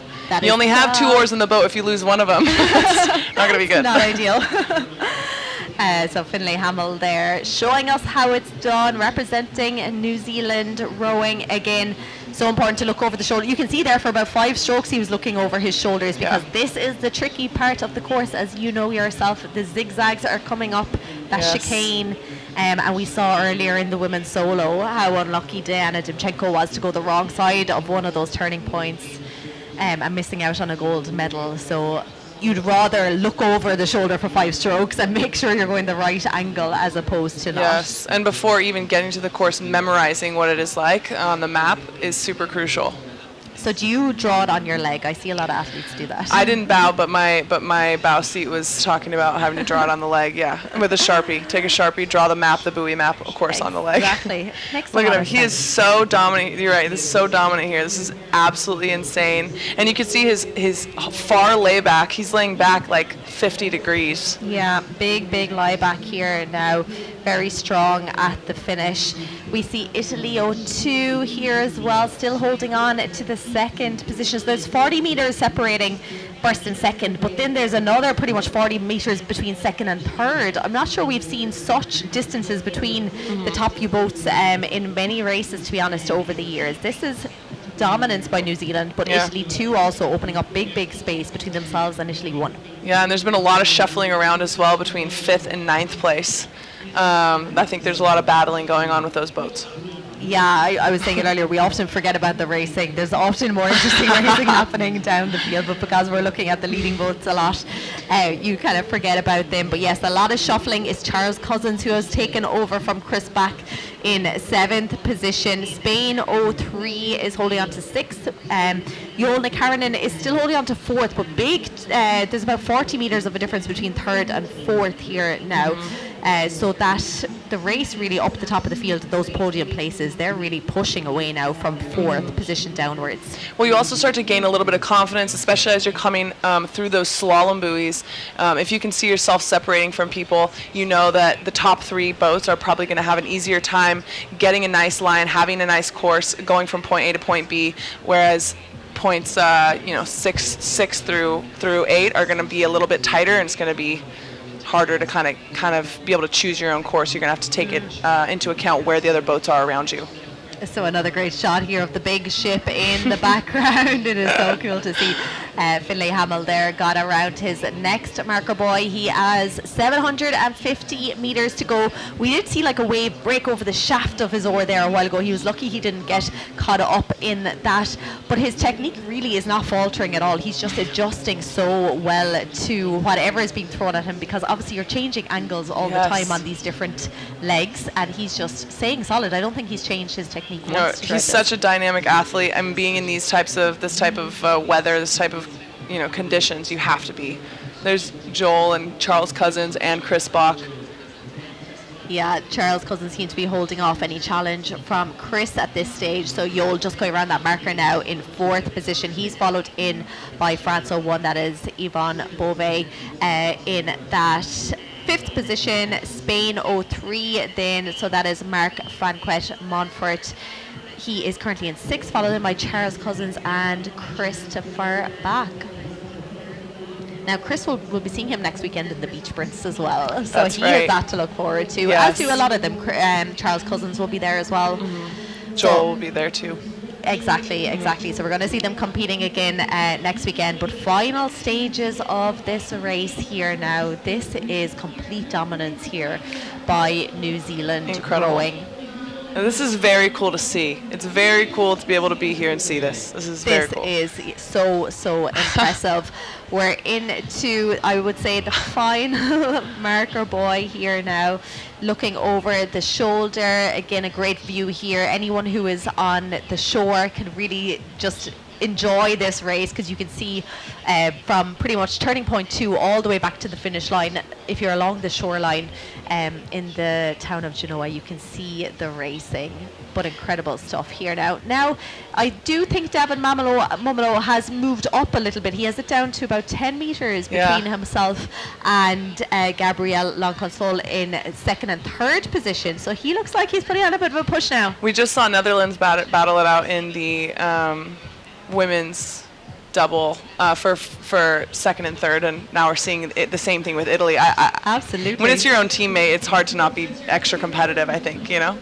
Absolutely, and we are seeing that is Keelan Mannix in shot there a second ago, so he is still in the race, but this is 2nd and 3rd, so I'm not sure where David Mumolo came out of there. Look at this. This is incredible. There was about 40 metres between them a while ago, and he has pushed himself into 2nd position. This is the final leg of this race. At the moment, it is going to David Mumolo.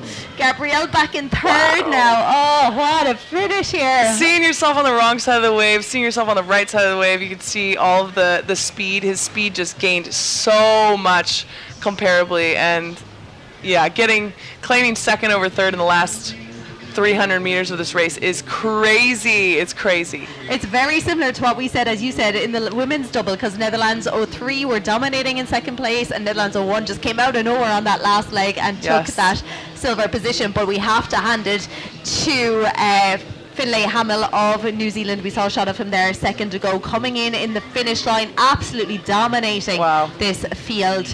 The coastal men's solo. Here is our champion. He is celebrating, but look at this from David Mumolo. That space, the amount of distance between him and 2nd place is crazy. I don't know, I haven't seen that before. That's amazing. I haven't either, but what a finish here now. What a great time. It is a brilliant time for a solo race. Yeah, 3 seconds. 27. 3 seconds slower than his heat, which is nuts. Much tougher conditions today. So Italy one took it. It is David Mumolo. He is very happy with himself. What a finish there. It looked set that it was going to be Gabriel Lonconsol. We thought it was in the bag for 2nd and 3rd, but things changed so quick out here. That is wild. That is so good. That's such a fun thing to see. That's amazing. So you can see, even as they head towards the shore here, just how choppy it is, but I'm sure they'll be jumping straight into the water to cool down after that. What a finish there. And it was France 01 who took over from Joel Nakarinen. So France 01, Ivan Bove in 4th, Joel Nakarinen in 5th, and we had Spain 03, so Marc Franquet Montfort finished 4th last year. He's in 6th this year. This is what happens, you know? This is what happens, and like I said before, you cannot know what's going on ahead of you with the boats ahead of you. Anything could happen. So yes, there's maybe quite a little bit of distance between some boats, but you know they're going as hard as possible all the way to that finish line. Absolutely, and we saw Charles Cousins and Chris Bach there passing that finish line. And then the final few crews here. Coming up, seeing pictures there of Joel Nakarinen. I'm sure he'll be happy because he has his medal from earlier in the men's double. And 5th position here in the solo. That's pretty good. That is a very good, isn't it? I would be pretty happy about that. He actually finished 11th last year, would you believe? So to move from 11th up to 5th, that is pretty good in a year. That is really good. One year can make a big difference. Yeah. Keelan Mannix then of Ireland in that orange boat. And final few crews now. They're close. See, they're battling it out right here. They're still battling. They're still racing. It's still, yes. They don't even have to row. They're just being pushed in by the wind here, pushed in by the waves. Yeah, look at that. Even for these last few boats.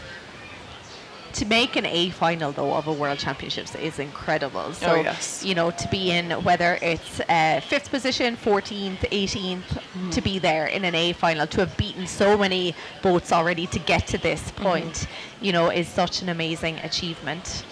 Absolutely. And as you said, they're giving it their all right till the very end. Spain 01 there. Look at that, all smiles. All smiles. Vittorio Alberto Ferre, Bermudez. Yuri. He ran from here earlier. He was commentating just a few races ago. Ran into his boat. he was very happy to be in an A final as well. Yes, as he should be. It's incredible. Yeah, so we can see the black clouds coming in over us here. Things are looking spooky. They are. So we have the official results of the final, the men's solo coming up. In first position, of course, dominating that field completely, Finlay Hamill of New Zealand. Then we just couldn't believe there, David Mumolo, Italy won, coming in second position. Amazing finish there by him. Gabriel Lonconsole then of Italy 2 and 3rd. Ivan Bove of France 1 and 4th. Knocking down Jolna Karinen back to 5th. And then Marc Franquet Montfort of Spain 03. Great race between Charles Cousins and Chris Back then down the field. And well done there to all rowers. You can see Maciek Jaworski there. We'll be seeing him shortly again in the mixed double. He'll be teaming up with his wife Agnieszka, who won a silver medal a while ago in the women's quad. We're going to have to check the record book, see if 22 seconds, winning by 22 seconds has happened before. Yeah, that was incredible. Dominant. So beautiful scenes here of Genoa. I love the pool by the beach. Yes, there's a pool right next to us here. We're looking down on it. You don't see that too often, a pool right next to a beach. So shortly we'll be coming up to the next finals. We have 2 to go. At 6 p.m. we'll have the coastal men's coxed quadruple sculls and then the mixed double sculls. But here we have final look at the highlights of the men's solo. Great start. Great start, but really it was all about New Zealand from the very Yes, start. it was. Yeah, so we can see him there, Finlay Hamill, just like dominated from the start. He had a few battles at the start, but then with about 500 meters from then on, nobody was getting him. He had lovely technique, lovely lie back. We did see here Gabriel Laconsole there, sitting comfortably in second position all the way around. Yes, and that was a great turn too. Yeah, amazing turn. We had pretty much written off anyone else for those first 2 positions. But it is never over until we cross that finish line. And of course then Charles Cousin at that point had passed out Chris Back, but this finish here, New Zealand and Incredible. 22 seconds ahead of David Mumolo of Italy, one who had moved himself into second position. That was incredible, that last 500 meters from him. So exciting. Yes, so Danny, thank you so much for joining me for that race. It's been a pleasure. Thank you so much for having me, and congratulations to all the athletes. That was an amazing race. Thank you. So we can see shots of the next crews who are lining up. We have about 5 minutes or so to go before the start of the next race. We have the coastal men's coxed quadruple sculls. So all crews out on the water now. Here is the start list. We have 18 crews lining up. We see Hungary 01, Italy 06, Germany 03, USA 1, Monaco 2, Italy 03, Germany 01, Netherlands 01, Italy 2, Ukraine 1. Ukraine, of course, winning their heat earlier. Italy 2 won the other heat. So there was incredibly fast times earlier, and I'm delighted to be joined by David Hussey again. So you were with me earlier during the heats here, where we had amazing times in the heats of the men's cox squads. Yeah, so I was just we're just talking about it this morning about, you know, crews seem to be treating it as a final and rowing really hard in those heats, but you can see the reasoning behind it, because for people as fit as them, you know, it was to put down a marker to the other crews, but also they knew that they would easily recover in time for the final, which is about to go ahead now. And also the final is a 4K instead of a 6. And I was just out there coxing in the women's quad race, and there was no such thing as settle down into a steady pace. It was basically a sprint to the first marker because you had to, otherwise you couldn't get yourself into a position at the first and second marks. So I would be predicting that the men's quad will be something similar. I think all of these crews know who's who and what's what and what's ahead of them, and they are all going to be fighting off that start line to get that vital first or second place. I think they'll all be pushing it right up as far as the line, as close as they can. without breaking it, obviously. There's a 2-minute penalty involved there, but you can see there already as they're starting to line up, and we've got maybe a bit of time left to go, but they're really pushing it as hard as they can up to that line. Yeah, obviously the quads are so big. Like, you know, when you have the singles up there, you have quite a bit of space around you, but with the quads, you're really tucked up right next to each other, and we can see a couple of them are kind of going a little bit sideways. We saw that in the men's solo race as well, just to get your space and to stick there. But you can see there in the middle of the field, there's a couple of boats right on top of each other. You do not want to be starting in that position because it will cost you all important seconds. Yeah, I think if you do clash in the start when boats are going at their highest speed, you're going to drop 5-6 lengths. So usually the best policy in the start is don't be too close to either end if you can help it, but pull up in your slot where you'd like to be and just sit there, and just, you know, people generally move away from you. Whereas if you're moving all over the place, it's kind of difficult to get a slot. And we can see a kind of a line of boats in the middle who are pretty settled and they're going nowhere, but there's a couple of boats at the back who are trying to get a bit of room. And we can see there another quad right close to that outside mark as well, which is it's okay if you don't hit it, but if you do, you're going to be dropped in the start, is what happened in the heat earlier today. Absolutely. Now, you coxed the women's quad final just a little while ago, so how did you approach the start? Were you right up at the line at the time, or did you hang back? No, I was within a couple of feet of the line. I took a bit of a chance, to be honest about it, but I thought it was worth the risk, because the pace of the start was hectic. There was we were out with Poland and with the Netherlands, who were first and second, so we had a really good start, but you could really see the power of the Olympians coming through after 500-600 metres. But we're happy enough with our performance in the quad. But like I said at the start, I'd say our bows was probably touching the start line. It's risky, but it's very important not to end up back in the pack at the start. So I think you'll see a lot of these boats now will be watching each other and pushing up. Absolutely. So we're into the final 2 minutes now. So yeah, we can see the two balls there. So one is going to be dropped very soon for the final minute. So they're all keeping a close eye on that. So with the starting sequence, we have 3 balls in the air and 3 hooters, and they drop one every minute. So it looks like, I'm not sure if it's stuck. They tried to drop it. But we're still within the 2 minutes here now. Now, conditions obviously was very flat this morning. It did get quite a bit rougher, we'll say. We thought it was going to be a bit flatter for the day. So how was it when you were out there? There seemed to be a lot of washes coming in from various boats. Yeah, there is. Conditions are perfect for coastal rowing. There's a nice rolling swell, but like you say, if you're not at the front, then I mean you have to have the boats there for the safety and the umpires and the TV and all that kind of stuff. So you do get a bit of wash, but generally, if you're up pretty good at the front, you should be okay. It'll be interesting to see now. The start is going to be everything here. You've got some really powerful crews lined up on this. You've got, as we said, Germany earlier, Italy, Netherlands. There's a lot of horsepower in these crews, and they will be trying to get themselves out. So I think everybody has found their slot at the moment anyway. I don't think anybody seems to be tight. Everybody seems to be happy enough with their position. So I think we'll get a good clean start in this one by the looks of it.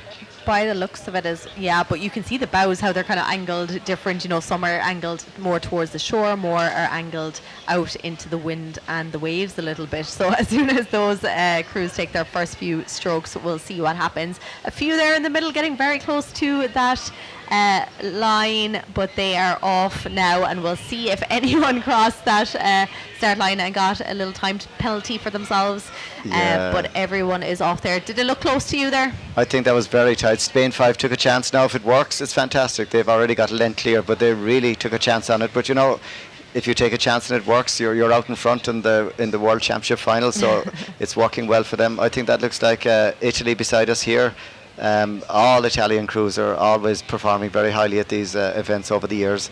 But we can see now that the field has already opened up to maybe 4 to 5 lengths already, and we only have 20-30 strokes pulled. So that tells you everybody was going hot and heavy at it at the start to try and get that all-important advantage. And if Spain's approach has worked and they haven't broken the line, I think they're in a really good position at the moment at the head of the field.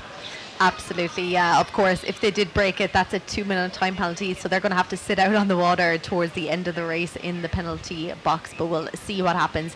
But they now leading it out. Then we have lots of Italian crews at the moment. It is Italy 02. They won their heat earlier, so they had that super fast time of 15 minutes 36. I'm not sure will the race today be as quick, the final, just simply because the conditions are slightly rougher than what they were, a little bit more challenging conditions, but it is a final after all, so we may not have seen the best out of those crews earlier, so it's going to be super fast. But yes, Spain 05 now leading it out from Italy 03, Netherlands 1, then back in third position. Yeah, so the Coxes have all got their lines anyway. You can see there now, there's nobody is moving too much from side to side. They've all got their line and they're all quite happy. Spain now have got a lot of company there on the inside. There's 3 boats fighting each other for that slot, so they're starting to creep up on Spain. It looks like Italy, who are our fast crew from this morning, Italy 2 and Italy 3, and also Netherlands as well, with that Olympic power that we spoke about earlier as well too. So there's going to be an unmerciful amount of pressure coming on the Spanish crew now, who have got that advantage in the start to try and hold off these elite crews that are inside them. So we can see on the screen there now, it looks like the Ukraine seems to have joined the fray as well too. So there's another very powerful crew as well adding to the mix at the front. Absolutely, yes. The crew from Central Sports Club of the Army of Ukraine there, they won their heat as well with a time of 15:59, so a very impressive time from them as well. So they're moving up into that leading pack here now. So we're about halfway down the first leg of this course. It's about 1,300 metres. Ukraine, it's going back and forth between Ukraine and Spain 5, Italy 3, Netherlands 01. So many of these rowers have been out already today, have had their heats, and here they are now doing multiple finals. We're seeing that across the board over the last few races. So surely it's taking a little bit out of them at this stage. I think it might be, but one thing's for definite anyway. Ukraine have decided to make a massive push just there and try and get out on the Spanish crew, and I think they've got their bows out in front. They have. So I think that was a very important move by the Ukrainian crew just there at that point, because you can see the gap between the boats has really closed up together. So I think advantage at the moment is definitely with Ukraine, due to the fact that they have that rounding line at the first mark. It's not very tight of a rounding at the first one. The second one is, but now the boats are really closing up together on top of each other, and we can see there's about a line of 5, and behind that we've got a line of 3 and a line of 3. So we saw excellent navigation this morning on that first mark, so I think we'll see more of the same on this one here, because it's not as sharp a turn as the second one. Yes, we're 1 kilometre down into this 4-kilometre race. It is Ukraine just holding off the challenge from Spain 05 and Netherlands 01. There, Italy 03, Italy 04 is going back and forth between all of them here now. Their positions keep changing. Ukraine, as you said, it's important to try and put on a bit of a push here now, just so you're not getting squeezed at that turning marker. Yeah, so the turning mark is coming up pretty quickly now. We see we're at 1,100 metres, so I think we're not too far away from it. But Italy have done fantastic work in the navigation to take the position they have. So I think that it's going to be a proper line to come into the first mark. I was speaking to a few coxes throughout the day. They joined me here together. So it's so important to have confidence as a cox, isn't it? Because obviously there's going to be nerves. It's going to be a bit scary out there, but you have to be so sure of yourself too, don't you? You have to. You see, the big issue is if you're in doubt and you start to doubt whether I should be here or should be there, the crew can probably sense that as well too, and then they're wondering what's going on. So you absolutely have to think ahead, maybe 50, 100 metres ahead, and make sure that your line is correct. So we saw the Italian cox getting the line right before even getting at the mark, and then taking that inside line. Now, Ukraine are pushing as hard as they can to get in front. All they have to do is just stay there. So I think the Italian cox will be saying to his crew, whatever you do, just keep me here and keep that overlap, that all-important overlap present. And the second mark, which is a very tight mark, will work in their favour. We see a slight bit of oversteering on the inside on the back markers there, maybe 9, 10, 12. But in general, Ukraine and Italy, but Italy definitely have a huge advantage coming to this mark if things stay the way they are. Absolutely. So yes, Ukraine now just ever so slightly in the lead of Italy 02. Then it is Spain 05 in third position, back to the reigning world champions. Then they're back the field. Not sure, will they be a bit disappointed, but things are getting very close here. We're seeing the boats here, and this cox is really having to oversteer to try and stay out of trouble. Yeah, I think what's happening at the back markers then are getting an awful lot of wash. So you can see really good crews, like for example Germany won, USA won.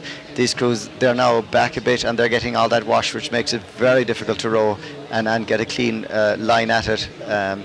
But up front, the action is still between Ukraine and Italy, 2 very matched crews in terms of speed. And like you say, you have got Italy 3, Italy 4. There's a lot of very strong crews from Italy here today in this very competitive quad race.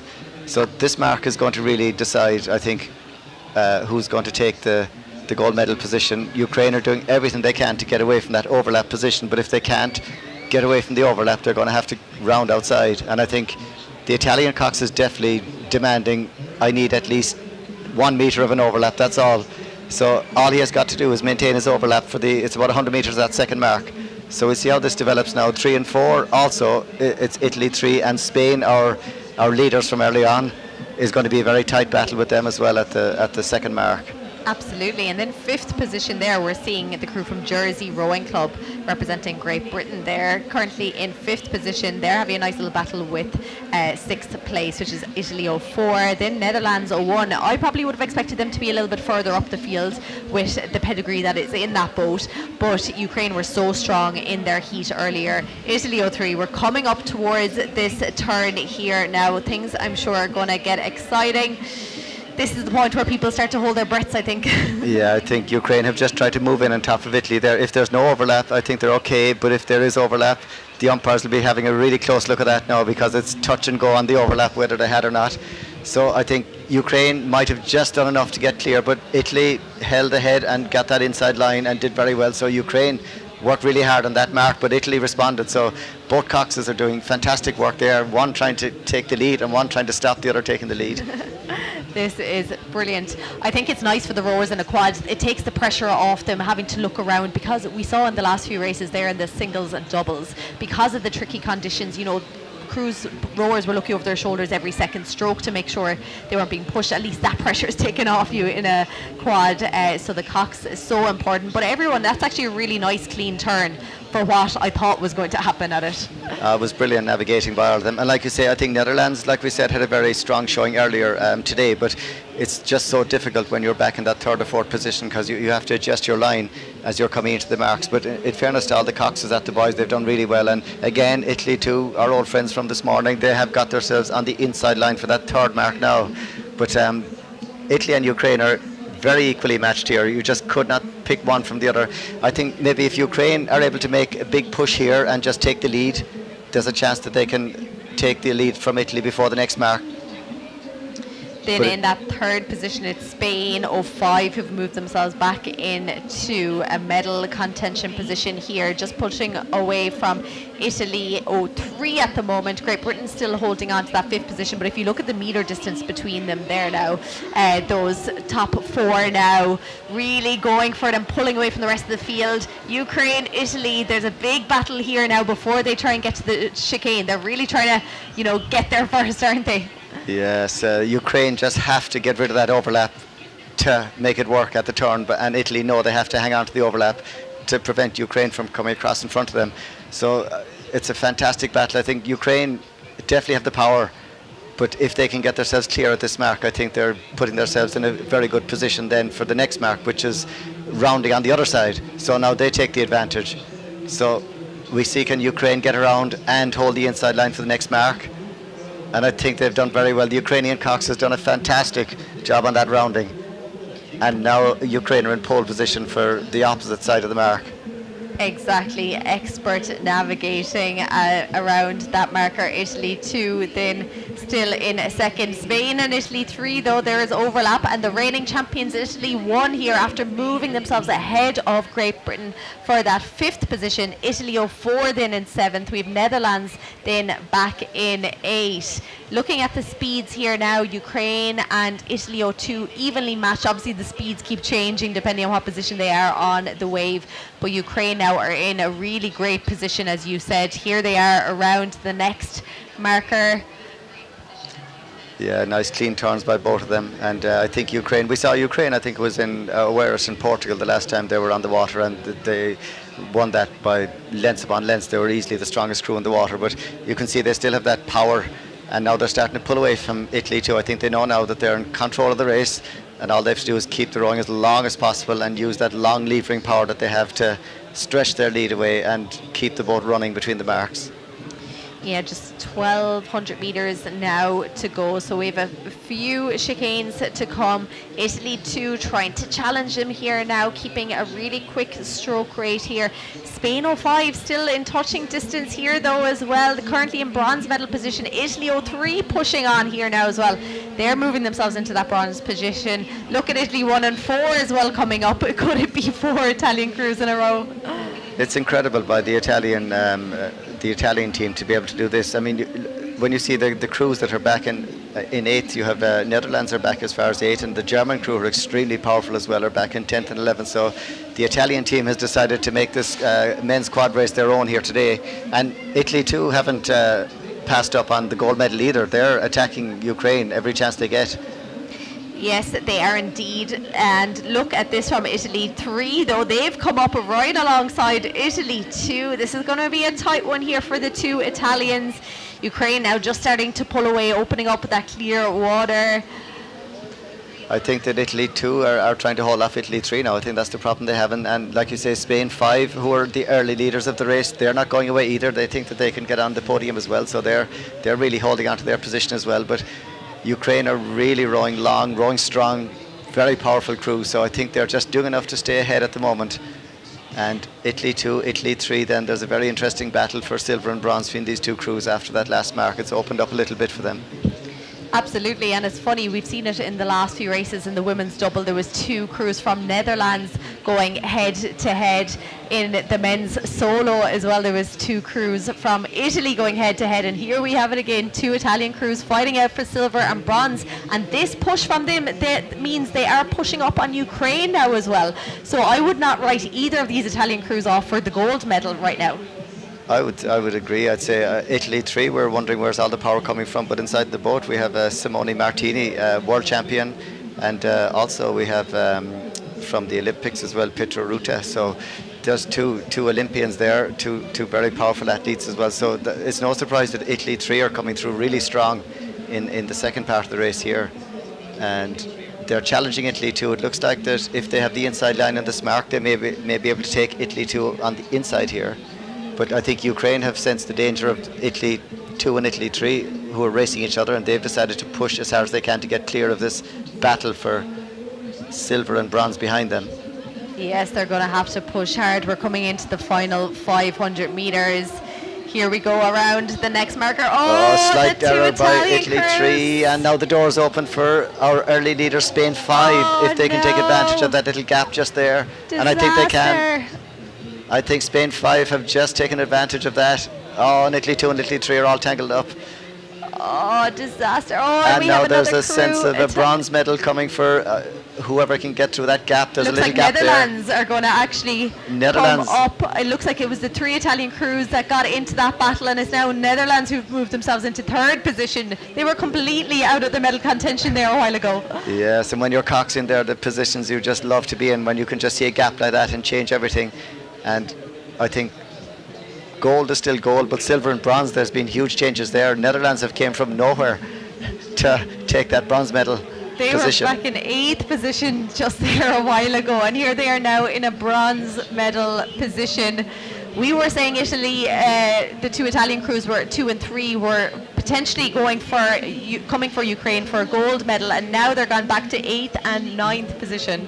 Yes, and Ukraine will be so happy to see that happening behind them, because now they can relax and enjoy their last 500 metres coming home. So they're quite happy with that now. They're totally relaxed now, rowing home. They know the gold medal is theirs. And Spain 5, after their early start, we hope that it worked for them. You know, so we haven't seen them go into the penalty box yet. Yes, so if they're not in the penalty box, they're definitely on the podium as one or the other. So hopefully it worked for them, and it just tells you in the start of the race, when you take a chance, it works. And there they are. They came from, I think it was 4th, but they had to be up there to be in a position to take advantage of the slight clash there at the second last mark. And Netherlands had the power to get through that gap. That was super coxing there from Netherlands. But here we have Ukraine coming in, dominating this field. Had some great battles with Italy, but it is Ukraine coming in the coastal men's, coxed quadruple sculls. Spain 04, so lucky there. They really took advantage of what happened at that And Netherlands turn. are just coming for the line, but there's absolutely ferocious pressure coming on them to get over the line from Italy 1. The reigning champions also came out of nowhere. Yes. what a performance, especially the Netherlands cox, Duke Fetter, like we spoke about earlier, real character, really epitomises the spirit of coastal rowing, but she got one chance to get on the podium and she took it, and there was no turning back after that. There was no turning back. Italy 1 did do all their best to get up there. Great Britain holding on to their 5th position, Italy 4 in 6th, Germany 2 and 7th. Unfortunate Italy 3 back in 8th position after what a race they had up to that point. Italy 2 as well, so unfortunate. I see Great Britain 1 will be very happy to have moved up into a solid 5th position as well too after that. You know, they challenged well early on and they had to come again. But rarely do you see silver and bronze medals being contested with 500 metres to go. I think that is the Netherlands absolutely delighted to come from nowhere to the podium. And they've been walking around the boat for the last 5 minutes celebrating. So brilliant performance and so deserved to take advantage of that situation. But very hard for Italy, 2 and 3 though. But, you know, after rowing so well and racing so well, to have that little collision to happen. Yeah, we can see the passion there out of the rowers here. I'd say one of them is missing an oar, so they lost an oar there in that collision. Yeah, that's part of the racing. Unfortunately, there's winners and losers out of these collisions, but that was exceptional to see that happen in the second last turn of the day. Absolutely. We've seen some incredible finishes in the last few finals there to really come all the way down to the finish line, which is what we expect at a World Rowing Coastal Championships. Spain 01 there we're seeing on our screen. Crew from... We can see some of them disappointed, some of them still celebrating out there. That's always the way. But to make an A final, I've been saying it, like, you know, we always concentrate on those making the podium, but to make an A final at the World Championships is just an incredible just to be in the A final, like you say, just to be in the company of all these world-class athletes, all these Olympians is an achievement in itself. And Spain 5, for example, their race tactic was, you know, we're going to push this as far as we can to the start, take a chance, get out in front. They got out in front, all right, and then of course the power of the Olympic crews were able to get past a bit, but they still were in a position to capitalise, which is so important.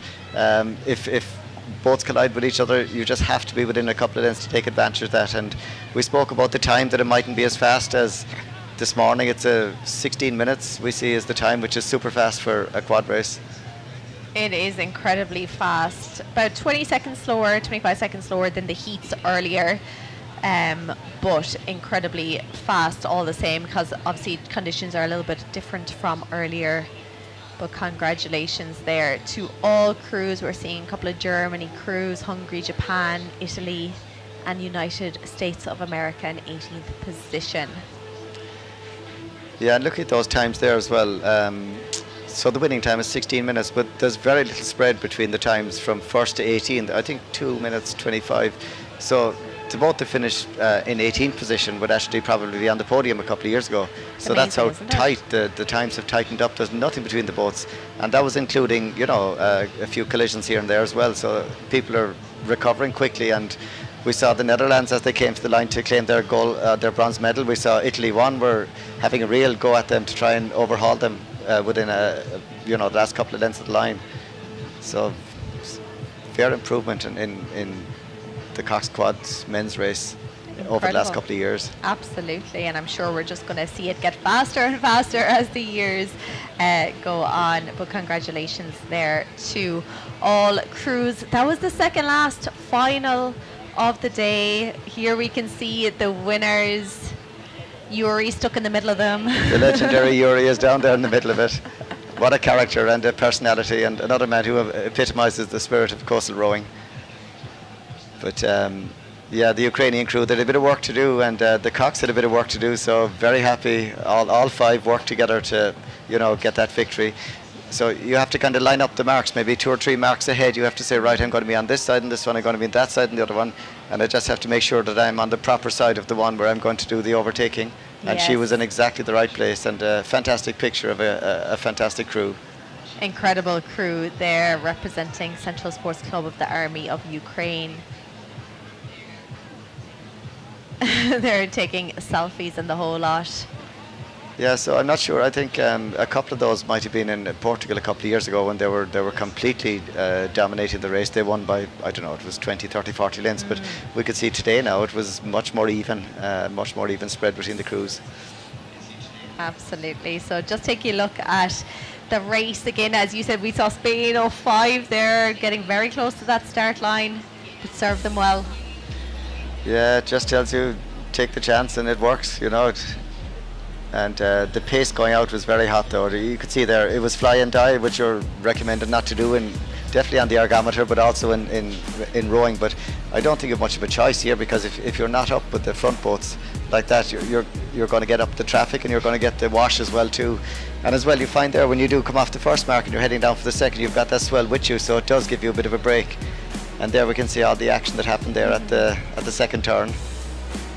That wasn't half the action though. That was still to come. So yeah, the leaders there, Ukraine, once they got themselves into the lead there now, they hung on to it. They had a lot of challenges from Italy 3 and Italy 2. Like, you could see just how close the race was at that stage, and we were talking about Italy 2 or 3 making their way up to the podium in gold position there at this stage. Yeah, Italy 3 seemed to come from nowhere, you know. They just they started coming all of a sudden, and unfortunately that collision there, it cost the two of them, and it left Italy one through the gap as well too. But another third boat arrived into the fray just there, but that's where the Netherlands saw a little opening and went straight through it. And I'd say they said, we've one chance now to get on the podium and we're taking it. And I know that Italy 1 really challenged them coming for the finish line, but I think it was down to maybe half a length, maybe a third of a length at the finish. Absolutely. And you can see them there walking around the boat, having a great time celebrating. And that was for third position, like that was their Netherlands there. Super happy to go from 8th, I think they were in 8th for a lot of the race, and then to go up into the bronze medal position was incredible. So that was the second last final of the day. That means we are moving on to the final race. We can already see crews lining up. We are still about 6 minutes or so away from the start of that, but everyone making sure they have enough space here.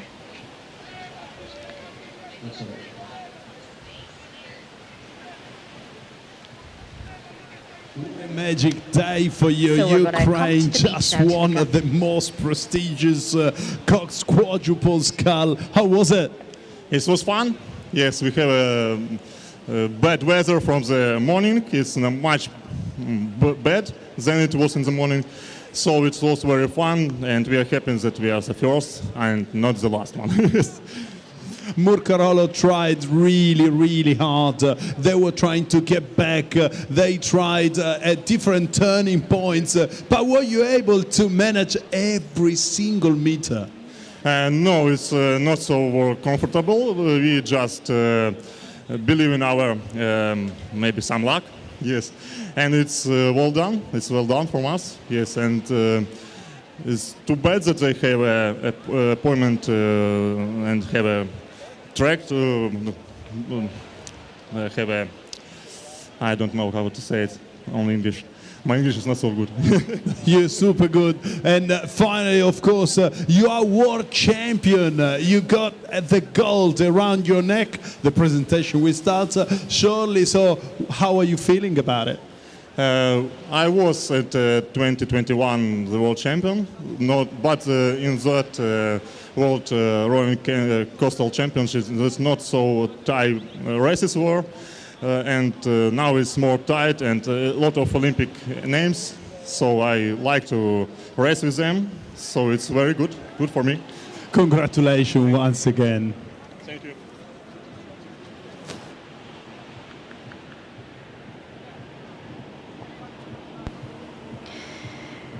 Great to hear from the winners there after every race. So gearing up now, we're about 4 minutes away from the start of the coastal mixed double sculls.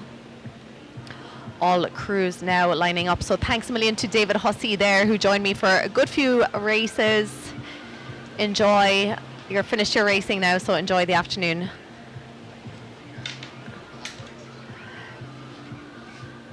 So here we can see the start list of the final race, the final A final of the mixed double sculls. 18 crews lining up. This, no doubt, is going to be a very exciting race here as well. We have a lot of returners from last year. We can see there in the middle of the field, Claire Jemison and Charles Cousins. They were third last year. The French crew, France 04, finishing second. We don't have the world champions from last year. That was Ireland, Monica Dukarshka and Ronan Byrne. They didn't come to compete this year, but Monica won the women's solo earlier on.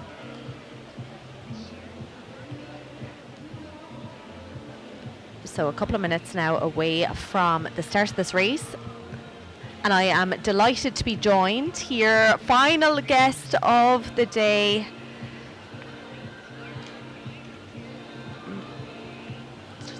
Welcome. Thank you for joining me. I believe you're involved in running this whole event. I am. I am part of the organizing committee.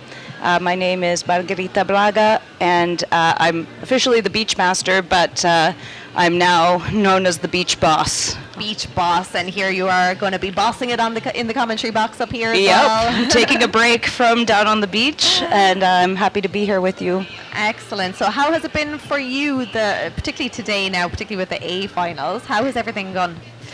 It's gone really well. It's it's been a few days of just training and getting to know the teams coming on and off the water each and every day. And so a little bit of a pivot in the schedule that we had to make due to the weather upcoming tomorrow. But really excited to see the crews continuing to, keep really positive vibes, helping each other out, and just having a lot of fun on the beach. I feel like there's a lot of fun. Like, we can hear the music pumping, we can hear everyone having fun. So it's such always a great atmosphere at the Coastal Rowing Championships and the Beach Prince, which we will see next weekend. So just about over a minute to go to the start, the final of the mixed double sculls, the final A final of the day. Conditions pretty similar here now. Definitely, like, the sky is covered in clouds now at this point, so it's definitely gotten a bit cooler, but we still have that wind blowing onto us. At the moment, we have the 18 crews lining up. Everyone seems to have their space. Yep. What have you thought? Have you watched many of the starts today? Well, I've been down on the beach permanently day after day, so I haven't necessarily seen this aerial view. I've seen the lateral view, and so it is an interesting perspective to finally see it on a screen. I know it is kind of, I think, complicated and can almost be overwhelming for the rowers, because there isn't necessarily a line. So you're dealing with waves, you're dealing with maybe oars getting a little too close to each other with the folks right beside you, so a lot going on. There is absolutely a lot going on, and you can see some crews having to back up there away from the start line. We were speaking about in the last race, the men's quad, Spain 05, they were right up on the line. We weren't sure if they crossed it or not, but it served them well because they got out ahead into that leading pack. So we can see a few of the boats getting quite close here now. We're into the final minute, so just one ball left there on the boat. So everyone gearing up, and here we go. They go. There was no time wasted there from those crews. So, looking across the field, I think everyone is off pretty clean. No stoppages, no clashes right now, but obviously that can change. Yep, definitely. So a few crews that we are going to be watching here. We saw the heats earlier. Definitely New Zealand 1 and 2. We had such a great time commentating on them. New Zealand 01, Matthew Dunham and Jackie Kittle, they finished second to New Zealand 02, Joseph Sullivan, the Olympian, and Kristen Frode, who won their heat. So they're going to be looking to get up on the podium here today. Oh, interesting. You can see some crews already getting in front of other ones. Yeah, and we've actually seen the last few races here that those leading boats seem to be over on the right-hand side of the picture as we are looking at them. It's been very interesting to see. They seem to, I'm not sure, they've obviously been watching the races and have picked their line, and so they're starting on that outside line. They've been studying the course. Exactly, yep. exactly. That's very, very smart, yep. So it looks like it is Monaco 01 who are off to that flyer of a start ahead of New Zealand 1. Amazing pictures here. Ukraine 1 there. I'm sure they have a lot of motivation after seeing the men's quad win the last race there. Then Italy 02 back in 4th. But definitely Monaco here looking very strong as they pull out into the lead of this race. Yeah. And very interesting that some of the boats in 3rd, it seems, Ukraine is almost in the wake of Monaco, but still going very, very strong. Yeah, we spoke about that, how like you don't necessarily want to be behind. You want to be in the leading pack because otherwise you're getting caught in the mess from other boats. But it doesn't seem to be slowing down these crews too much at the moment. So we have Quentin Antognelli and Umbra Shivarni Gaia of Monaco 1 there in the lead. Ukraine moving up into 2nd, but if you watch over the right-hand side of the course, you can see the big wash here happening, and it is Ukraine getting caught up in that. That is allowing New Zealand 1, which is Matthew Dunham and Jackie Kittle, to move themselves into that 2nd position. Yeah. Yeah, look at this here now. We're seeing that wash. We're seeing that big bounce here. Monaco 1, though, rating 38 strokes per minute. They have not slowed down one That bit is since the start. quite aggressive. Yeah. Yeah, it's still early stage in this race. I'm not sure will they be able to maintain that all the way around. Definitely. So back and forth here between New Zealand 01 and Ukraine 01. Italy 02, then that is Annalisa Cozzarnini. So much experience from her over the last few years in coastal rowing. She is joined by Andrea Serafino. They're currently in 4th, but still very much in touching distance of podium position at this stage. Then 2 Spanish crews along with New Zealand 02. That is Joseph Sullivan and Kristen Frode. But looking here now, New Zealand 01 here, Jackie and Matt looking very strong here. Currently in 3rd position, but right up alongside Ukraine. Yeah, and there seems to be quite a fight for that kind of 5th, 4th position. The places keep bouncing up and down. It does. So quite a tight race here. You can see 3 crews neck to neck. Now we're starting to approach. We're about 300 or so meters off that first marker. So people are going to have to start looking over their shoulders, picking their line, because it's going to look, as you said, it's very tight there in that kind of 3rd, 4th, 5th, even 6th positions there at the moment. Monaco just doing all they can to stay ahead at this stage of the race, and they're doing a pretty good job of it. Yes, they are. Yeah, looks like New Zealand were... Oh, that's a great shot of them right here. So smooth.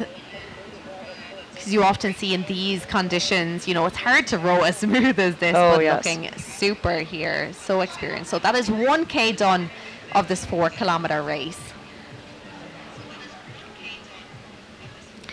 Then we have, I think New Zealand have dropped off the GPS, but they are still in the leading pack. New Zealand 01. And Ukraine are still holding on to 2nd position. Things swapping around here. Great Britain, so that is Charles Cousins and Claire Jemison now moving in towards those leading boats as well. They're medalists from last year, finishing 3rd. They're still within touching distance here now as well. So weather conditions, it's obviously gotten a bit cooler in the last few hours. Yeah, it was pretty, I would say, calm this morning relative to the last couple days of training and the races that we started earlier. But I've seen a little bit of a pickup in the waves this afternoon, but definitely not stopping our crews that are out there right now. Absolutely not. They're just coming up to that first turning marker now. It's getting very tight here now, up in that leading pack. Ukraine, Italy too have moved up here as well. Monaco falling back, so I'm not sure did they go off too hard here. They're just moving back down the field a little bit. Yeah. So just having a look there. Our GPS keeps kind of moving around the place. Yeah. It's Monaco from Ukraine. New Zealand 1 are still in that leading pack as well. Italy 2 are there. Back and forth here now with every stroke, positions are changing.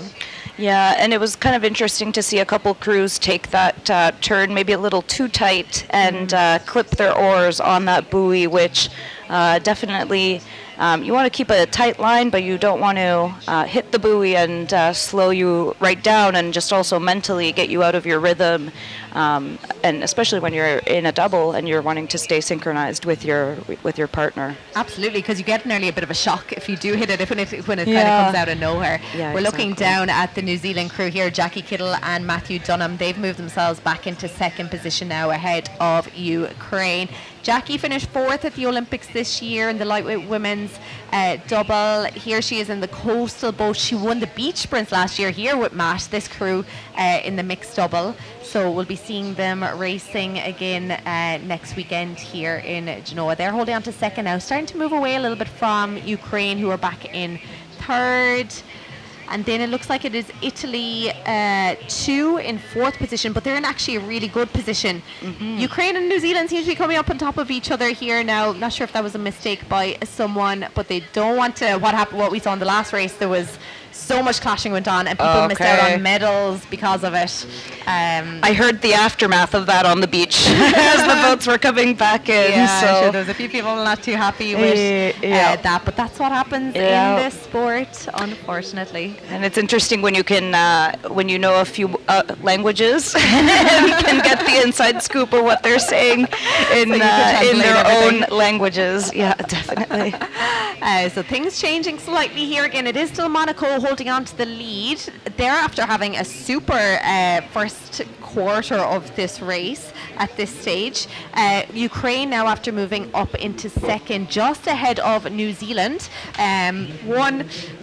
They're currently in third. Italy 2 then are in that fourth position, so they keep going back and forth between third and fourth. Great Britain then, Charles Cousins and Claire Jemison still in that fifth position. New Zealand 2, Joseph Sullivan and Kristen Fode. I suppose we may have thought they would have been up closer to New Zealand 1 after having a blistering heat earlier on, but they're still in sixth position, and there's not a huge amount of distance at the moment between those kind of top 6, 7, 8 boats.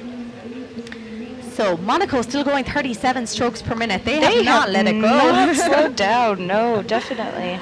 So here we go, second turning marker. This is always interesting. So Ukraine on the inside line, New Zealand having to go around the outside. Ukraine have come to a complete dead stop here. Oh no, they don't want to create a collision there. Ukraine look like they're out. I can only see 3 oars in that boat. Oh shoot. No. So Ukraine, so unfortunate. Looks like they lost an oar in that stage up to the second turning marker. That is so unfortunate. And we're seeing another collision here. A little bit of a collision there, yep. This is what happens in the finals when racing gets really, really close. So what has happened now is Italy 2 have moved up into second position. Oh, disaster for Ukraine. It actually looks like the blade is completely gone. I see the shaft, but I don't see the oar. Yeah. Oh, so unfortunate for Ukraine there. But let's go back to the action. We're well over halfway now in this 4-kilometer race. Monaco still keeping that speed up, keeping that rate up. Italy too have seen an opportunity though, and they have moved themselves into second position. New Zealand though right up alongside them. So this is going to be another battle to watch, because the closer you are to someone here, which we can see between New Zealand and Italy, the more danger there is at the turns. Yeah, definitely. I'm looking at the bow man or woman and just seeing how much and how often they look over their shoulders, because definitely you want to have a better line and know where you are against your competitors, but that can also slow you down and get you out of focus. So it's interesting to see the tactics that these crews are doing. Yeah, we can see actually today they're doing an awful lot of looking around, but I think they have to, because just the way the water is at the moment, the bow just keeps getting pushed in different directions, so you can be thrown off course so easily. Yeah, definitely. The top 3 crews here now. Beautiful scenes with the big ship in the background here. Monaco still leading it out, but Italy too and New Zealand, this is going to be close. They're up on top of each other. And the interesting part of this race versus traditional head races, when you're about to pass someone, the the passing boat has to actually go around the other person. No one has to give way. So it's New Zealand getting stuck up on that turn. It has allowed Italy to move up, but they're coming straight into the side of Monaco. And they've hit Monaco's strokes, oars. New Zealand are coming. New Zealand are moving back in. We knew that was going to be close, and you had just said about how close they come into each other around the turns. And yes, this is the problem. You can very easily cause interference and slow yourselves down. Yeah, it did seem that New Zealand was making a pretty aggressive push there when they were right behind Monaco. So that collision between Italy and Monaco has given New Zealand a second chance, but here they go. They're on top of each other. Maybe we should stop talking. We're jinxing it as it goes, but this is really interesting to watch. Oh, this is exciting. This is what we love about coastal rowing. So New Zealand have put themselves back into second position now, ahead of Italy too. But I feel like the fun is not over yet, because we have a lot of turning markers to get around here to the finish line. We have about 1,200 meters to go or so. But great races back the field here now as well. Great Britain still holding on to 5th. New Zealand 2 in that 6th position. We have France 04, Sweden 01, the Bergs there of Sweden, Spain 02. They're all coming in on top of each other there around those markers. So it's up to Monaco now. They've held that lead for the whole race so far, so it's up to them not to lose it. I wonder if their stroke rate is still up as much as it was. I mean, at this point it must be pure adrenaline, and they have to hang on for another kilometer.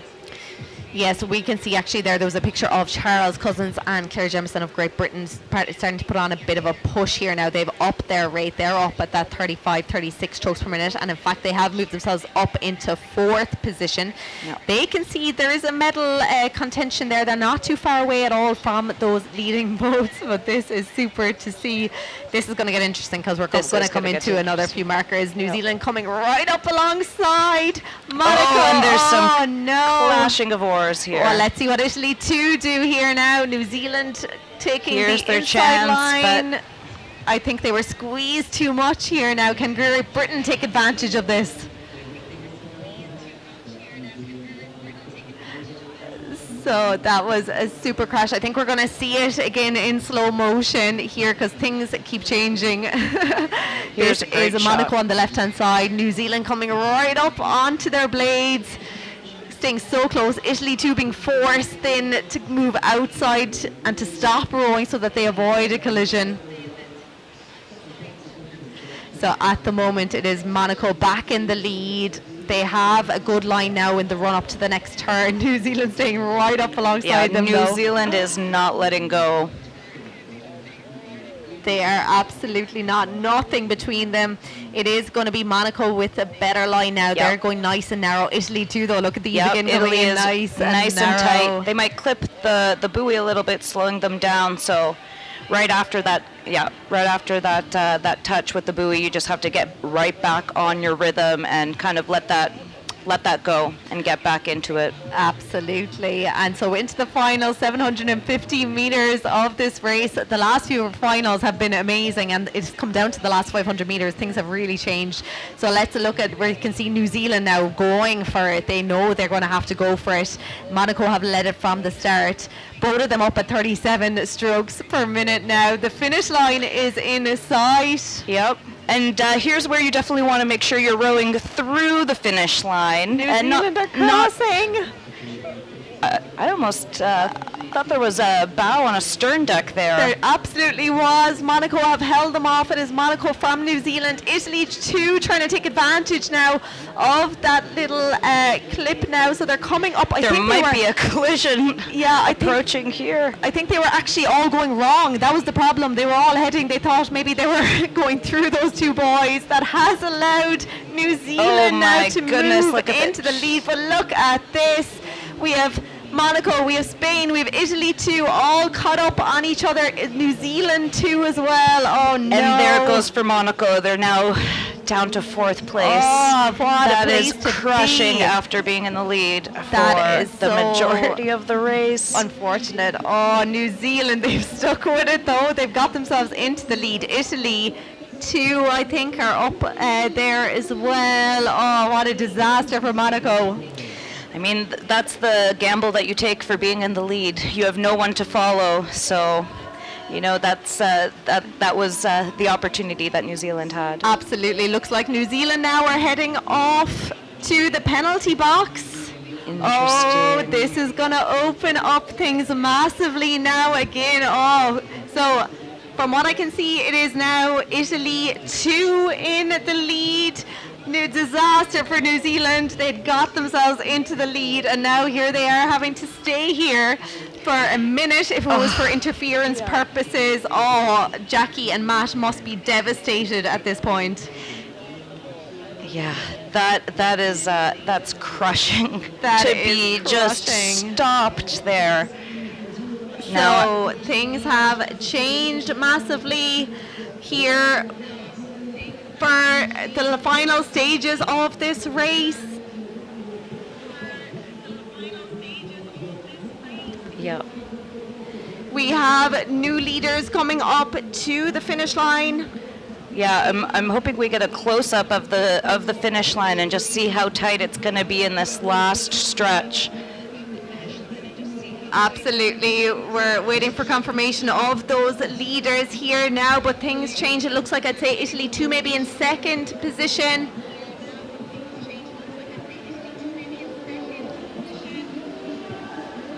So here coming into the final stages, taking complete advantage of the carnage that happened out there. Spain 03 came out absolutely nowhere in this race. Where did they come from? Look Exactly. how happy they are. They actually won their heat earlier on, so I was surprised not to see them in that leading pack, but what a great race they had. Italy 2 held on for a second, and look at this, New Zealand 2, who were nowhere near medals there for a while, have pushed themselves into bronze position. So that's Joseph Sullivan and Kristen Frode. I'm sure they're happy, but probably equally devastated for New Zealand 1, who have now not even finished in the top 8 here. And our leaders for most of the race knocked down to 7th place for Monaco 1.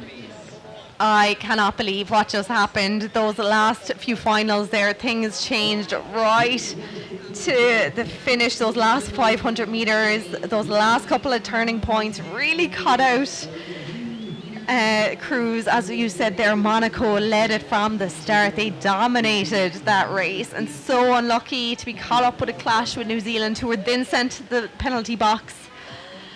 They're going to be devastated to have missed out on the podium as well.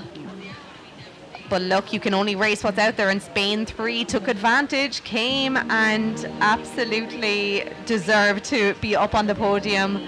Yeah. Gold medal for Spain 3. That was Jackie and Matt there after coming back from their penalty box, finishing the race.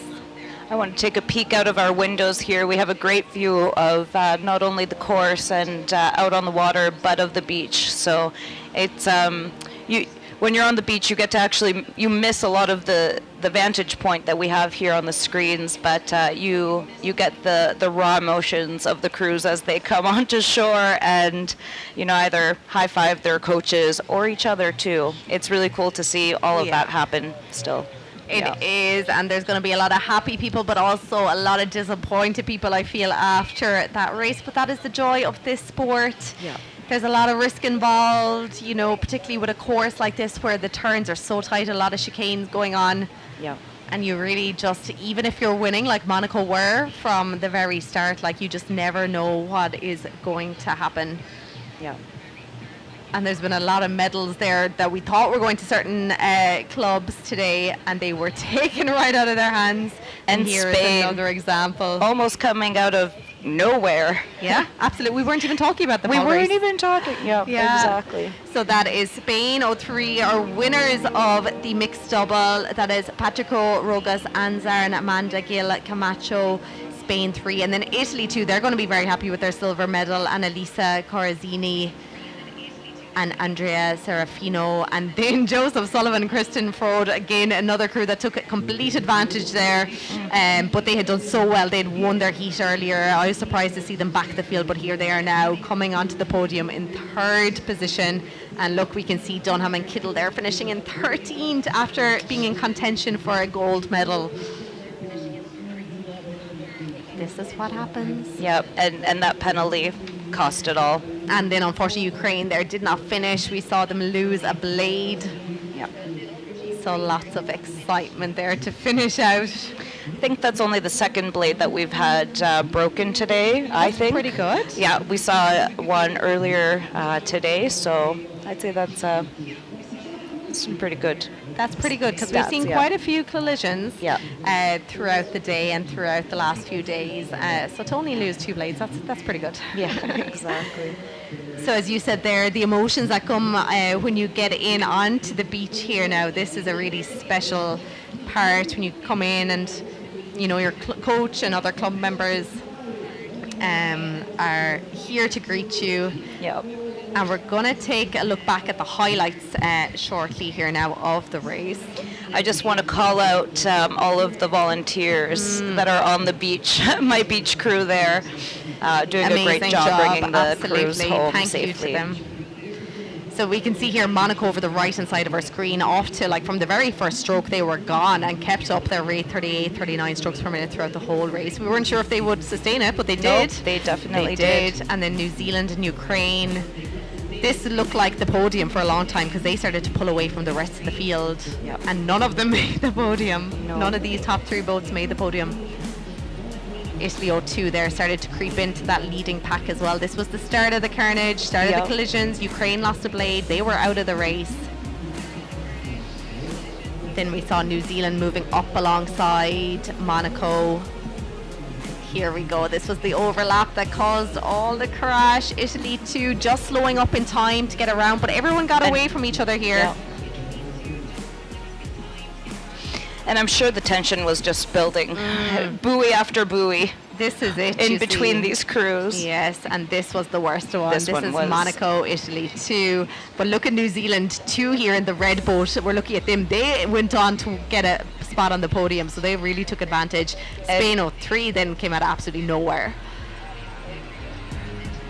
Italy 2 then, and New Zealand 2, apologies. They were your top 3.